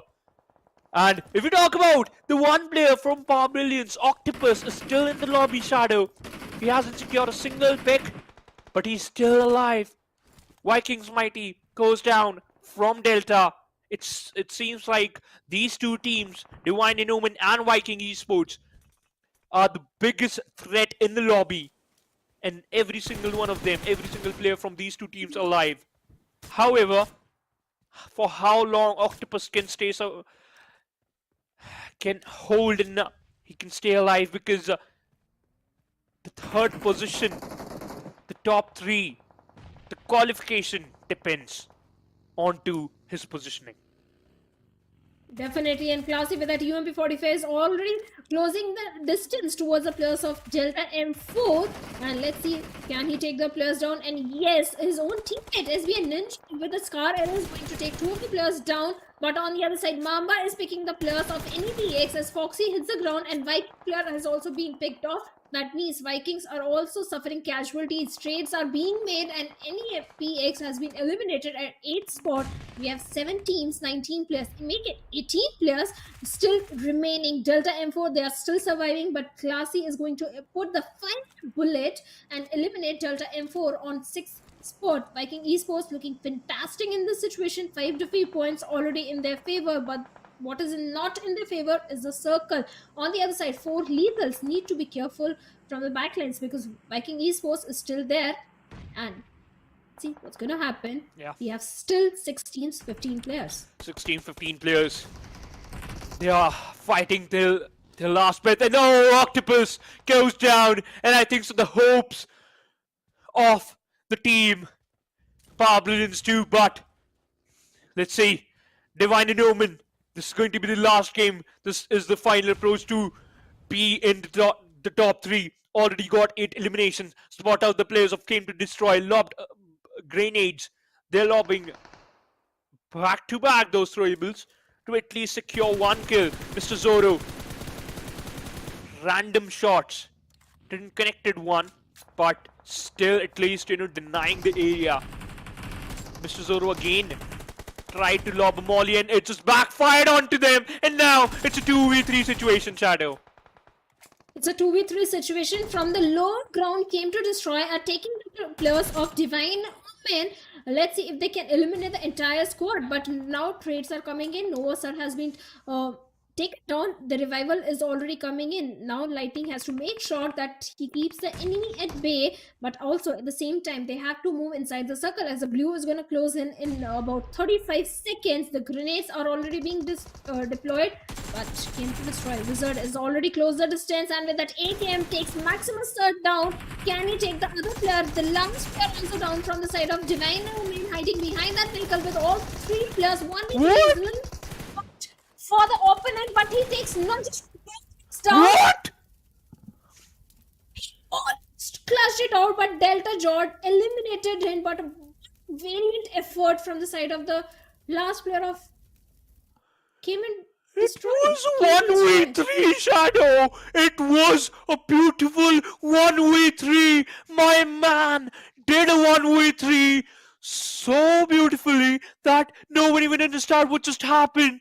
Oh my goodness, Divine and Omen deserve to be in the top 3. They deserve that top 3 position, Shadow. I would love to talk about that thing again, but for now, the competition is not over yet. Well, definitely, Delta, he just made sure that all the players are still surviving the way he clashed it out. A 1v3 situation against the players of Came to Destroy. A very good, impressive performance, especially in the map of Miramar. But right now, TFT, KZ, he's taking the damage of the blue. We have 4 players, 3 teams, 7 players remaining as TFT has been eliminated at 4th spot. Vikings still having 5 defeat points, but Divine and Omen, they are dominating. They are raining death and destruction everywhere. But as I say that, Classy picks off Mr. Zoro.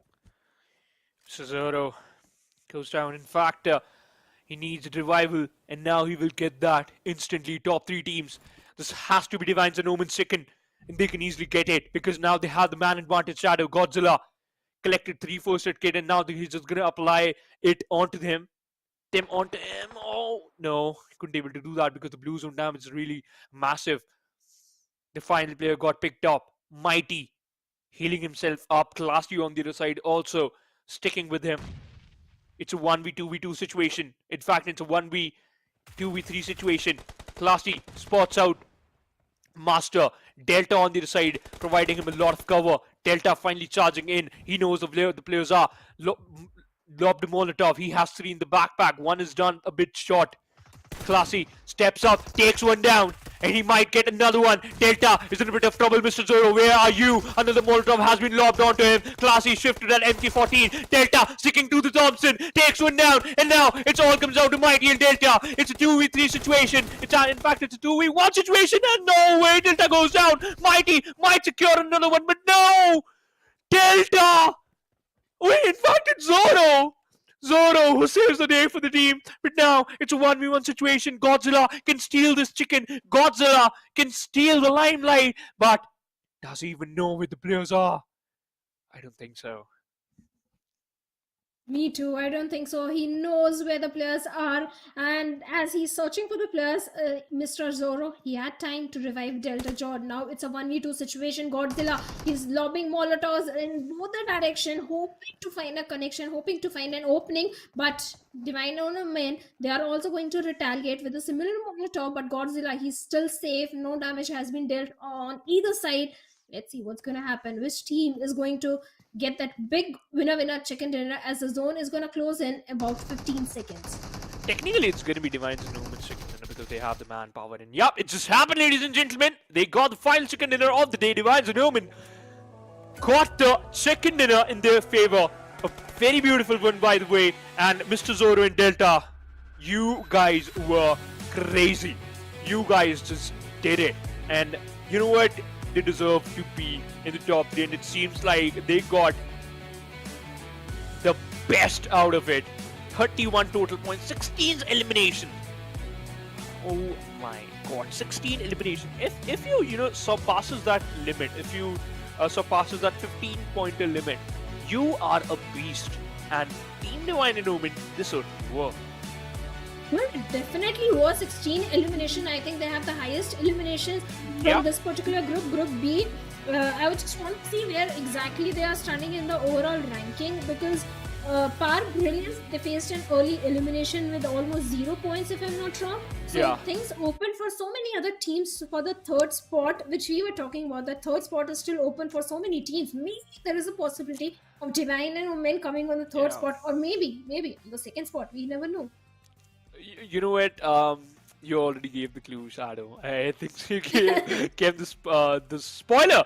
Not us, actually. We can see that pretty clearly on the on that on the overall ranking, especially after securing that chicken dinner. We saw that how much points they got and at which position they are. They are basically, but I'm not gonna say it again. You know what? You have the power. The audience has the power to rewind it back and check at what position they are on. But for now, Delta Zord deserved to be the MVP, secured 8 elimination, and out of 8, he did a 1v3. That was so beautiful. I think so. That was the play of the day. However, dished out 961 damage, 5 knocks, 1 headshot, and his survival time is 27 minutes survival till the end to be the best, and yeah, he did that. Good amount of pressure. Good. The way he was playing was fabulous.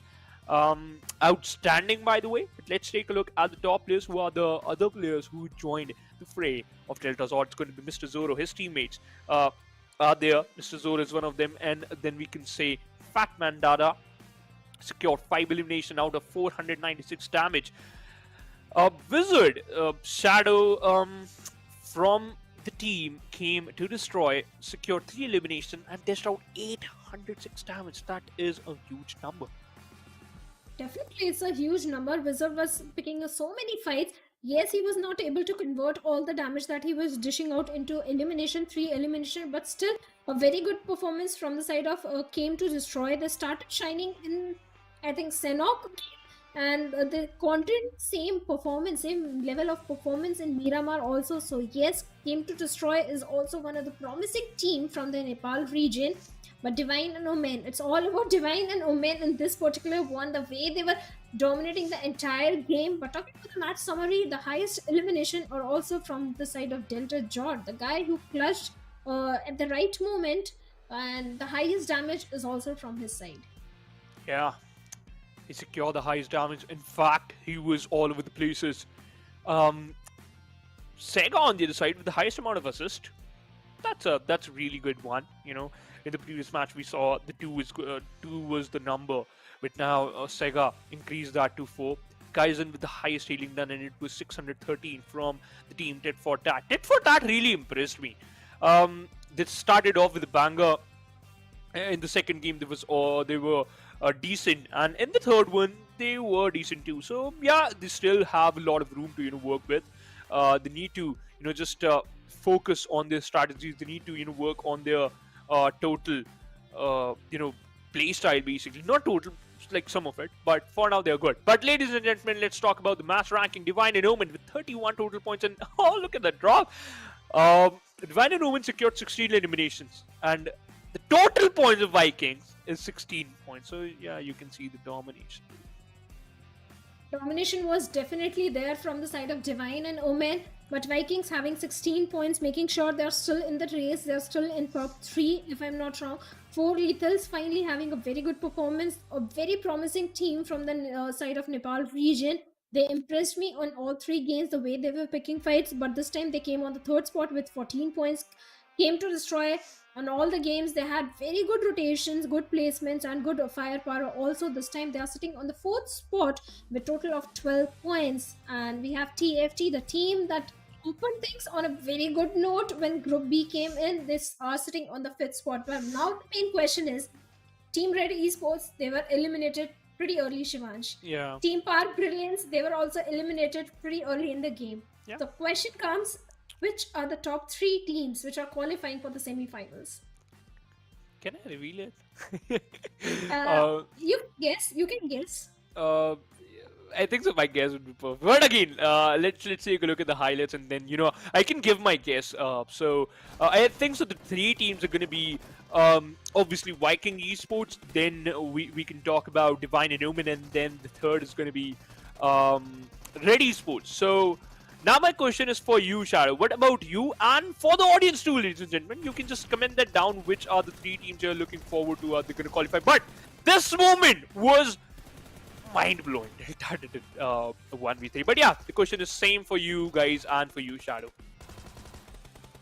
Sir, exactly same as your pick, because whatever my maths is saying, I think these are going to be top 3 teams. But this time, Vikings started dominating from the match of Sanhok, but this time also they had a very good performance. But it was all about Divine and Omen in the damage graph. Also, look at them having 2654 damage, 16 eliminations. But Vikings are also not far behind, close to 2000 damage. They have dashed out. They're just lacking on those elimination points. But still, I think Vikings are in top 3, so it doesn't matter. They have 6 elimination required points to be in the top 3. Good performance from the side of Vikings also.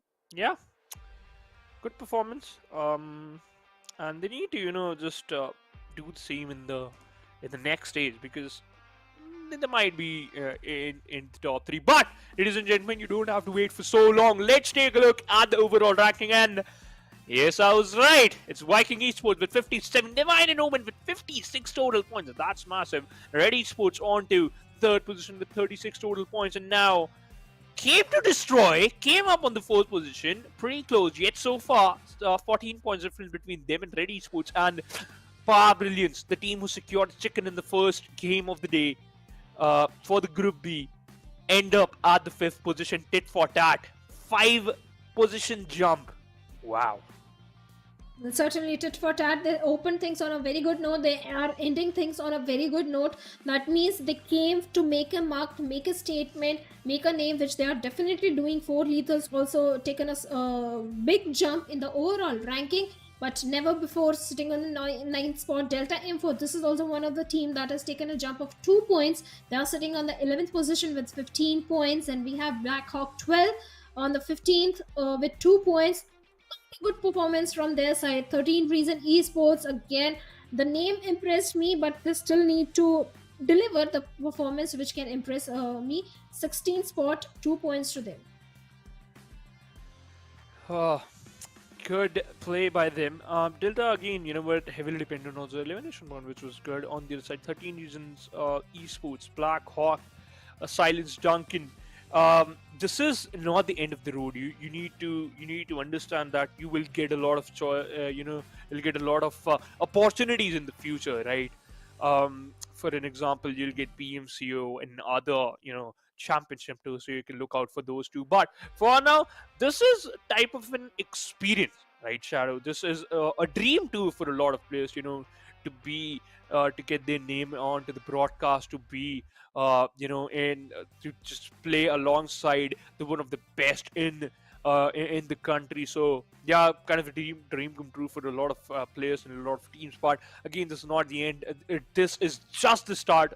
From now, you can at least just do a banter with your friends and with your family that, hey, I did that and I can do more in future. Just trust me. When we all trust you guys. Yeah, you know what? You did a great job. Every single team who secured chicken and who didn't, you had your moment throughout the day, and the way you played was impressive. You just need to work on a little bit, and then you can be the one who can rule the country, or the championship. To one day you might get it, but for now, the top three teams, we got it from Group A and Group B. Congratulations to all of them, because this is the end of the day, and now we got the six teams, but the game is not over yet, because this was the day one, Shadow.